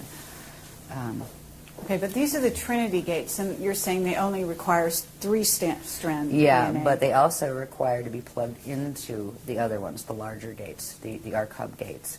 But the Trinities are like a step down for beings that won't, if you had to use the gates and you only have 3-strand activation, you'd spontaneously combust your body if you went through, a gate that your DNA is not activated enough to hold the frequency of. Okay. Yeah. And let's see. So, Wait, I don't know if the hub gates are on this one. I think they put this together before. Yeah, the hub gates. We have a whole book on the hub gates, actually, a whole, Okay, and the spiral nature of the thing. hub gates is what? Well, they're the arc hub gates. They run off the Ark of the Covenant portal passage between here and the Andromeda Galaxy. All right, Okay, so they are require secured. 5-strand or 6? What were they? 12? Yeah, their base is 12, and for anybody to get 12-strand activation here, 200 years, not highly likely. That's why the hub gates, certain beings that come in with certain contracts would be able to use them if they were fully activated. But what they're doing with those, if we get those activated on the planet, which they have done, then they can plug them into the spanner gates, which you need 24 strands to be able to pass through alone. But then they're plugging them into the Trinity gates, which steps it all down. So the Trinities would allow passage of someone that has average, DNA activation levels. So there's a whole bunch of, the dynamics are very specific. A lot of when the Zetas were doing abductions, earlier in, a couple of years, 20 years ago, they were trying to figure out exactly how do you calibrate that beam, because they were losing people in flight, right? Oh, let's grab that one. Oops. I mean, seriously, just vaporizing people, because it's all about frequency. It's all about electricity and how much electricity the body can hold and handle. And what we've been doing for 10 years is progressively building our body's ability to hold higher and higher dimensional frequencies. And now we're bringing in the transharmonic frequencies that come in from the Aurora Continuum.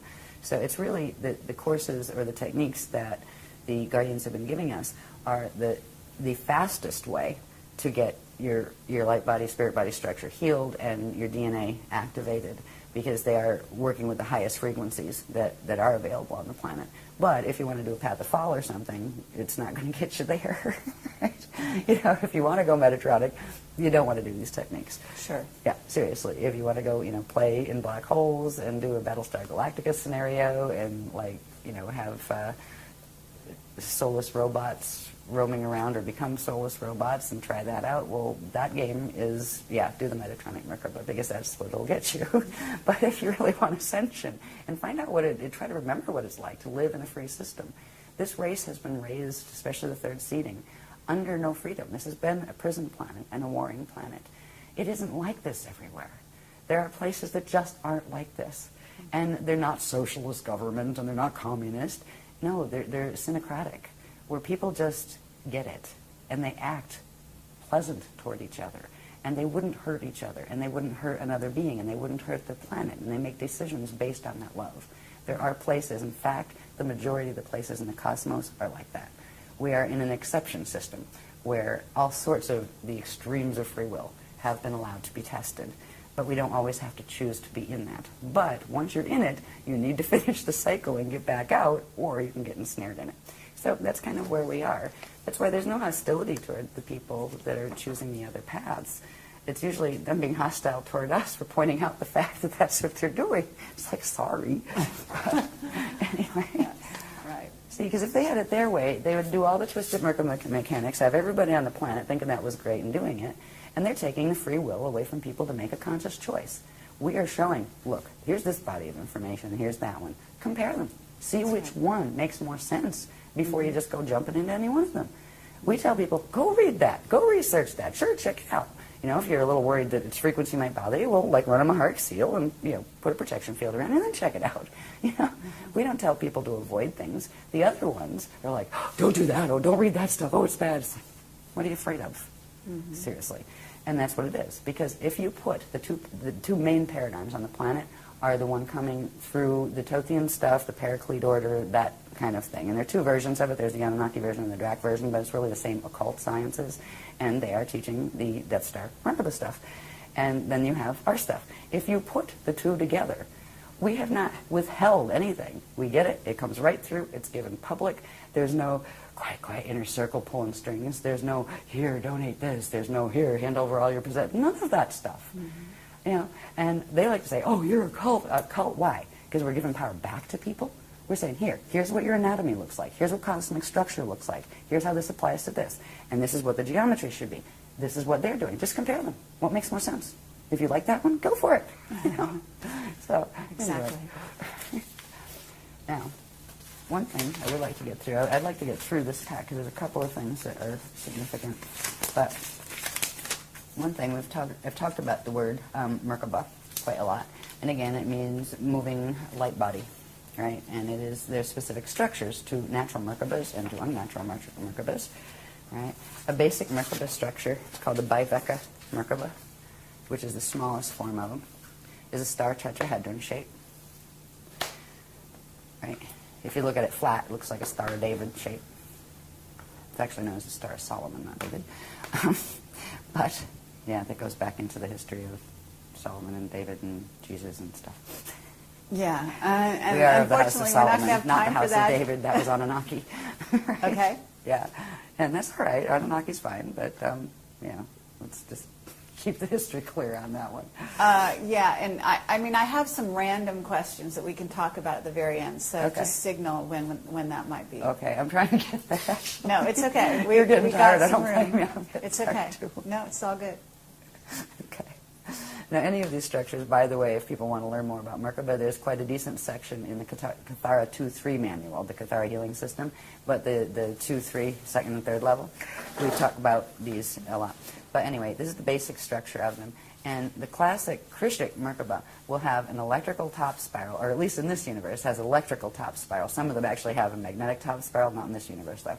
But they'll have an electrical top spiral and a magnetic bottom spiral. The electrical one will spin clockwise and bring electrical energy in, and the magnetic one will spin counterclockwise and bring magnetic energy up and out, right? So yeah, if they're, the two cones do not spin in the same direction, all right? That is the big difference between a Death Star Merkaba and a natural Krishnik Merkaba.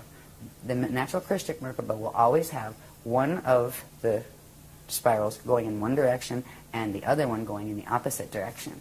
Whereas with the Death Star Merkaba, they will take one set. They'll tell you have two Merkaba fields, one Star of David shape and another Star of David shape. You spin the one Star of David shape this way and the other that way. That's the same spin spiral set. That is a phase lock Merkaba. That is a Death Star Merkaba. And they're combining it with the one from the parallel universe to make an unnatural blend between the particles over there and the particles over here to drag you into the Toro Rift time rip. All right. And the ratios are different. A natural Merkaba here at Biveka level starts with the electrical going at 33 and a third spin. And it's, what is it? Rotations per trillionth of a nanosecond, I believe is what that refers to. And the bottom would be at 11 and 2/3. And there are increments of speed that if you go to the density 2 level of it, it goes up to, the speeds go up.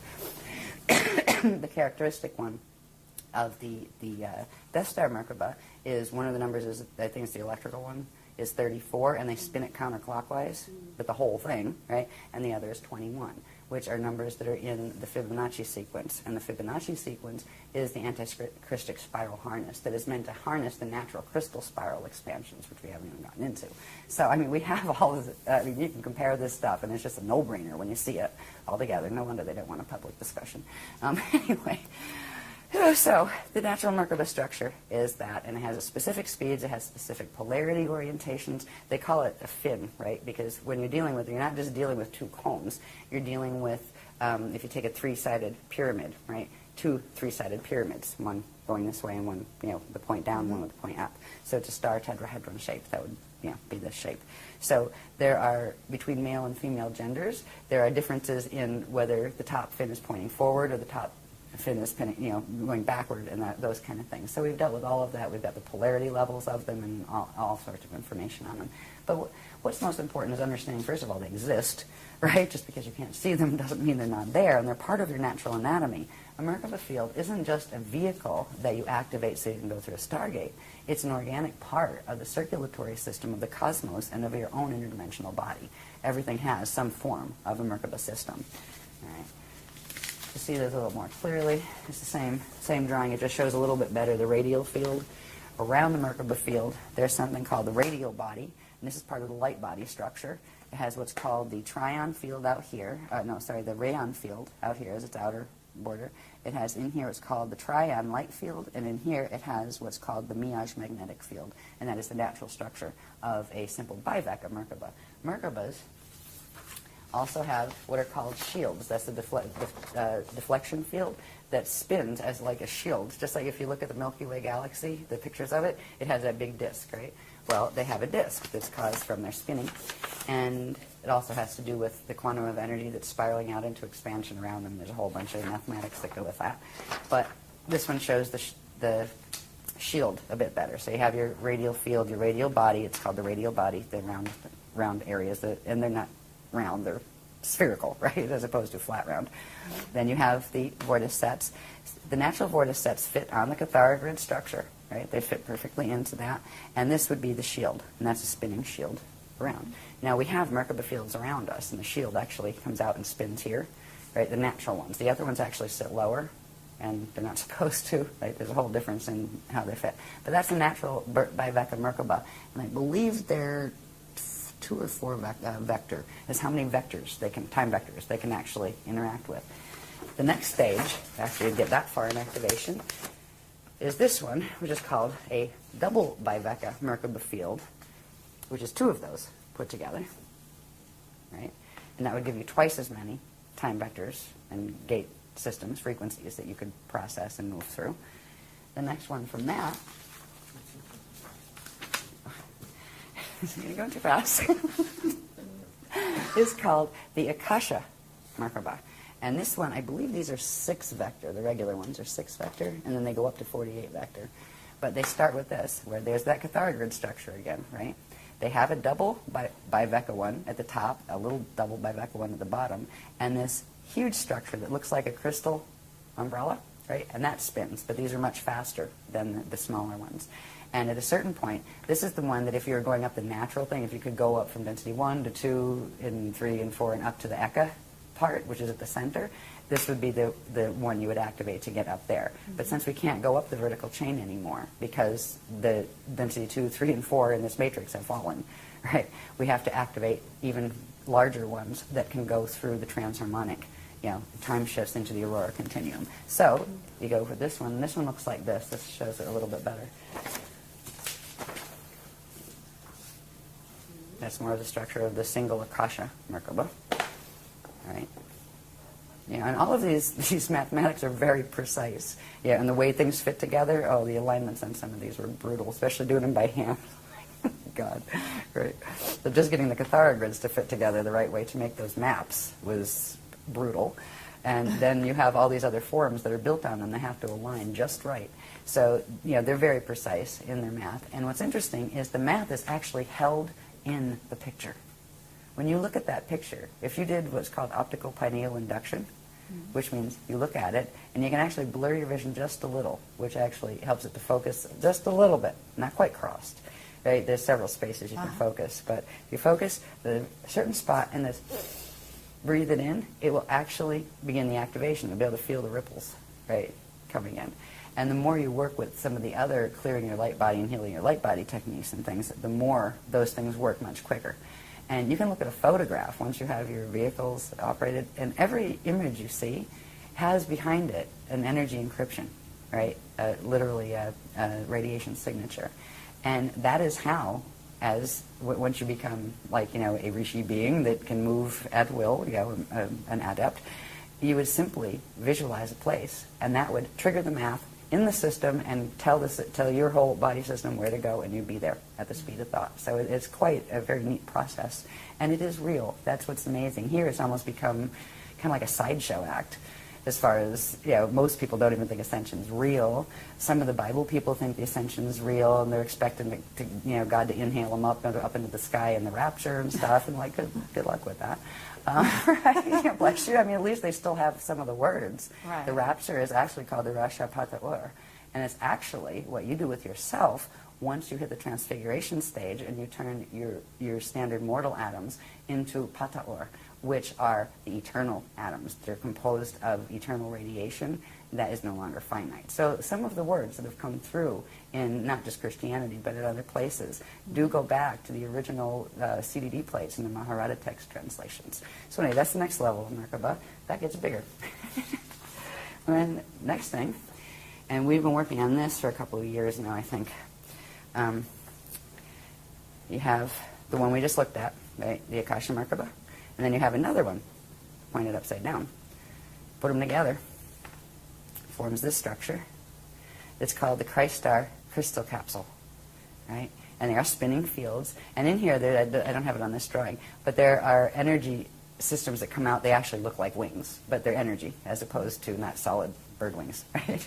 So this is where the concept of angels and things has come up, through our history. There were winged human type beings though. But anyway, the next stage is the Christ Star Crystal Ascension Capsule.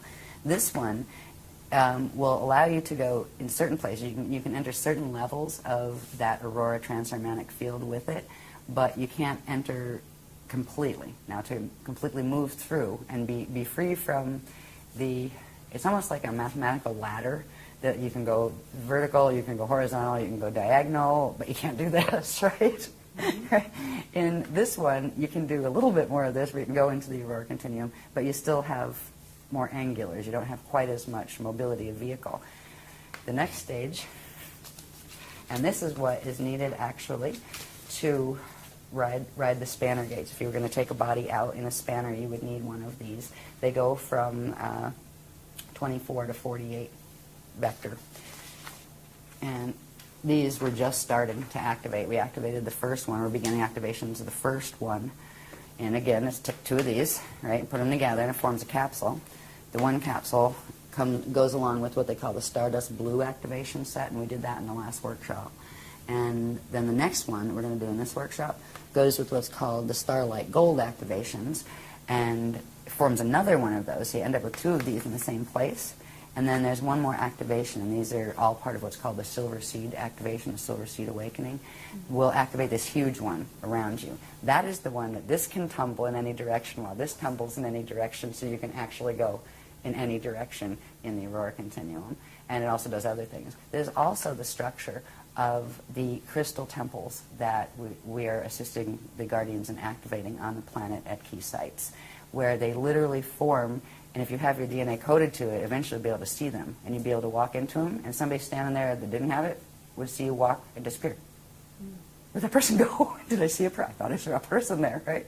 Where you would see the structure, and you would know it was there. You'd see it like as an oscillating thing in the air. You'd walk in, breathe, and go, yes, hi everybody, I'm on the other side now. Well, meanwhile, anybody behind you would be going, where'd that person go? I didn't see them. I mustn't have, right? So we are beginning to activate these, not just in our personal bodies, but the sites that were key to, the natural gate sites that were key to activating these. Like when we do the grid work here on the beach, we started activation of one of them last time. We're going to do the next one this time. So we'll have the double one here, and I think we're doing the initiation of the bigger one here. And then there are ways to spread that through the network, which we're going to work on here. We had these new activations coming through in this workshop that I didn't know about until like 2 or 3 days ago when they gave me the itinerary. They're called mirror ball activations. They're very, very interesting. They use the aurora continuum frequencies. And we are beginning those activations that will actually trigger these remote when you activate what are called the ancient arrow sites. And we're going to learn about that in this workshop. But it's like a blanket frequency that gets transmitted where all of the sites that are keyed to activate this type of transharmonic doorway will simultaneously activate. So that will be done during this period. That just came in. I didn't know that. Sometimes I go, I'll be talking and then the line comes in, right, and they go, oh, thank you, I didn't know that. So this is what we're working on. This is the kind of Merkaba you do not want to activate. That's that twisted one with the same spin spiral set. It snaps its connection off to its natural center point. It can't build into those forms at all. It is very limited in frequency. It is I believe it's they end up as 5-dimensional or sets of 5-dimensional. They're based on like 5s, 10s, 15s, as opposed to 12s and the natural codings. This is the Death Star Merkaba, and what did I say here? It creates an inorganic torsion field, which is that tube torus net field around you, and it also creates this yin-yang flow. You know the yin-yang symbol? I used to like those too. Thought they were cute. Oh well.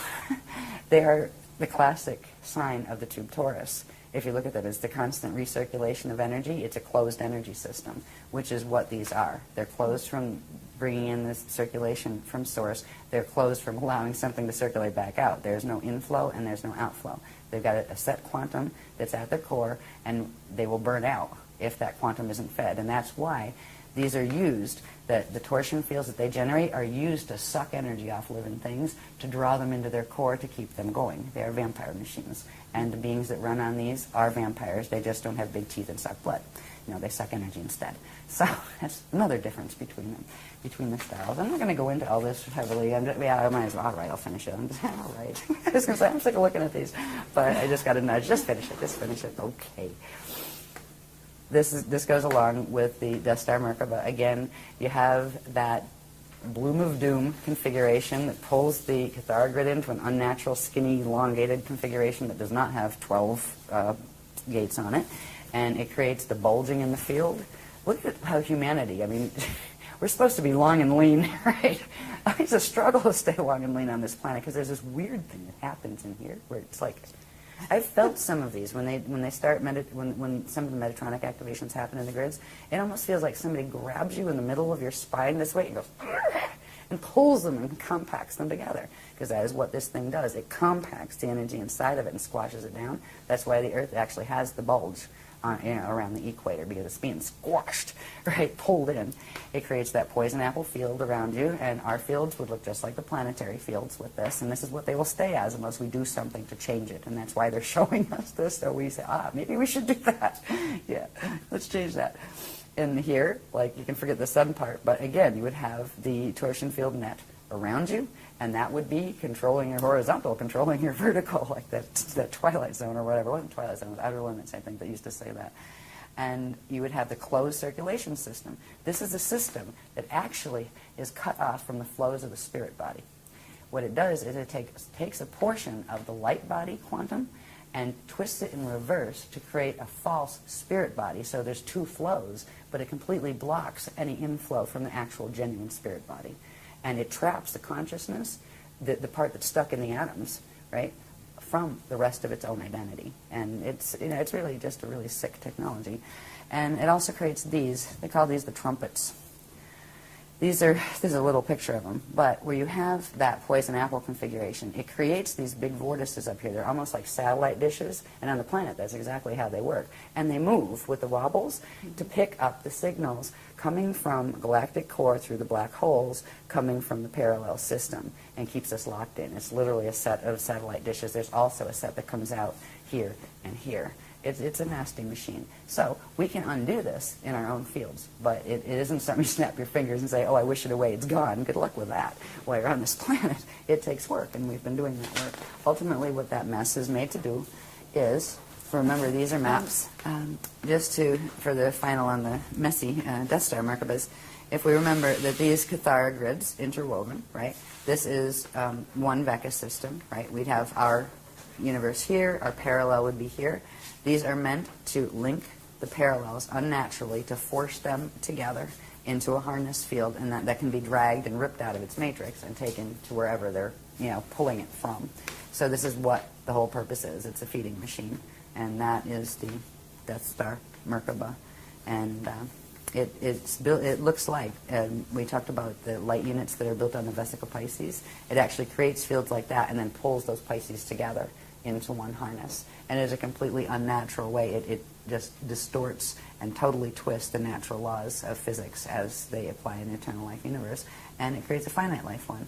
And what it can do is temporarily sustain whatever is in it, as long as whatever is in it can feed off something alive, because it can't generate its own quantum. So it has to continue feeding. And there are systems that are built on that. Their bodies die, so they clone another one and try to stick their consciousness in that until that wears out, and they keep doing that. And if they get to a point with cloning where it just doesn't work anymore, and they can't even sustain a biological, unit. And that's when they start going to raid other things for gene code, where they can start getting things that they have any compatibility with that they can start building again, because they end up as consciousness that gets stuck in a ghost-like form because it doesn't have a biological form anymore, and that limits the arenas it can play in. So some of them, do those games to save their race and give them back a biological, presence. To each his own, but that is not Ascension. So these are what we are teaching about to show how they're supposed to look. The other structures of those progressively building Merkabah structures, that is Ascension. That is what your fields are supposed to do. That is what the living cosmos is built on. Now, this stuff, let me see, what is most important? Evolution of Centered Day, right. Yep. Oh, this is just a little chart. This had to do with, this is a summary of, how many years of work went into all of these. It's a summary of, from the creation point, the stages of creation before you get to, this is the, re-evolution. When creation starts, and a being or thing or a cosmos or even an individual begins a new life, a new creation. It can be the creation of a new cosmos or an egg and sperm coming together to create the potentiality for a new baby to be born here, right? There's a whole set of cycles that happen. There's the creation and evolution of the eternal consciousness, and it works from the microcosm to the macrocosm. All right, we have the pre-Partakai creation cycle, which is something we learned after this chart was made. They actually taught us these things and took us back to what happened before that, right? Then there is something called the Navena and Nuvena Partakai birth cycles, were just these Partakai units of consciousness, primary units of consciousness, the primal substance of creation, where they are born. Then there's what is called the Siddha Akushate cycle, and this is where the spirit body is born first.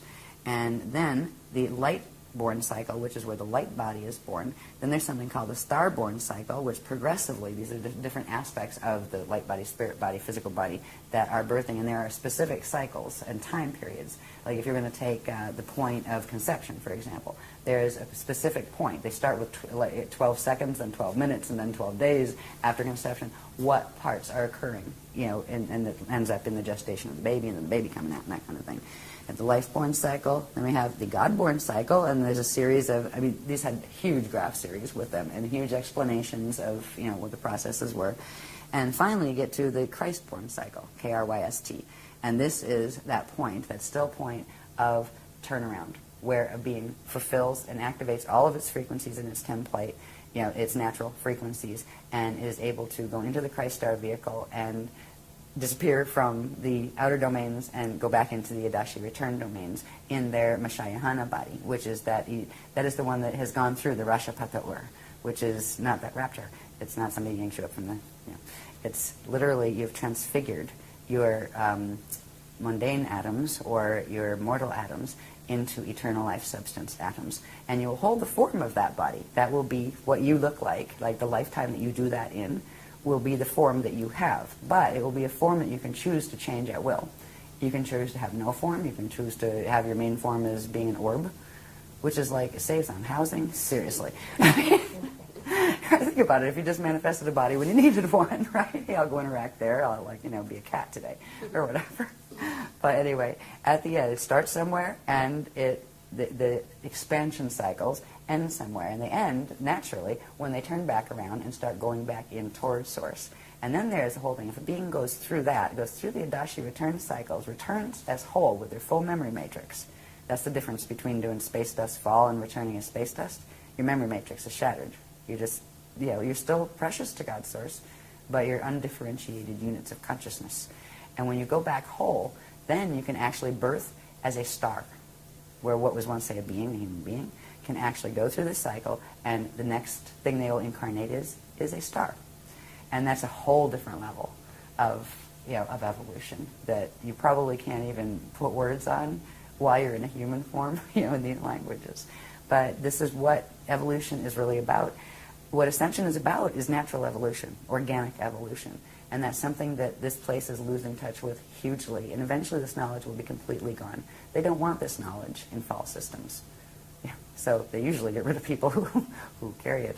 But fortunately, this is still a blended system. That's why we're still living and breathing and still trying to say, yo, let's go yeah, for the Christ Star train, whatever. Anyway, all of those cycles each had, this was a summary of the massive diagram sets just from that one cycle, just to give you an idea. This is just showing the star-born cycle. And each one of these was a full page with all explanations of all the pieces and parts and all of that. So it's just an amazing structure. The structure they've showed us, the processes involved with those structures, it's just, I look at it and just go, wow. Yeah, I might not like the job because I'm exhausted because the workshops are always crazy with time and everything, and it doesn't go the way I wish it would as far as that. But look at this stuff. How could you not go out and teach that? I'm so grateful to know this because no matter how bad it is out here, no one can ever take home away from me again. I know it. I feel it. That feeling that I always had of that connection to God's source, it just went whoosh, and expanded like, right, gotcha. Right? No more fighting with those little God concepts and warrior gods and, God sends you to hell and what. Like, that's not the God I know, right? There's a feeling, a presence of that eternal, creative force, the God source, that whatever you call it, doesn't matter. It doesn't care what you call it, right? That's a human thing. Yeah. I have a question here because this star-born cycle, are we talking that, for example, the Pleiadians and Andromedans, have they gone through this? Are they still going through it? At what stage are they? The Andromedans that we're talking about, from Eartha and those guys, well, everybody goes through this, actually. A fertilized egg in the womb goes through this. And it's right at this point, where's the dyad? Right here. At this point, the light body has grown this big. You got the physical body growing in the womb, right? You already have the spirit body that's already huge, right? That Lumiridana one with all the probability dominions, right? And like we're talking about a fetus here, grows to be a baby, and when the birth point happens is when this cell of the light body grows. Then through the process, they call it the birthday chart, through a very specific process of accretion of frequency, taking it from the spirit body into the physical form, bonding the spirit energy with the atomic form and therefore expanding the atomic form, the light body simultaneously grows. When it finishes that cycle, it will go into what is called the unici seed atom. It will become the full core of the light body structure from which the rest of it grows. But we have these structures out here. To get out here in the outer domains in incarnation implies we started at the core, came out to the inner, then to the middle, and from the middle came out to here. So we have these structures behind us in time in that regard. Sure. So they're part of our extended anatomy that goes with our extended family of identity with our other simultaneous incarnations. Does that answer whatever the question was? I lost track of the question. No, I'm sorry. actually, because what I'm trying to do is, in other words, if we have certain, you call them guardian alliance, guardian beings, they're coming to help sort of rescue the planet at this time and bring in the ascension mechanics and so on. These individual beings are at a stage in their development. And where are they in this chart, or are they on another chart in their development? Because it's a complex. Some of them, now the Guardian Alliance has millions and millions, probably billions at this point because of the levels we're dealing with, of members. Some of them are in various stages ahead of ours that are still in a 15-dimensional time matrix, that haven't gone through Christ Star evolution yet, but they're still working toward it. But the ones we are dealing with now that give the information and that are actually orchestrating this load-out evac, they are the Adashi Ascension adepts. They have completed this process. Okay. And they are in those cycles, those Adashi cycles, that after the expansion you make the turnaround and you go back. And they are in those three Adashi cycles that are going back towards Source. And a few of them are actually, well, they wouldn't look like beings as we call beings here. They would look like stars or suns because they have completed that. So it was funny, we kept having mission upgrades, right, where, okay, we're talking to this group, we had the general ones from the Guardian Alliance, then we had the Iani, and then when the drama escalated more, the Adene came in, and then the Adandrea, and then there was like 6, 7 upgrades, and then we met the Aquafarian, and the Bendi Aquari, and the Aqui and the Aqui L, and these are the ones they've gone through the process. You know, so because at this point, it's the only way to get off the planet is going to be using these spanner gates. So you can't actually teach somebody something like that. They couldn't just tell us what to do if they don't actually know it themselves. Sure. And it's kind of funny. It's like you can't give what you actually don't have. And it's, when I do the teaching stuff, when we come in, it's what I like about the workshops, even though I hate it at the same time because it makes it frustrating because I don't have my program to walk in with. But we all learn at the same time. Where the wave comes through, I learn it right there as it's coming out, right? Say, okay, they're saying this, right? And this is where I'm up in the room going, okay, it's this, and then have to explain it. We all learn it at the same time. But if you don't have a certain frequency in you, you're not going to be able to convey that frequency to someone else. So in order to, it keeps us all in a very interesting space, I find, where there's not some elite member that knows everything and, you know, walks around with their nose in the air and just, you know, floats on clouds and that kind of stuff. I learn it, they learn it, right? It just goes, I just happen to be, you know, the like little drain pipe that comes through, but we all learn it at the same time. So it's all very, very even. There's not a hierarchy of snobbery. There's not a, you know, oh, and we spiritually wear the new stuff or anything like that happening. And I like that about it. Anyway, where are we? This one is just to point out, this little bit down here is just a micro version of those probability maps that we showed where the Milky Way was, where M31 was, where the parallel is. This is just showing that these configurations, actually, there's a microcosm of them actually running in our heads and in our bodies, so we're directly connected to them. There's certain vortices that connect us directly to certain spaces here. One of the spaces that we first opened, it has, what do they call it? The is that the Ashayana vortice? I think they called it that. Yeah, it was actually the first part of the host where we could bring the frequencies through the mess that is in the galactic core and actually have a tunnel of information that would be able to reach us here, so they could continue bringing in the frequencies and the information. That manifested here through our own mechanics and in our brain. It's actually a vortice that comes out to the right and goes up, and you can feel it. And they're also teaching us how to project up and meet them halfway. So we orb up and meet them and go, whoa, and they'll come down. And sometimes we'll use projection versions of ourselves, or sometimes we'll just hang out and orb and do direct cognition. But we're teaching people how to do this. They would like people to learn how to do this, because people do need to be walked through this process. This isn't a simple ascension cycle. This is a mess down here, and there's very little time left to fix that as far as DNA and things. That's why they really are extending, as much as they can to assist us with that. The only thing they won't do is walk into our bodies and take them out for us. That's not allowed. Right?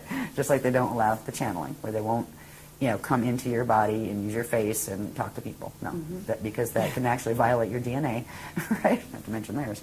So it's just to show, there's lots more that showed at the time in that workshop, but it's just to illustrate that those maps and everything and the frequencies that are running in there are directly connected right into our biology. They're wired right into our brains, right into our electric system, as well as our subtle body fields. What the whole thing comes down to, really, is the battle of the spirals. Well, we left off on the dueling spirals, the eternal life crystal spiral and the Metatronic or Fibonacci spiral, which is part of the Death Star Merkaba technologies. These spirals, again, are actually the core currents of energy that spiral out for the expansion of any form, be it the light body or the spirit body. These spirals come out from the core quantum, and the core quantum in the eternal life system is the infinite God source consciousness field. So with the crystal spiral, it always maintains an open connection with its source, with its center point, where the Metatronic spiral does not. It doesn't even have its own center point when you look at how it's constructed on the golden mean rectangle. Well, the spiral will come out, the crystal spiral will come out. Now here is an interesting configuration. It looks like an upside down leaf with a little flame in the middle, right? What this is you have one spiral, crystal spiral, that comes out in expansion clockwise, and that's in what's called the Itori side of the cosmos, because every one of these spheres has one that also spins in the opposite direction, which is called the Adore side. So we are in the Itori systems, and the expansion of the spiral, or of the energies there, is clockwise. At the same time, there is another quantum in a spiral that counter-spirals out on a counterclockwise rotation, which is the expansion spiral for the system that goes in the opposite direction. Just because it's going in the opposite direction doesn't mean it's negative. This is the structure where you have the Ettore side and the Adore side. If you have something spinning clockwise, there is another one that is a companion that spins counterclockwise. The systems are separated, even though they're in the same place. They're on opposite angle of rotation of particle spin, so they're visible to each other. They pass right through each other. But these spirals are synchronized with each other. So the crystal spiral spirals out on they refer to it as the electrical spiral, spirals out on the clockwise, and then the more magnetic one spirals out on the Adore side. And at a certain point, they cross over and meet at this axis, right? And it's this is only showing a little bit of the expansion, like where it comes out from the center and does one round, same with here. There's a whole set of things that happen when eventually they meet up here. And in the first cycle, before they meet here, they actually meet here, and there's something called a flame cycle, a flame shift cycle, where when the two currents meet, they merge and do a replication and create a flame, the eternal flame, the living flame, and then that shifts to this position. So you have the eternal flame from the first time they encountered each other in the small set, like with the small set here. This is showing it did this one round small set, then it's coming out again. When they come out again, they cross over down here. And this creates certain passages. There are certain things that it's not just this spiral, but there are these little spirals that come out on each of them that form those little petals that come out on each of these what are called octants, these breakdowns that are actually part of the time clocks of how these work as far as the time cycles, how they work. So you end up with the main spiral, and then these smaller spirals that send energy back and forth through, and that's what forms that petal effect inside. So at certain points, now this is actually a time cycle that has dates plugged in. It started with last April of 2009. Right, when certain activations took place that put us in this, like this is the last round of this cycle, the round of the spirals, which means there's going to be the place of the crossover happening here. But before that, there are these axes right here, this one running here, which is the 0 line, because this is where actually the spirals start. This is the 0 line, and I believe that's the 4. And like when you're counting them, that's be 0, 1, 2, 3, 4 axes, right? And 5, 6, 7, back to 0, 0, 8, right? Right here, there are certain currents that come out here that are referred to as the monadic passage. That's where the spiral goes from being in one density to expanding into two densities. So going from a 3-dimensional spiral to a 6-dimensional spiral. That opens something called the monadic passages. And they allow for what is called the formation of the Jade body, which is a 6-dimensional, it is a 6-dimensional body that is transharmonic, that activates those they call them the Amaraya Merkabas, those really large ones, the last ones we talked about. So we just went through this period, March 15th of 2010, is when the Ettore side of the monadic passages opened. Over here, we're going to have another period where the monadic passage on the Adore side, which is that counterspin side, opens. And there's going to be a point before that, which happens when, this is around September 2nd of 2010, this year, where they cross through, and it begins opening this area, which is referred to as the Amaraya passage. So there's a set of things involving these spirals, and these spirals are actually coming down through the probability maps that we looked at, the Milky Way and M31 and all of that. They're actually spiraling down through those, through into our solar system, through into our planet. They're both coming down. There's a certain point where the Metatronic spiral is also doing the same thing, coming right through the galactic core, interacting through our solar core, coming down into our planet core. So it's not shown on this one, but there's a point, if we just looked at the one spiral that is the clockwise one coming in that we saw on the other diagram, when that comes around, it's right over in this axis right here when that Metatronic spiral starts its takeover, right, where it goes past, interfaces it, and then tries to bend and harness the quantum. So it's right over in through here, and that right there is really the point where it grabs it. We're going to start feeling resistance and pull. Even though we've got the monadic passage open, there's going to be more influx of positive energy coming in, or strength-feeling energy that you can feel from the Christic spiral coming in here. There's going to be even more over here when the monadic passage on the Adore side opens. But it's like from that point until this point, which is August 6th of 2011, that's when the the things that are going to end up dragged into the Metatronic harness, that will be the strongest point of pull. That's when the yank will happen, when they start frequency-wise being pulled over. The DNA starts being pulled over into the harness. At what point does that pull, that sort of negative pull, really start a little before that? Yeah, it you starts. didn't actually give me a date for that. Now, this one starts, let's see, around February 16th of 2011. Okay. So February 16th to August 11th, did you say?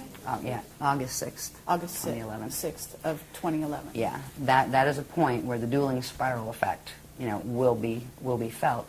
Yet we have three of the Christic activations. The one that just happened, that we're starting to feel the perk on now, right?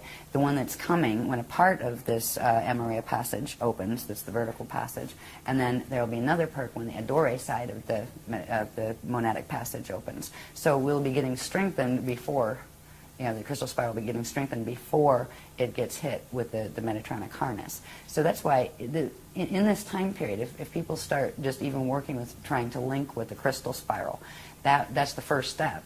And that's not that hard. That has to do with that code that's floating around over there called the Alleria that we'll talk about before this is over.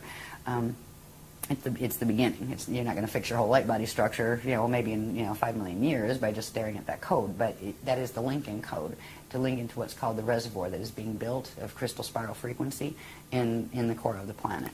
So this will be the period of most resistance. What it's going to look like in the mass drama, I have no idea. Because as this stuff goes on, the real fight isn't so much between the Christics. The Christics are opening these passages where they will have enough strength if they're working with their with Christic intent, and they have the DNA to anchor it. They will pretty much ride through that. But in this period, you have actually a Metatronic spiral coming in, a takeover spiral, with two competing groups controlling it.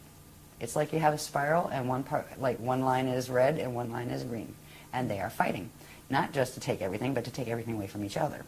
So that's where there may be wacky stuff in the mass drama that occurs. Flare-ups over here and over there, and somebody throwing bombs at each other, or whatever. So that is a bit of a it ought to be interesting to watch the news that period, right? Just to see. As we move past this, this is where the harness will start, and one time wave is going to follow the Metatronic spiral and go into the harness effect, and the other is going to go past it. So we're already got the two time waves going, but the Christic time wave is just starting to come into activation. It will grow stronger as these monadic passages open. When it'll go through this period where the Christic spiral will be strong enough to not be taken over by the other. But the rest of the planet that's sitting there doing nothing and not bothering about it, doesn't want to know about it, doesn't even know what the word chakra means, right? Well, fine. But the planet is going to anchor that Metatronic spiral, and it's going to activate the Metatronic part of your DNA if you don't do something to change that, right? Because it's just quantum override. The planetary field is bigger than yours, quantum-wise, and it's going to drag you in to the same configuration of the planet. So the planetary body itself is going to allow that harness to occur, yet we're going to be riding that larger time wave, which is actually, it's a slower time wave. This starts to accelerate and compact and get faster and faster and tighter and more squashed feeling, where this starts to expand and it seems like it goes slower and just expands out with a different time quality, and that's going to be coming more and more into into our experience as we move through this. When we get to here, now this is interesting. We move into 2012 here. At this point, there are other passages that open here that correspond with the ones on their opposite vector, right? So this begins our journey into 2012. There are various activations that happen at each of these stages, and again, this is where you got the two time waves running, and it's important to pick, to choose which time wave you want to ride, and to actively interact, consciously evolve, and interact with the frequencies of the one that you want to follow that path, or the other will just take you down the road with it. When we get to this point, over in here, this is, they call it the 12-12, 12-12, 11-11, 11-11 point for various reasons that have to do with other dynamics on other graphs. But this is the December 21st to 22nd, 2012. All right. This is the point where you've got full. And this is the point where if it weren't for this other crystal spiral coming in, this thing would have grabbed what of the crystic spiral coming in, grabbed it, rolled it over, and this is where it would create pole shift. It would push and drag the whole thing right into pole shift. It would have dragged the planet into pole shift. They would have shifted the rods as well, and it would have been the last extinction.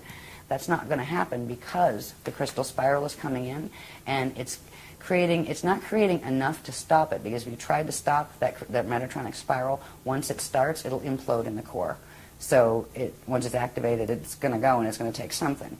So what could be done is what the Christians are doing is the counterpole of having that larger, slower spiral is actually going to just slow a little bit the speed of that. So it'll hit 55, but not a full 55 activation. It will not be able to do the blend with the parallel side to form the 55 that then goes up to, what is it, 33, 55, 80 something, whatever, in the Metatronic sequence. They won't be able to make that leap. And we're going to hold them there for 200 years while the gates are open. I'm sure they're not really thrilled about that. We're not fighting with them. We're just holding, standing in the crest. So there's interesting things that are going to take place during this period that we'll look at before we go that have to do with the precession of the equinoxes and what is actually aligning. Because there is a blast from the past that's coming in from the center of the Milky Way, where it's actually coming in from the parallel side through the center of the Milky Way, and it's going to interface directly through our sun with our Earth, and it's meant to hit the rods, and it's meant to knock the rods to actually make them spin, and it would spin one way, one the other, and literally crack the plates of the equator. And, I mean, something like that, there's no life left on the planet after something like that. And this is what the whole 2012 thing was about with the Mayan calendar and all of that. They saw an end time. They were warned about it. They were told they were going to be taken off planet. In the ancient days, the Mayans were, because they're connected with the Anu races. And, so they were told that your children and will come and save you, that kind of thing, when the end times come. This end time was known since, this drama would unfold at this time, since 22,326 BC, because that was the last stellar activation cycle when the gates open. They cannot do this when the gates are closed, or it would just blow up the planet. So they had to wait till the next natural increment when the gates would open, and then they were going to go for the final conflict drama, and that's what we're watching. So it's not a new drama. This is the end of a very old one. But it isn't the greatest outcome that could have happened. It wasn't, when the Voyagers books were written, what was hoped would occur. But the choices that were made on this planet by the consciousness field here, they could have done more with that information. They didn't. No, I mean, I was the one with the little workshops, and the ones teaching the other paradigm had much bigger ones, and that was fine. It just meant who was running which Merkaba, right? There was a lot of people running the anti-Christic Merkaba mechanics. Every person is a unit of energy on this planet. If half of those had spun their Merkabas this way, we might have held the Bridge Zone project. But it didn't. It was a choice that was made by the consciousness on the planet. And that's okay. We're still standing. We'll still stand on the crest, even if only 3 people show up. It was never about how many. But it is as far as the grids go. The grids were oversaturated with the amount. And it was not just from here. It's also from other things that are being done, like HARP and various other machines that look like museums in France and things like that are actually machines that are set up to create very specific, repeated patterns of cycling pulses, right? Even sometimes there are speed limits set on very busy highways to keep a certain pulse in the grids. That 55 is real popular. Oh, yes. I mean, it is. There are people that consciously design these things in this planetary culture. This isn't an accident. Nothing here happens by accident. And rarely is it anything to do with what it appears to be. That's just the way how the Illuminati game works here. But it's like, get over it. We're on a prison planet, and there's still an escape route. This is good, right? One of the things that's important is when people are confronted with some of this information, it can be overwhelming. It's like, oh my God, I just want to be dead. Get me out of here. No, dead is not the answer. The worst thing a person can do is commit suicide right now, because your consciousness, if you drop the body on purpose, the consciousness will be stuck in this field. You want to be a ghost here while it goes down? Your body is your greatest gift right now, because in your body, if you run it the right way, if you bring in the proper frequencies, it will be your salvation. It will actually anchor the crystal spiral because you have human codes, and that will bring you out of it, and you won't want, at that point, you won't feel like it was so horrible. You can deal with this, honestly. You get over the shock and you kind of go, ooh, well, I'm going to have a good day tomorrow anyway, right? And it's an adjustment process when you're processing this kind of a huge amount of information that you've never heard before. But I just want to, make it clear that suicide is not the answer. That's how to get stuck here. It's not worth doing. There's always a solution to get out. Your body will help you. You can anchor these frequencies in your body, and it will set your spirit free. So whenever, even if you do a normal, bardo and your body eventually dies, you won't be stuck in the 55 activation. But if you leave because you can't deal with the thought of having a 55 activation, you're going to get stuck in it. So I just wanted to say that because I know this can be intimidating to some people. All right, so anyway. Now, excuse me. So what I want to do is get to the point where we talk a little bit about some of the things that do occur. So that big mystery about what's aligning with what. Oh, the galactic cord does something. Oh, that was in 1983. I mean, they're all like the internet. They're saying this group's saying this group's saying that. Everybody's trying to figure out what this big galactic core alignment is. Because honestly, in certain ways, if you lined it up, it actually happened somewhere in the 80s. That's not the alignment. It's not about that. It is about the rods and the chambers and what they're doing. So we'll look at those in a minute. But this little time cycle here, it's about the spirals and how they're expanding out. And the simple thing that people really need to do is they need to decide which path. Do they take this information seriously enough to say, well, better be better safe than sorry. What I mean? Let's try that crystal spiral and see if I like it, Because if you don't like it, you can always go back to the Mechatronic way, no problem. There's nobody holds you here, you know what I mean? It's a free will thing.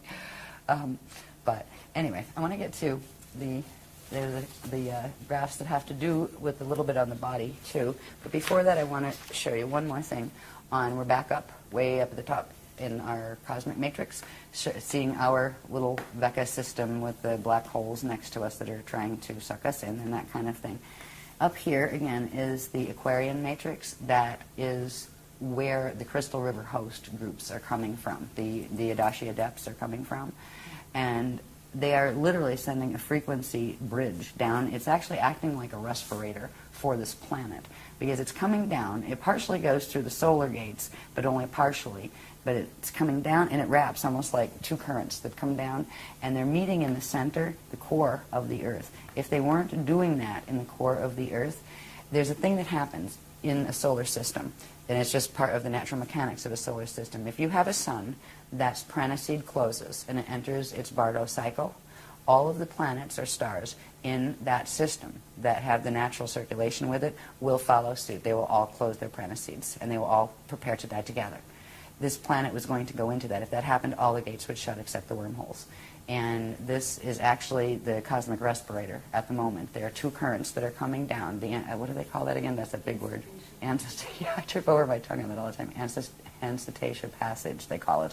And it is literally frequency currents that are coming down and forming a loop, coming in through the earth rods, I imagine, and literally holding the core open so the pranacede doesn't close, so the gates can still circulate energy, and so the host can go. And that will stay for 200 years. And when that pulls up, the pranacede's going to close, and the natural process of Bardo for the solar system is going to unfold. So whoever does stay here after the 200 years is going to have a very interesting evolutionary experience, because there's going to be progressively more limited resources. You're going to watch species go extinct at hugely fast rates because they want out, right? They're just like, okay, out of here, we're leaving the planet. You're going to see large groups of people doing that, be it from earth changes or wars or whatever, because it is the last call. But we've got 200 years before that point comes, fortunately. Now, what the solution is we need to reverse mutate as much as we can the light body structure and turn back on the spirit body, light body flows that have been blocked by these fields, and get the junk DNA to reassemble so it can process the natural atomic and chemical changes that would occur in a body when it goes through the activating the Merkaba process, because it is a biochemical process. The part in the process called fetal integration, that is when the consciousness from the spirit body begins to enter the fetal body in the baby, right? It starts to come in. It starts to bond the spirit body consciousness into the atoms. It's actually partially bonded into the atoms. It's called the jari. That's the part of the consciousness that actually is stuck with the atoms, the part of your living consciousness that forms your atoms. And that part, when you go through a natural Bardo or Ascension cycle. The Jari is freed, and the atom is able to go through a biochemical process that involves an element or a transient element called celestaline. There's something called a celestaline wave. It has to do with the substances they used to call white powder and blue powder gold. All right, they're monoatomic, but they're natural monoatomic atoms that are formed, and they allow the body to become a superconductor where the angular rotation of particle spin on the atoms can shift. They blend instead of annihilate with their antiparticle, their natural antiparticle, and they can go into ascension. So the biochemical processes that we're working on, they're directly connected to the DNA, directly connected to the epigenetic overlay that is triggering the DNA and telling it what it can and can't do. The techniques that we've been working with all along have progressively started with fixing the light body structure, then different layers of that, then what's called the crystal body structure that's part of the light body structure. Then we went into turning back on the core flows of the spirit body structure. Now we're working with what's called the Age body structure, which is the part of this anatomy that brings those two together and allows the core flows to happen where you can actually go into orb.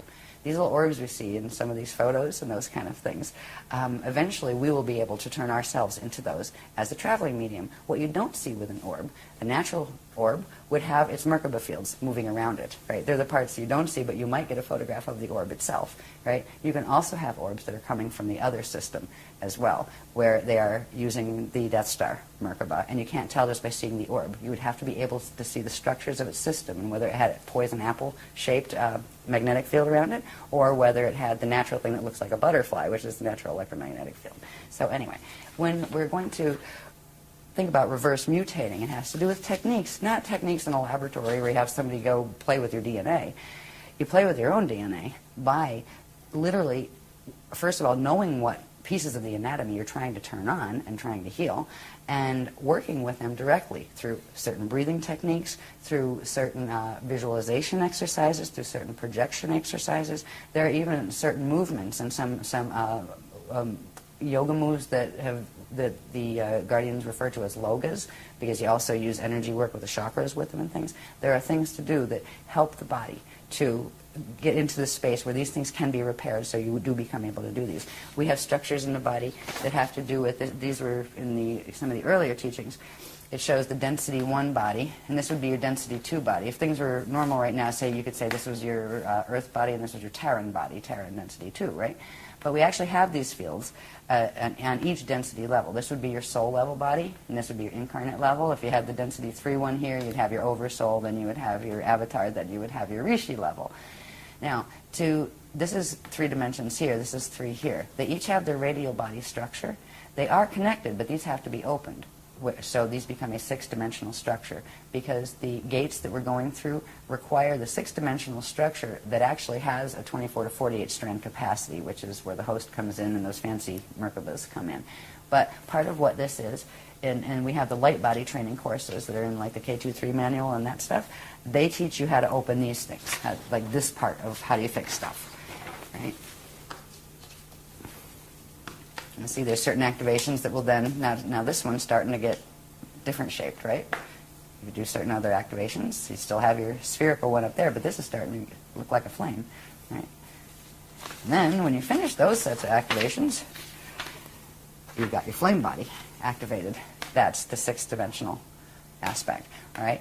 Now, before we do this, there's one thing that can be done to link with that spiral when it's coming in, the crystal spiral when it's coming in, and at least then you're linked with that. But if you want to actually try to clear the other mutations out so you have a stronger field and so you don't get that Metatronic pull as badly from your own DNA as the Metatronic one's coming in, it's worth working with these technologies if you haven't done the activations before. And there's tons. There's a newcomer set of techniques and activations where to start this process. But it is a process, and you don't have to bury yourself in it.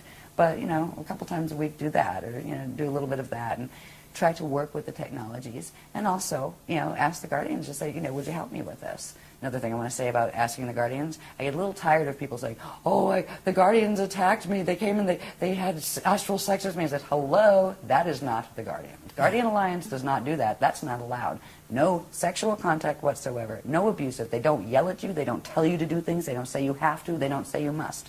If there's something they'd really like you to do because they think it's in your best interest, they'll request that you do it, but you can always say no. So if open rapport and communication does, come. There's all sorts of things out there calling themselves Guardian Alliance that are not.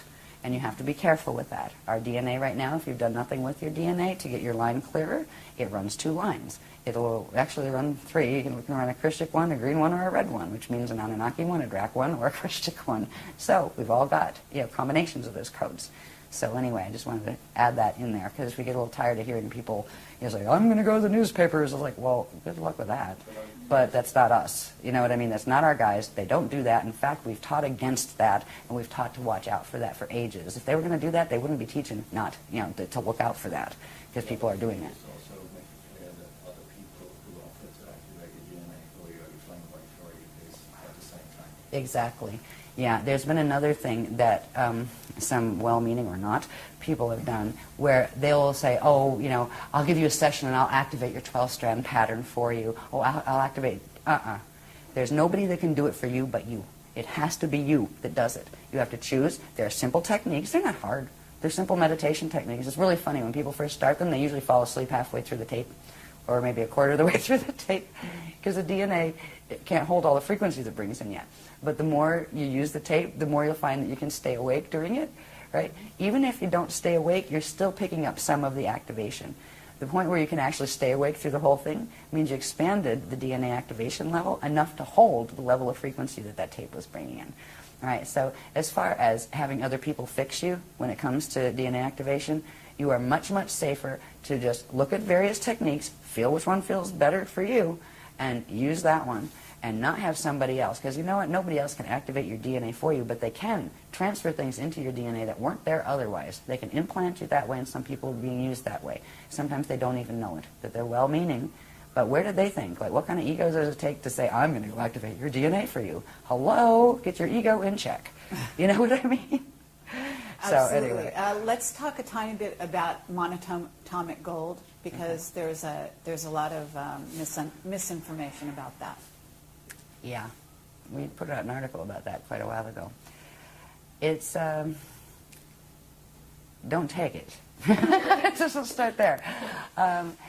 There is a natural version of that, an organic version of that in an organic ascension process, or even just Stargate passage process, that the body secretes itself.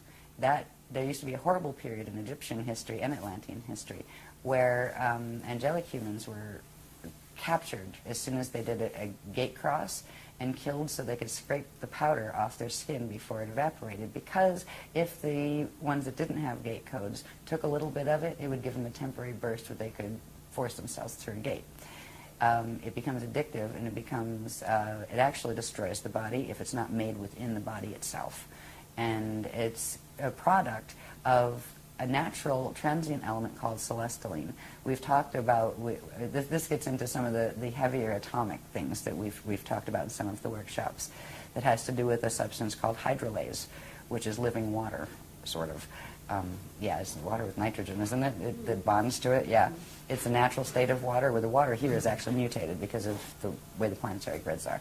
So as far as taking the outside substances, if you have to take something because your doctor tells you have to, we say, don't throw away medical advice right now. We're all walking a double line down here. Like, if I had to, I would go to a doctor. If the doctor said take an antibiotic, I would. We don't tell people to stop medical treatment or even psychiatric treatment. You have to be careful there and find somebody qualified enough and awake enough themselves to respect your choice of spirituality, right? Because a lot of for psychiatry, a lot of places you go say, yeah, I've been astral projecting and it's getting on my nerves, I'll put you on a drug, right? Oh, you're having, no, actually I'm having astral projection, hello? If they can't deal with that conversation, find another doctor. If it's a physical symptom, there are certain things we can work to help fix in ourselves. But there are certain conditions that if you want to keep the body alive longer, you may have to have that, what may be intrusive at the moment, and that's always a personal choice. I would probably be much less likely to rely on a doctor for myself than I would be for my child, for example. right? I might take chances with me, but I'm not going to take it with, with my children or someone I love, or, my husband or something.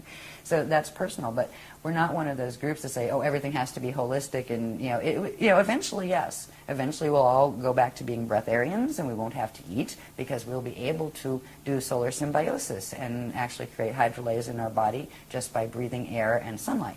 And that's what our bodies are supposed to do. They don't do that really well right now, so if you try to be a breatharian, you tend to starve to death and get very sick. So there are places, we're right now in a space of evolution where there are changes we need to make in our biology just to hold the ascension potential and to start activating it.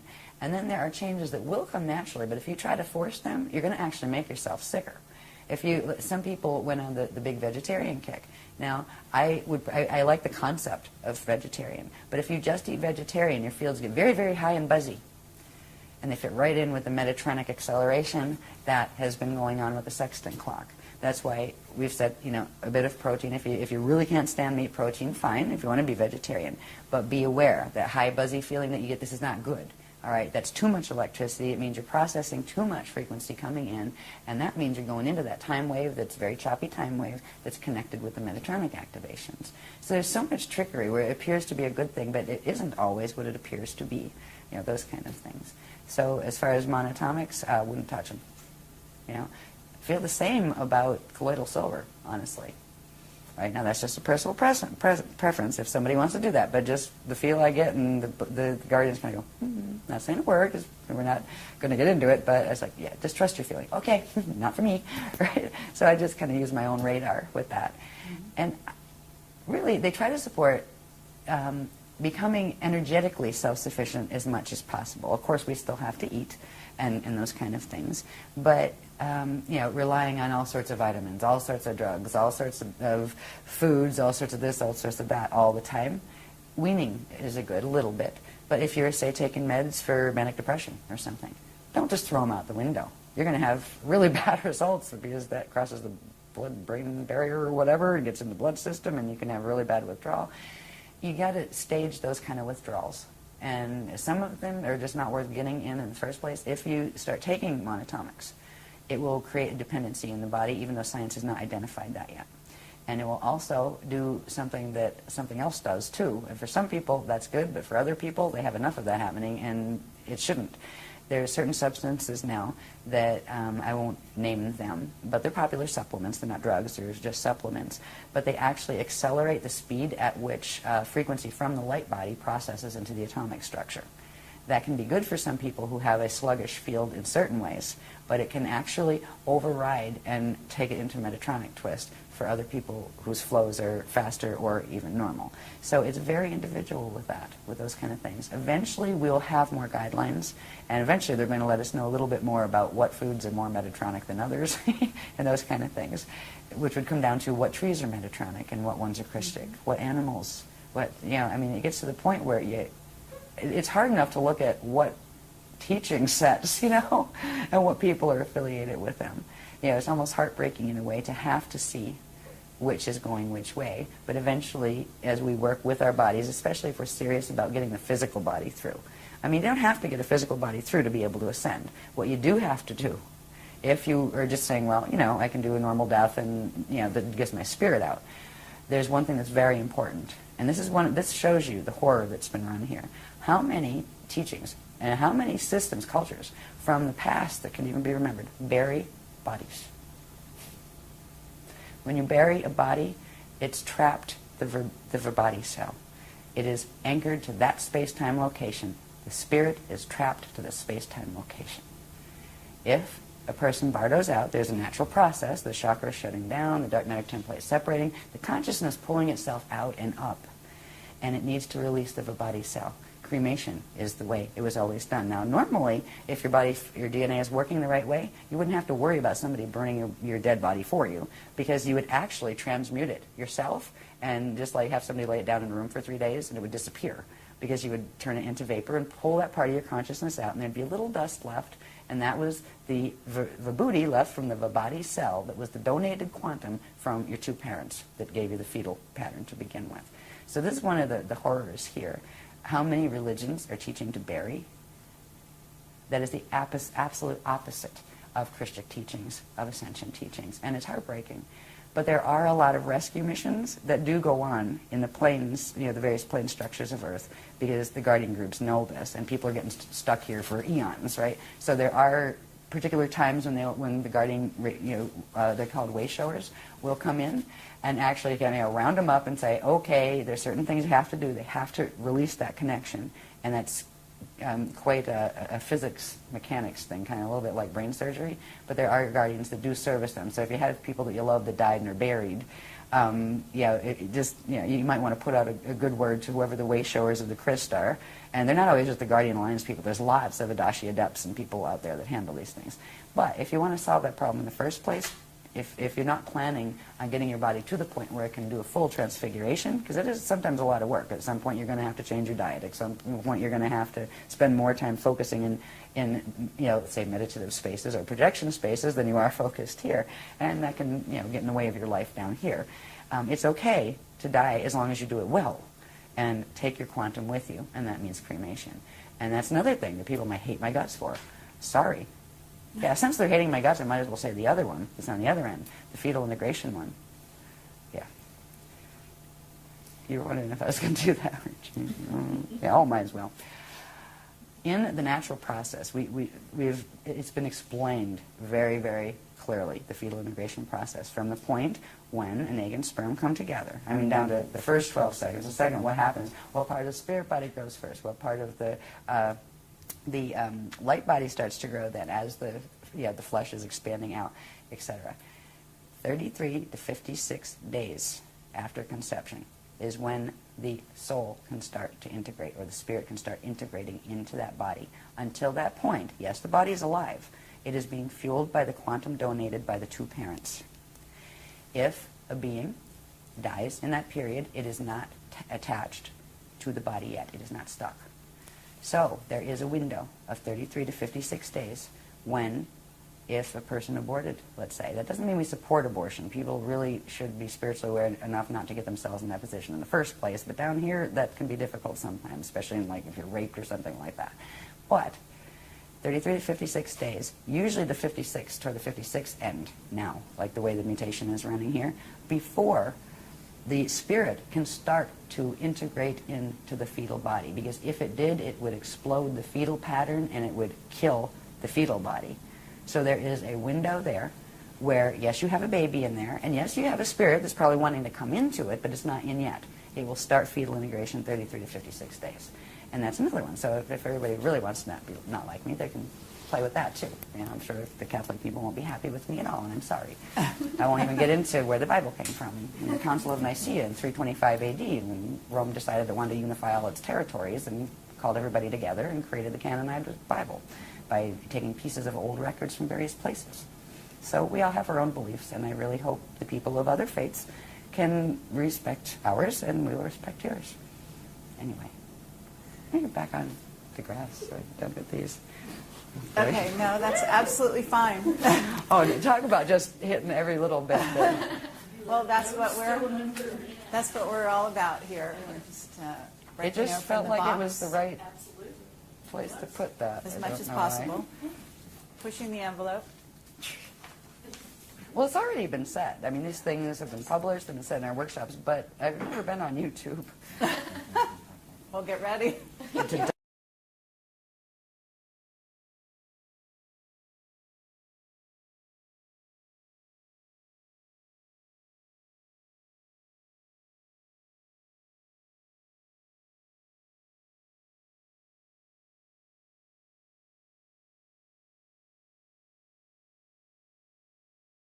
At some point, we want to talk about the 2012, from there on, what happens, and the fact that that's not the end of the world, and that they're not going to ascend on that day, and so on and so forth.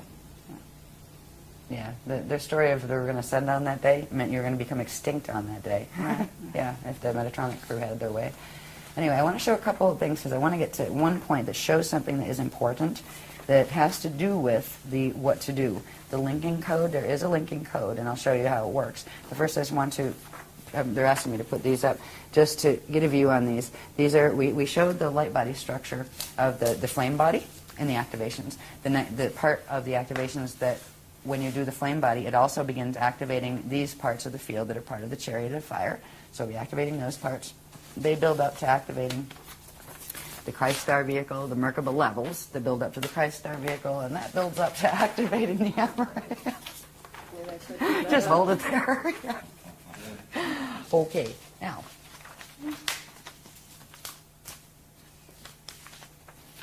Back to the Alaria. No, that's not the Alaria, it's the Lumiridana. That's the spirit body structure, right? I wanted to point out, in the spirit body structure, again, those 12 lines, right? It's actually 6 vectors that form 12 event horizons, right? And that's where the flows are. This is something very important because between the Rasha body, which is the dark matter template, and the spirit body, there's something very interesting that happens. These things are called chambers. Now, on the light body structure, these 12 chambers would be called fire chambers. On the spirit body, they're called Allurian chambers. They are actually the chambers within which they interact with the dark matter body that form atomic structure when the body is working properly. This is how stars actually birth atoms. And they don't just birth a few, like 3 primary ones, and they all bump in together and then form the next couple. It doesn't work that way. When it's actually functioning normally, a planet, a star, or a person generates their own 144 elements, prime elements, that then go to form the natural chemicals that would be in the body and all of that kind of thing. So there we have the template, the human aspect of this mixed race we call humanity. The angelic human aspect does have the core pieces of fragment DNA that correspond to each of those 144 elements. Right now on the planet body is not manufacturing 144 elements because of the mutations. But we can begin turning them back on in our own body because we are connecting now not just to the Metatronic spiral that is working here, but we are progressively connecting our bodies into the Christic spirals that are being hosted by healthy living systems, which means there's an alternative of energy flows that we can use. We can begin the process of activating our Allurian chambers. And the Allurian chambers are interesting if you take away all the other things like the spanner gates and all that, and just look at the basic structure. On one density level, just like when we looked at the things that became the spherical maps, where there were 4 of those sets, right, embedded. Well, this is 4. You have one for D1, D2, D3, and then what's called the density level one, and that's the one that corresponds to, let's say, the space between D3 and D4. All right, so you again have a 4-level structure. Each one of these, like say on D1, manufactures a set of 12. A set of 12. These each manufacture one of the elements, one of the 144 elements. When you take it all the way up to the 12-dimensional structure, you will get the 144 elements. So each line corresponds with a certain specific set. On D1 it'll be this. On D2 it steps down to that. On D3 it steps up to that. We went through a whole series of things that explained this process in depth, right, as far as how the elements are manufactured, how they're supposed to be manufactured in the natural structure of the spirit body. And it had our own atomic chart, like the kind that resembles the atomic chart that you see in physics class or whatever. But there is another way to, instead of like analyzing and memorizing each one of those by their proton number and all that kind of stuff, because that's what it is. It's the proton numbers. That's how how science here keeps track of it. And it's the same thing. It's the same atomic chart. You have your hydrogen all the way up to things that don't have names yet because they haven't found 144 here because they're not here yet. There is a way to trigger the pieces of DNA that are connected to each of these. We still have the dormant encryption in the DNA, but because it's not materializing on the planet because of the mutations, it isn't assembling in the DNA or our bodies. And some of those elements are essential to the biochemical processes of transfigurative ascension. There is a way, again, if we look at this, pretty little thing. This is again putting the flows back where we just had the lines showing there, the lines with their atomic numbers on them, right? This actually is there's 4 layers to this, which corresponds to the 4 sets there, and it has its 12 flows. Each of these has certain sets of colors that not only go with what comes up the center line, but if you'll notice on this one, and I have it upside down, if you notice on this one, it has to do with the circulation where energy comes up one of these and then flows down these. It actually comes up through, I believe it goes out. Which ones are axiotonal?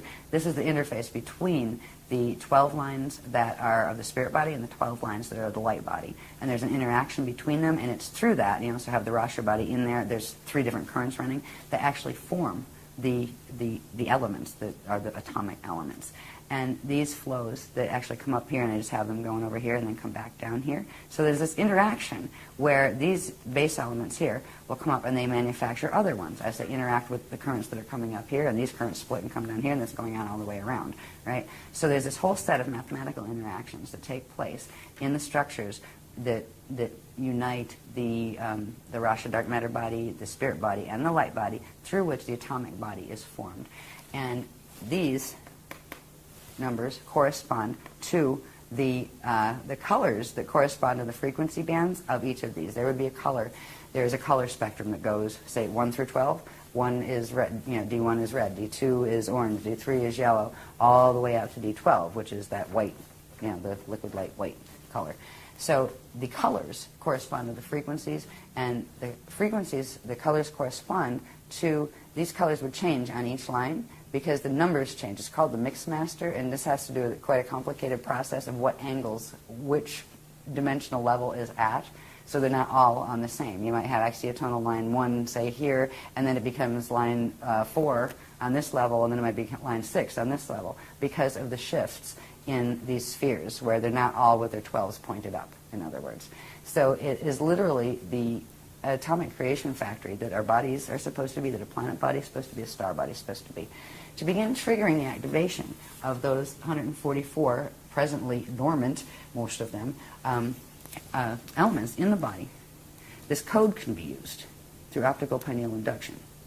Now, it works a bit in its black and white form, where it shows its number correspondences. And the number correspondences correspond to colors and to the information that is actually on this chart, right, the technical mathematical information. But it is most powerful when it's in color, where its colors radiate. And we've been very, very fortunate. There's a lovely lady named Sue from England that does all our code work, and she does an amazing job with taking the codes. And it's this code. It's called the Alaria Rashatan. And this is the linking code into what is called, something that's actually activating this weekend, that is called they call it the Orb Reservoir, but it's actually the Aurora Reservoir. It is in the core of the planet, there's going to be a reservoir of energy coming in now from the Aurora continuum and carrying the Christic spiral frequencies. And that, just using this code, which actually contains all of the whole imprint, the whole template, for the 144 different elements, and simply you can just put out the intention, go down to Earth core, holding an image of it in your mind, just kind of like even inhale it once and go, and just send down to Earth core with the intention that I want to ride the crystal spiral, right? And that is a start. That will link. It's that simple to link.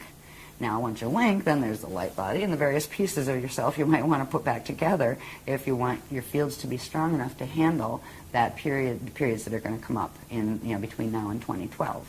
But it is the simplest host I have ever seen. We didn't have it this easy. The groups didn't. We had to work piece by piece, starting with the light body, just to be able to fix that level so we could bring those frequencies in so they could activate on the planet. Right? So we did a lot of hard work to get it to the point where this reservoir could be created that is available to anybody who chooses to choose to go on the Christos. So that is the first start. There's other stuff you can do, and we already have tons of techniques to begin the other parts for people who want it. If you don't want it, that's fine. But that is a linking code, and it's directly keyed. It's not just a pretty little picture. It is directly keyed to the atomic chart, the Alaria chambers, the Alarian chambers chart. There's a whole set of workshop things that go with this, so I just tried to paraphrase it fast. I wanted to get that in there, and there's one more thing I would like to get in here. Oh, look at this. We're at the bottom of the pile. I'm so happy. Yeah, I mean, I love talking about it, but I get weary, just like people get weary listening to me. It's like, I need a wake-up band sometimes in the workshop. You're doing a great job. Thank you. Do not worry. Try to do these the simple way. There's a lot of information in these, and there's I don't have to, I'm not going to read all the little pieces and stuff, that takes forever, but this information is in the Irish, the Ireland workshop, which is what, Sliders 5? 6, that was 6, right? Sliders 6 workshop has the whole set of these charts and talks about this. What you're looking at here is our sun, okay, in the center. This would be our, the solar plane, or where Earth is orbiting around the sun. And it's not done in scale, like, it's just done with that sun at the center just to show these relationships. Over here, you would have Earth with its staff and its rods and shield at its tilt, right? So actually, this is one of the rods, and this is one of the rods, or chambers. And the tilt here, you can see it on the shields. So that's Earth sitting at this angle in the solar plane, and this is like the solar north up here. The sun also has the 2 rods and the 2 chambers, right here. Over here is what you don't see, that because of the way the wormholes are set up, there is a direct counter movement and relationship between parallel Earth that is in that parallel galaxy. It's taken them millions of years actually to build this system, to twist things in this system enough where they could create this. But this is already in sync, and it has been. They had a big victory about 13,000 years ago. I think it was 10,958 BC. It's somewhere down here. Yeah, no, 10,948 BC. Right. So this is what you don't see orbiting right on the opposite orbit of Earth is parallel Earth. And that's on the other side of the wormhole structure. It also has its chambers and rods, and it's also counter-tilted. Where our tilt is this way, they're tilted that way. Through the center gates, the core gates of the sun, they link, and they form an open wormhole network at the center of the sun. Now, this is just what happens all the time since they built this system. Okay, this has created the acceleration in the natural Stargate opening cycle, where this one was speeded, ours was speeded up to sync with this one. So this could be, and now they're actually tethered by their rods. Now they're still spinning, so there's a period where the rods separate and then come back together again as they're spinning. And this gives you the false precession, the precession of the equinoxes gives you a system that's referred to as the false yugas. And that's something that is also associated with the Metatronic Death Star Merkaba teachings and all of that. You'll find the false yugas cycle. They're actually e-yugas, and they're supposed to be 26,556 years long. And at this point, because they've changed a couple times, they got faster and faster with the sextant distortion. Let me see if we have that here. How fast are they?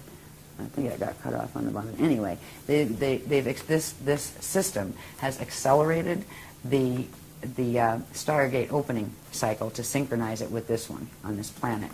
So this is part of the reason why a 55 Merkaba activation could actually take our planet and drag it into black hole fall, because it's already linked, and this link occurred 13,000 years ago.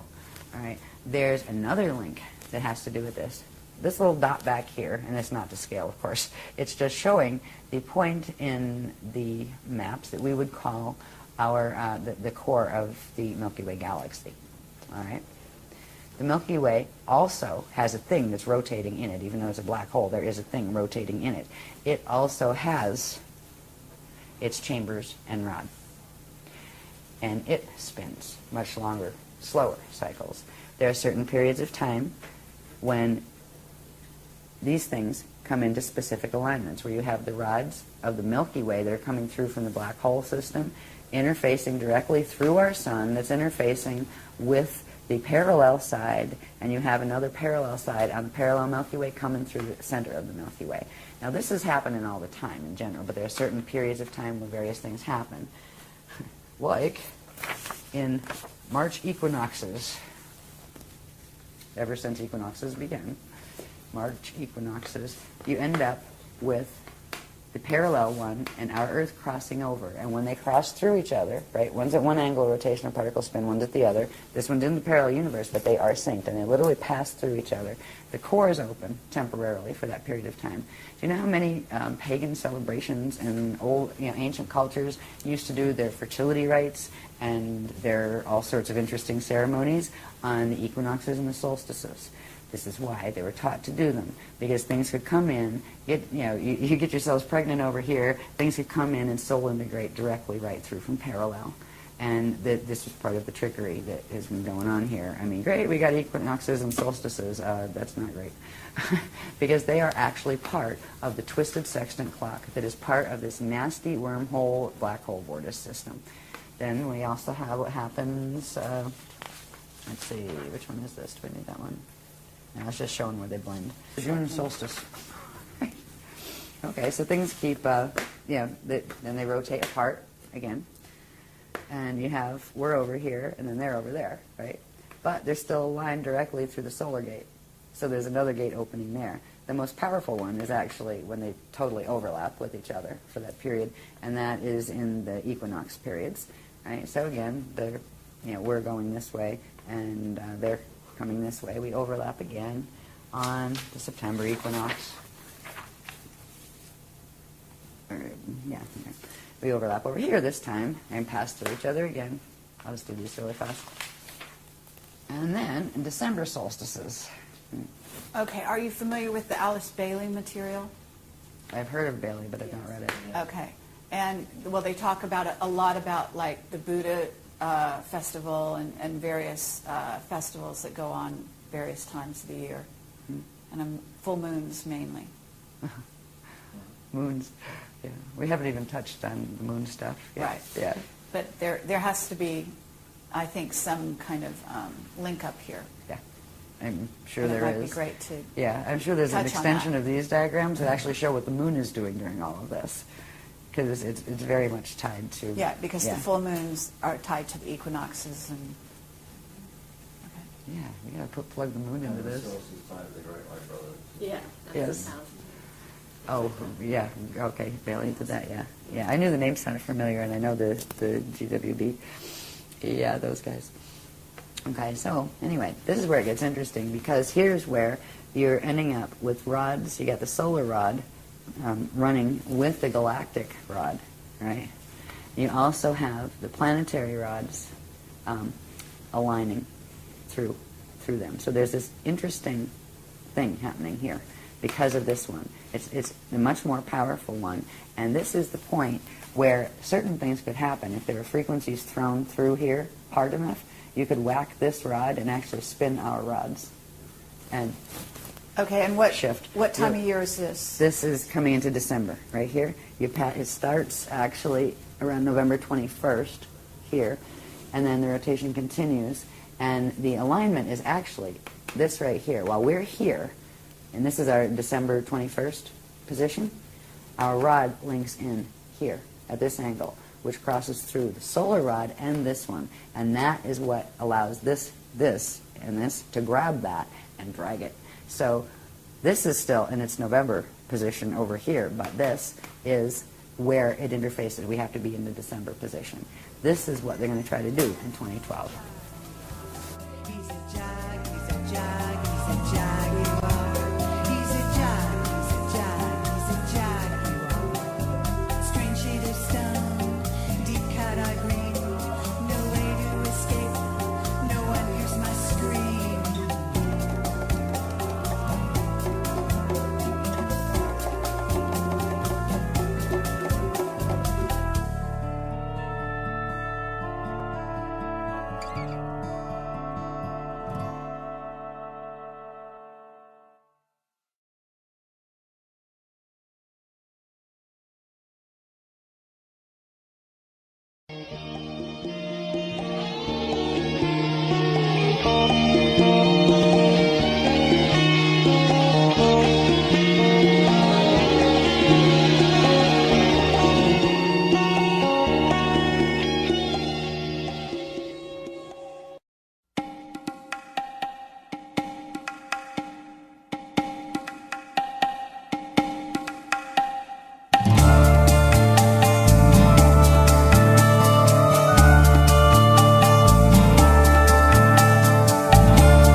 You know, science and religion have never been separate. They only separated them here, and they always fight with each other. Why? Because if they put them together, it all makes sense. Yeah, and the prison planet wouldn't be a prison planet anymore. That's why it was done this.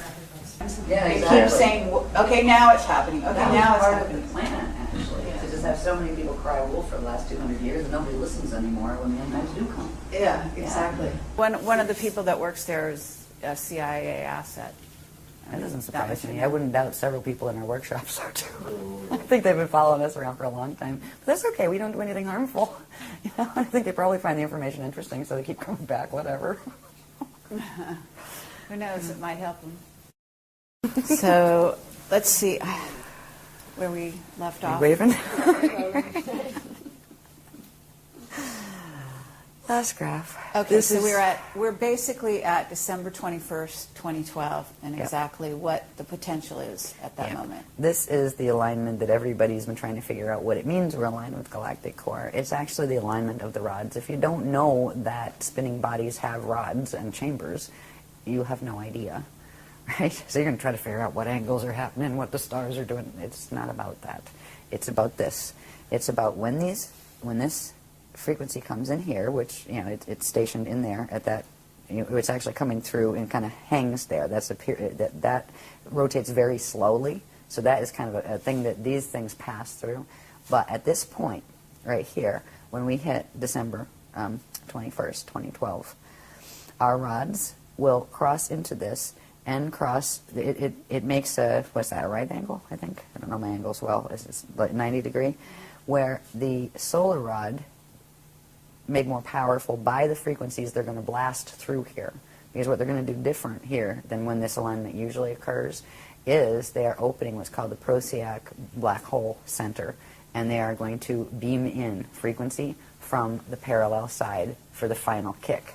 And that kick will send a powerful frequency burst through here, through the solar gates, that will hit our rod as it crosses over, and that will make it spin, which you spin that rod, it's going to spin the whole thing. And actually, part of it, because they're actually already on a spin in the opposite direction, part will spin one way and part will spin the other, and it would snap the crust. And it would be like, you know, within a 3-day roll and everything gone. And because they're only interested at this point, before there was some takeover games and let's play with it for a while and evolve with the DNA, but at this point, the big guys, they're only interested in the quantum of energetic food that could be drawn in. They don't even want to play with the little guys, like is way beyond just the Anunnaki and the Draconians anymore. It's, you know, this is multi-matrix warfare that is happening here. And we've got all sorts involved that we're not even in the Voyages books. We didn't even know about them then. They told us as on a need-to-know basis, by the way, we have Borgia now. By the way, we have Thetans now. By the way, the Thetans are from parallel Earth. Yes, they were part human and part something else over from parallel. And they invaded here 75 million years ago as well, right, and tried to take over the planet then. So it's very interesting, and it's like everybody's represented on Club Universe Earth right now. All the little teachings of each little, you know, fallen group. There's a few that actually are connected with our teachings that aren't fall groups.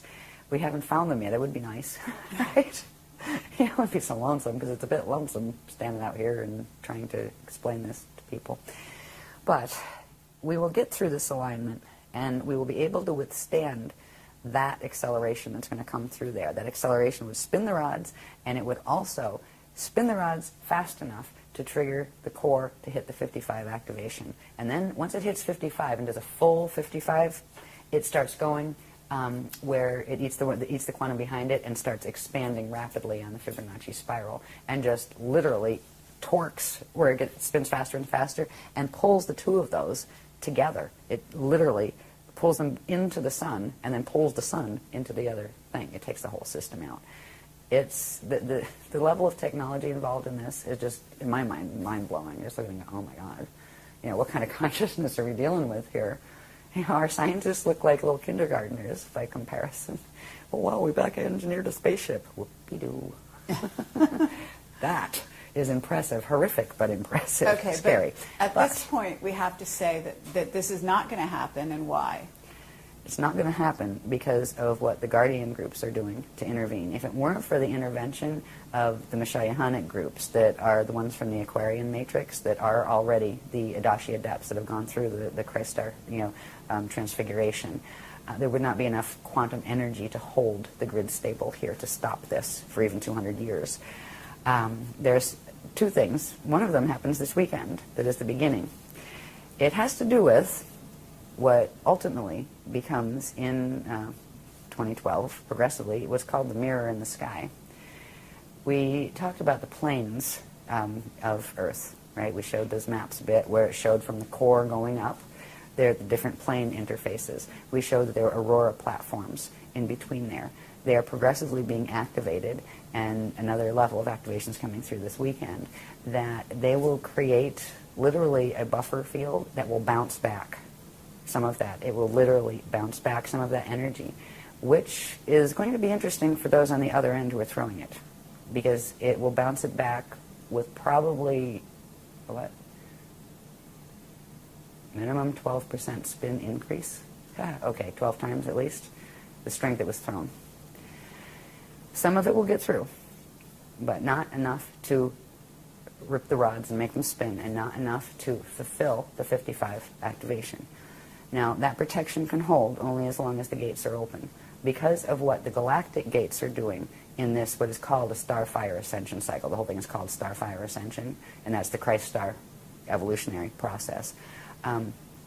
Those gates have to close in 200 years, which means those big energy arms that are coming down from that matrix that right now are holding Earth's core open so these gates can still work, are going to be pulled back.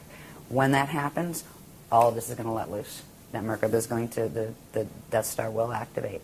But there's going to be something that happens not too long after that. That's going to happen in 2230 AD. In 2976, there's going to be things that the others have caused to occur in the core that actually the Earth is going to choose the path of Kali Ramus step back, and it's going to explode. And that will release. It's kind of like being cremated as opposed to being buried. Right? You can be buried in a black hole and be used and used and used while your body's still around. But if you want your spirit free, you can either do the ascension or do the step back. And the Earth is choosing the step back. So there's going to be periods after this host leaves that I'm wondering personally how many are even going to be left by that time on this planet. Because there's still the issue of the sun. And it is still going to start throwing larger gamma bursts. And there's going to be a point where that does become a problem. And a good case scenario, when it starts to do that, I mean, at first you'll start having the satellites are acting wacky. Then you'll start having stranger things happening.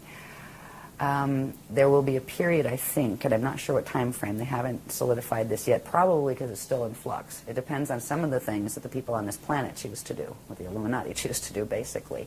Because certain things will slow things down as far as Earth changes and solar issues, and certain things will speed them up. So that's why, I'm asking them if that's why they're not giving exact time frames.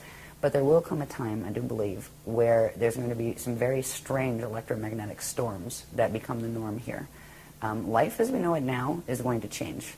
The civilization as we know it now is going to change. It's just a matter of when within that 200-year period. One of the things that will accelerate it has to do with something that we're going to be learning about in this workshop that I just know a little bit about, and I'll know more by Monday like everybody else, that has to do with what the those who make wings and things are up to, the Quartium. There's a certain thing they're trying to achieve. They would like to take over this program and make that theirs and make it fall in their direction. They're not going to achieve that, so they do have a plan B that involves providing a weapon technology to the humans, the Illuminati that they're working with here. They're tricking them, actually. That has to do with some kind of electromagnetic scalar pulse, infrasound type pulse, that they're supposedly giving it to one group. They didn't say which groups they're going to give it to. They give it to one group so they can throw it at their enemies and wipe out a big portion of their enemy's population. Except it ricochets back, and it's going to do both. And the Cordium are kind of going, get rid of the bunch of you, right? That kind of thing. There's going to probably be an escalation toward war progressively. If you look at the soul groups on this planet, the people who live on this planet, the people who are controlling countries on this planet, everybody hates each other. You know, The Palestinians and the Jewish people, the Muslims and the Christians, I mean, get over it, people. They're not going to get over it. That's the problem. These are soul groups. It's not just about the little people on the ground. Those people are connected to things they don't even remember exist. Those soul groups are having wars with each other. They are trying to wipe each other off the planet because whoever gets left with it might be able to have the resources enough to get off it in spaceships when the time comes, if they're planning on being the ones left. And the Christ's purpose in this is to just hold ground and keep the gates open for the 200-year period and help as many people who want to learn how to get as far as they can with their biological evolution. If they can't fully go into a transfiguration, that's fine. You can learn how to bardo properly so you don't get stuck in your body once it does die, and you can get out into the proper gate sets and not get caught in the wormholes. That's our job, is to keep that potential alive on the planet. What the others do around us make it really, really ugly at a certain point.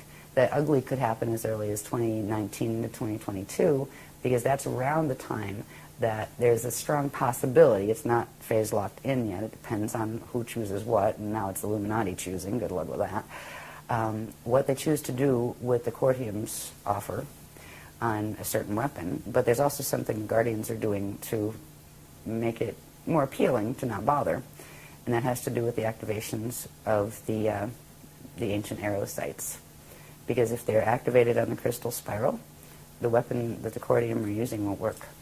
Okay. Welcome to our weekend. That's actually along the lines of the positive side of the Wingmaker's material. Yes. Okay. Yes, because those sites belonged to the Guardians originally. Okay.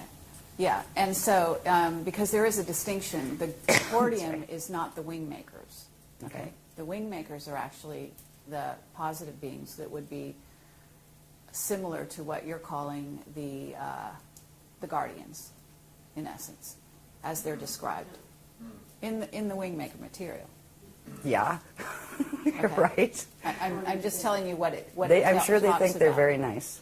Okay, but they're not the Cordium. This is a different group. Okay. Okay. They're actually part of the same group. No, not according to the Wingmakers. According to The the Guardians, Cordium they are the are. bad guys in the Wingmakers. Uh-huh. Okay. I mean, you have to, I understand that you They're haven't still gotten saying into that the the Cordium Wingmakers. are the Wingmakers. They made up the story. Okay. Okay. I mean, Right? And this isn't the what, people on the ground. This isn't the people who No, I discovered the understand. sites. I'm just telling you what the information tells you. Right. The information tells you they're two different groups. Yeah. That the Wingmakers were the original guys that came from Source, and the Cordium are the ones that have what's called blank slate technology. Yes, the That's beast. what they call it. Yeah, the beast. Okay. hmm This is the blank slate technology, Yes. by the way. And it's not just theirs. Everybody's fighting over it that has it. But they are actually the same race group, Okay. is what the Guardians are saying. Because I didn't know anything about the Wingmakers. And they put this thing in words, who are the Wingmakers? And they said, go look it up. And they just, what? Oh, whatever. And it never came up again. But now it is, because we're getting to 2011 when they're going to try their thing. But their thing isn't going to work. Right. Because we're going to activate. See, the Cordium and their Wingmaker friends, relatives, actually know that there are more than 7 sites. There are 7 they managed to conquer. So they're the 7 they're trying to look for and they're planning to activate. The Guardians know because they were the Guardian sites to begin with, and they are somehow connected to those spanner gates, but I'm not sure how yet. We'll find out more over the weekend. They know that there are 12 primary and 24 secondary. Now, if there's only 7 compromised, if you activate those others, they'll quantum override the compromise and fix the broken arrows. And that's exactly what they're planning to do. And by the time this gets aired, it'll be done. Okay. By Monday, it'll be done. And I remember they came to me and said, we're talking about Wingmakers? I said, I don't know anything about Wingmakers. And I said, we do. It's like, okay. But the people have been tricked by these groups. It's something that you had mentioned, where you play one side off the middle, where you pretend that you're being victimized, but it's actually you're playing both sides. That is what they're doing. The Cordium and the Wingmakers are the same group. They are the same soul group. They are the same race group. And they may have differences in their issues, and they have different... I think they evolved in different lines, and they're warring with each other. Because right now, this is about a war from the Toral Rift. They said they're coming from, what was it, 2770 AD? That's where they're coming in from, right? That's after this place has gone into Toral Rift alignment. So there are wars taking place between them, one blaming the other, et cetera, et cetera. But they're the same race group that's fighting with each other. And they both want to take the quantum of this. They want to take over this mission. It's kind of foolish because they're taking on a bunch of big guys that you have to be really, really arrogant if you're a fallen angelic group to really even attempt. To the ones who are controlling this now, like the Borgia, are one of the strongest and nastiest fallen groups that there are, and they're huge. They have a huge portion of the parallel Veka system that went down, and parallel Akasha. So, like in the parallel Akasha, like good luck to them with that, but they're not going to achieve it because if it were allowed to go through, first of all, they would activate those sites. They wouldn't need to play games with giving weapons technology. They would just use it, and they would be the ones that were pushing the buttons for this extinction to occur. The whole thing is a trickery. Now, some of the things that in the sites were from our guys, right, at various times, but some of them were from theirs. That's why the art, it's very dangerous. Some of it's wonderful and beautiful. Others of it is coded mathematically like that to trigger the Metatronic stuff in your DNA. So you have to be really careful. There's ways to watch stuff with a screen, right, where you just put the screen. Yeah, and there's ways like if we're the same way you do photography. If somebody takes your picture, you put the screen up. So it's really funny if you ever try to mess with somebody through a photograph or even just find out who they are and do a psychic read, if they're good at screening, they'll come right up in your face and go, excuse me, you didn't ask, right? So there's these games that we play. Like whenever I do anything on video, there's the screen is there. You can do that when you're looking at the art. Or the music is more dangerous because if you get the other stuff, the sound tones work even more quickly than the optical pineal induction does as far as triggering the DNA. Yeah, so I just avoid it, the whole Wingmakers thing, even though some of the art's very pretty. It's like, whatever. So, anyway, but whatever their story is, I'm not here to tell their story. I'm here to tell the story that the Guardians are explaining to me about them. Because there's a lot of beings out there that actually have done some really horrible things and then blame it on that one and pretend they're the good guys. This is like, the old sleight of hand that has been going on. Is part of the reason why it got this bad in Atlantis and worse, because of the trickery that was going on. So we just I kind of feel like a cosmic news reporter sometimes. And it's like people don't always want to hear the news. And I trust my sources. And I will just let people know what my sources have said. And they can do what they want with that. They don't have to agree, and that's okay. But that's what I understand about the Wingmakers, and I will believe what the Guardians tell me, because they have showed amazing things in the knowledge that they have provided. I've never seen anything stand up to this paradigm that they've showed, and there's a reason, because it's the real thing. I mean, I look at it and go, oh my God, and then I kind of go, how did I survive doing all those graphs, right? I wonder sometimes, because I just focus on the moment and have to get done whatever it is for this thing and this thing. But this is the first time we've actually got to just kind of and look back and say, wow, look at all of this information. That's one of the things that helps to keep me going with it, because it wasn't fun having to, be Metatron's whistleblower. That's not the role I wanted to play. But when they showed the mechanics and showed how people were being hurt and how they were hurting the planet and they were being tricked, what was I going to do? Say, oh, I'm too scared to go and talk about it? The New Age people aren't going to like me? Too bad. I'm not here to be liked. I'm here to tell the truth. And that's kind of where it's at. But there's a lot of hopeful things to look for. We're in a calm before the storm right now. And one of the most important things is to move through the 2012 period where we do have enough quantum of energy of anchoring that crystal spiral. There shouldn't be a problem with it, even if there's only 3 of us left standing on a beach somewhere doing it. But the more people involved with that, the better that would be for them as well as for us. Now, these activations of the crystal spiral will happen even if there was only one guardian left on the planet to anchor it. The more people there are, the stronger it'll be. But the people who actually do anchor it before that 55 hits will have a protection field that people who do these technologies after, they'll still get some protection field from it. But if you can get the DNA protection before that 55 hits, it will be much easier and you will have much less problem with the 55 activations than if you discovered this in 2013. You can still use it in 2013, but you will still be working with a DNA code that has been dragged into a 55 and holding. And that means right there, biological ascension is out of the question, completely. All right, that's where you work on Bardo. Okay, the next thing you can do to evolve, to your next highest level would be to work on a proper Bardo when the time comes, which means keep your body alive as long as possible, bring as much as Christic frequency in as you can, and when it reaches its natural death point, which usually comes when the seed atom is about to burn out, right? Because it doesn't have enough quantum coming in from the amount of inflow, and it gets tired, and that's what actually causes natural death. Natural, death isn't natural, but on a Metatronic code, that's what causes it. So, people are welcome to join us with this. We're going to be doing something that night of the solstice. I'm not sure what it is yet. I think we're booked here, though, aren't we? No? We're booked somewhere. Yeah. But we don't know what we're doing yet, but we just know we have to be there. Mm-hmm. Yeah. And, for a long time, the guardians have told me, like when I'm walking into a lecture, don't know what I'm speaking about yet. And they're like, in the elevator going up and the room is right there as soon as the door opens, and I have a napkin and a pen. And they're going, here you go. They're going, just show up and take it from there. We'll be there with you. And that is how I've survived the last 10 years of this wacky way of bringing amazing information to the planet. It's not been easy on this side, but I am in love with this material. There's nothing. There's no church out there. There is no science out there that can touch the unified church and science put together, religion and science, spirit and science put together that is in here.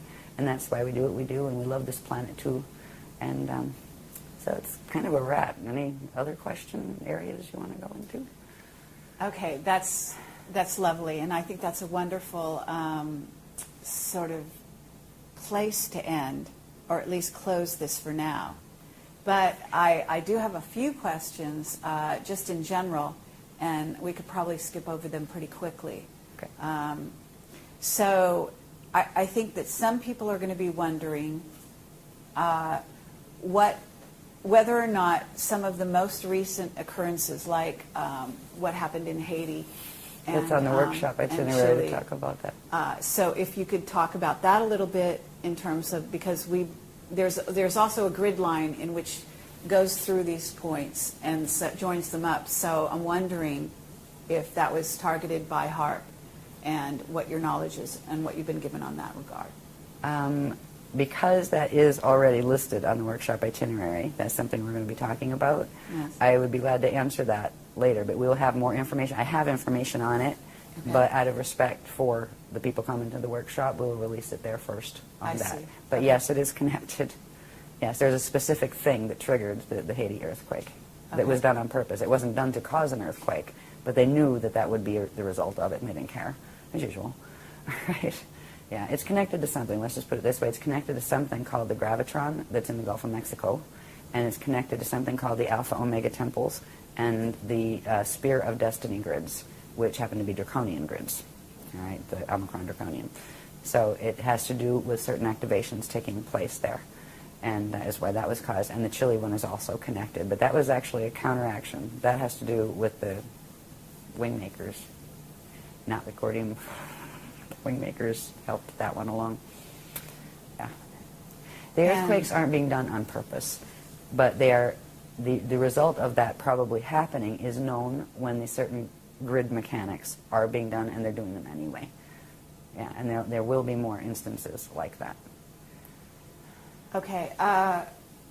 Also, in terms of, there are a lot of people, including the governments, secret governments of countries, building huge underground bases at this time. And what is your take on what's going to happen in regard to those bases and so on? I think they're expecting the solar flares to come sooner rather than later. Okay. And there is a very distinct possibility that we will all see an end similar to the Knowing movie. Okay. Hopefully later rather than sooner. Meaning, because certainly you're not talking about you're talking after 2019, I'm assuming. Probably. Mm-hmm. See, these are some of the things that it depends on who does what here, and also who does what in relation to this mess running through the solar grids and all of that, how fast or slow things will be. Okay. Because eventually there will be Earth changes. First thing is to wake up in 2013 and have one of those kind of, what was it, Y2K mornings? Oh, that was boring. Nothing happened, still here, right? That would be good. And that we'll probably succeed with. Then what? Then we still have a bunch of countries that are being motivated to try to rip each other apart eventually. Then we're having a bunch of people still doing grid wars, and that's not going to change anytime soon. And we still have a sun that is progressively separating from its Rasha body in Bardo ring waves, one a year. The 15th level one comes in 2022. There's also something that the Guardians have been doing, and we started this a while back when we found out about the solar issue, is there's something called the aquiline sun buffer field that again has to do with the planes that run through the Earth's atmosphere and also through the solar atmosphere, because the sun has a similar structure. All stellar bodies would have that similar structure of the 4 sets of 15 layers, right? And that means it would still have those places where the aurora continuum could come through. Right now, the reason we haven't seen any solar issues of a major sort happening is because of that buffer field. The Guardians put it up as soon as that Prana-seed closed, because usually it sends each one of those waves that come off when the dark matter body separates from the physical matter body, releases a gamma burst, and that will usually send an EMP out, like a magnetic pulse. What do they call those really big ones? Those big pulses? There's a name for them. No, the CMEs. Yes, Yeah. CME. Yeah, would usually do that. In those, there would be something called a red pulse, which is an underpulse that comes with it that actually shatters matter from the inside out. That would have started on a small level already if it weren't for the buffer field that was activated. They call it the aquiline sun because if you see it in the astro, it looks like a glowing aqua-colored sun. It's very pretty. But it's also been keeping the gamma burst down and actually transmuting them before they come out. How long that will hold, it may hold the whole time. If not, there may be some moments where it comes out. If it's going to go into a knowing scenario, like the knowing movie, they will let us know, and there will be certain things that can be done and certain things that can't be done. If it goes that, there's always the option of what they call pulling the shield, which means the Aquafarian shield, the people who are attached to the crystal spiral, they can get them up and out, while it's still possible. And if their bodies can't, they would simply bring them through the gates. And, that's a really good way if you want to Bardo really fast, is to just go through a Stargate when your DNA can't handle it yet. Just inhale and hold. So when you go, all of your little pieces of consciousness stay together and you don't go all over the universe. It shouldn't come to that. We will be warned if it will. But that is a possibility out there, but it's most likely a later one rather than a sooner one. The most pressing issues now are going to be what humans and Illuminati do on this planet. There's a slight possibility of invasion from the sky.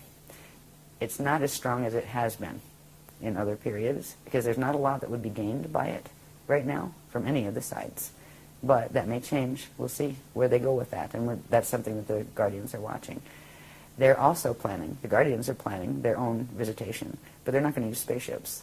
What they're going to do are activate these particular zones that can be opened between those planes, where there will be spaces where the higher Earth planes and these Earth planes actually commingle. And they can come here and meet us halfway, and we can go there and meet them halfway. So they're going to start, and then eventually, once we get that far, the next stage will we be able to go over to that side, the first level out of here, which is going to higher Earth, all right, which is the higher Earth planes. And they will look physical. Once you get your consciousness one dimension above where their matter is, it is physical, it is solid. So that's what we're working on now, the next phase. And so that's what it kind of looks like right now. And it's just, I find myself, like, how I deal with this, how I deal with the information that they've given me, and, okay, what are we looking at here? And it's like, well, it could go this way or it could go that way. We definitely know this part's happening. That's phase locked. But these things are still variables. And there's a lot of things that are like, it's not a matter of if, it's just a matter of when. But when may be, like, closer to the end of the load-out 200-year cycle and that kind of thing. So it's just kind of like watch and wait and learn how to be at peace anyway. And not let it wreck your day, and not let it make you scared. And there's a space especially with working with some of the techniques that really do get you into a state of expansion where you feel that connection, that living connection to God's source. It wouldn't matter if I ever heard a guardian again. I feel the living connection with source. I know I am okay.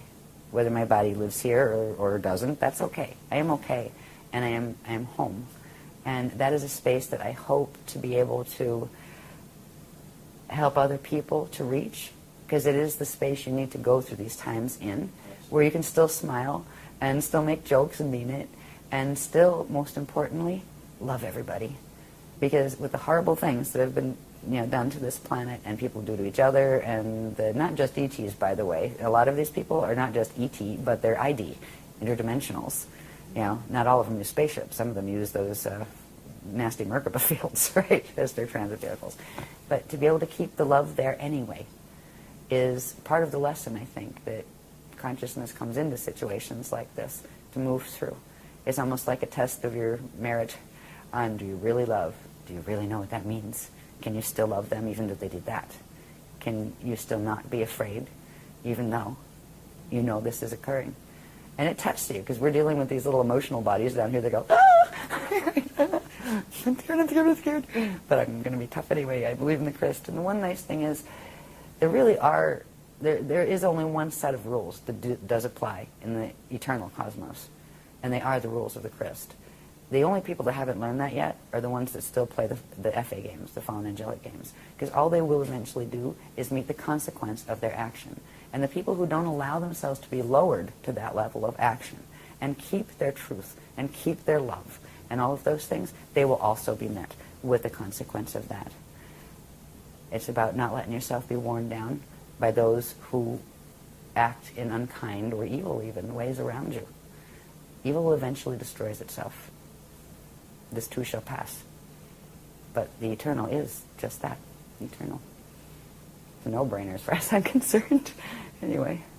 Okay, thank you very much, Ashayana Deane. Thank you. And I'm just going to ask one more question, and we'll see, because that was a lovely ending. But I do want to ask you, just in case, there are a lot of people out there who think that they're going to be rescued by spaceships, by positive beings in spaceships, in and around 2012, after 2012, and so on. Can you please address that? Let's put it this way. There's none of those lined up in the port and any of the guardian sides. It is a possibility, if things are going to go bad, that some of the other ones from the fallen matrices will come and get what they consider their own seed in order to transport it elsewhere in the fall systems. It's a possibility. But even if you're in that position, I wouldn't hold my breath. Okay. These beings were planning to move those rods and have it all over while they were telling people that, 2012 is going to be your ascension. It was going to be your annihilation. If they did come in, I'd really think twice before I got on that ship. So that's our opinion on it. Thank you. You're welcome. Thank you for your patience with this, for letting the guardians speak about what they felt was important. Thank you very much. Absolutely.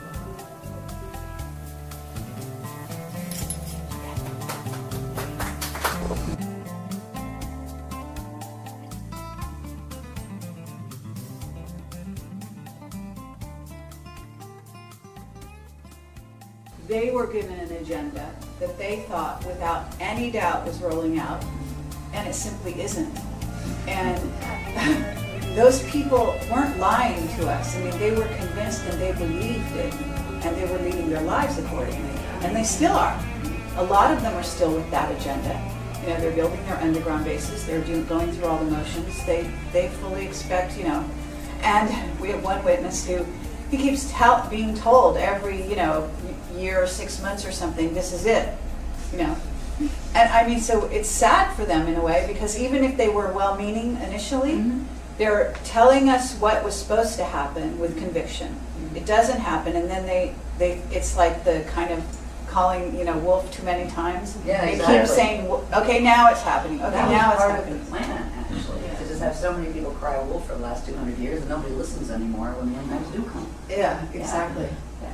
So that's where that's where this interview comes in and is fascinating, because one of the things that I've noticed is, you have a churning, very difficult to get new material into that mix.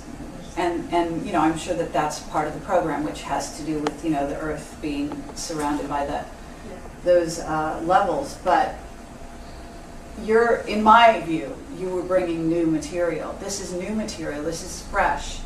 And it just doesn't seem to be seeded out there in other places, and so, and I find that stunning, actually. You don't expect to find one place and one piece of, information, group of information that would only exist one place on the Earth. Usually there's a duplication somewhere, but I'm not seeing it, so, At this point, we'd be thrilled to find another. Yeah. Exactly. So I mean, it's like, while. and it's the same with science. Right, It's just like earthly science is so caught in this web of it's just a total repetition loop. and and even the free energy group is having a problem. I mean, getting new information and new material into this planet seems to be a real problem.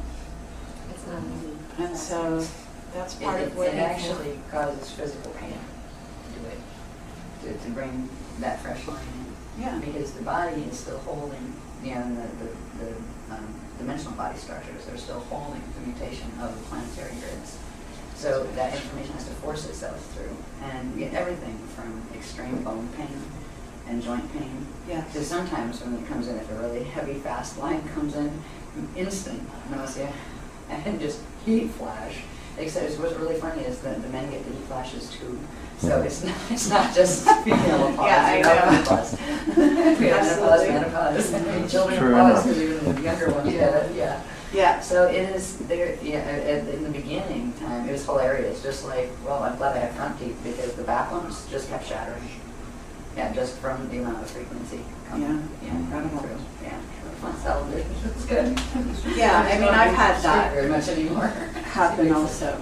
I mean, I think that there are also places on the planet where this is more likely to happen than other places. Egypt is one of them. Some of the worst hurts. Yeah, but very powerful. I mean, certain places are very powerful and can really, I mean, I've been hit just incredibly where I've just fallen on the ground and stuff, type of thing. So it could be very intense. We had one of those in England when I first went over, before we were married, when I went over for the first time to the workshops over there. I think it was the second one. And I got hit so bad while I was on stage. Yeah, and literally I was like shaking. I had to call a break, and we were told by the guardians to go home now, cancel the other 5, just go. Yeah. Right, and get on stage, for instance. And that was when they wrote the Treaty of Altair in 2000. And all of a sudden the grids weren't safe over there anymore where they had us. So it's a really nasty game, but you gotta maintain a sense of humor. Yeah, I actually think that's really important too. I think some people don't appreciate that, but we really get grouchy about it. no, and I noticed that right away when I was watching your videos. I was like, oh my God, thank God this woman has a sense of humor, because your sense of humor was obvious, on stage. It was, that you had sort of a lighthearted ability to laugh at yourself and what was going on. I refuse to let drama take that away from me. That's something that's really important, because if you let it get to you, it won. Right? Seriously. I can go through my bitchy modes. Get grumpy and grouchy and hypersensitive to sound and light and the whole bit. It's like, turn the TV off tonight and now go. Right? Yeah, exactly. Moments, No, I mean, when the frequency is really running high. But to let it move me into depression or anger, it's like, okay, I can let little waves of anger, darn it, I wish I just stopped doing that stuff, but they're not gonna stop it. So get over it, right? It's a good day anyway. Yeah. And that's true. if I can hold that in myself, I can transmit it. And just in my delivery and just in meeting people at all. And maybe that would give them enough frequency boost so they can do that too. That's right. Yeah. Because if not, it just gets So you kind of rise above snare. that, observe. And experience that space. It's easier said than done, but it's important to remember that we should be capable of influencing perspective, if not context. And we can always choose to adjust our perspective. Exactly. If we're worn That's out, the key. it's not easy.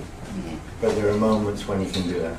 And you can still come up and see it really the way it is. And be wry, at the very least, wry in your humour. Yeah. You know, we each have our own way of being that way. I don't think there's a common way of being, but there is a common desire or a common need to recognise the importance of that for us. Yeah. I mean, hence the arts and drama and all of it, you know. This just can be great release valves for what's going on and keeping people in a balanced state of being in the face of some pretty heavy-duty odds. Absolutely.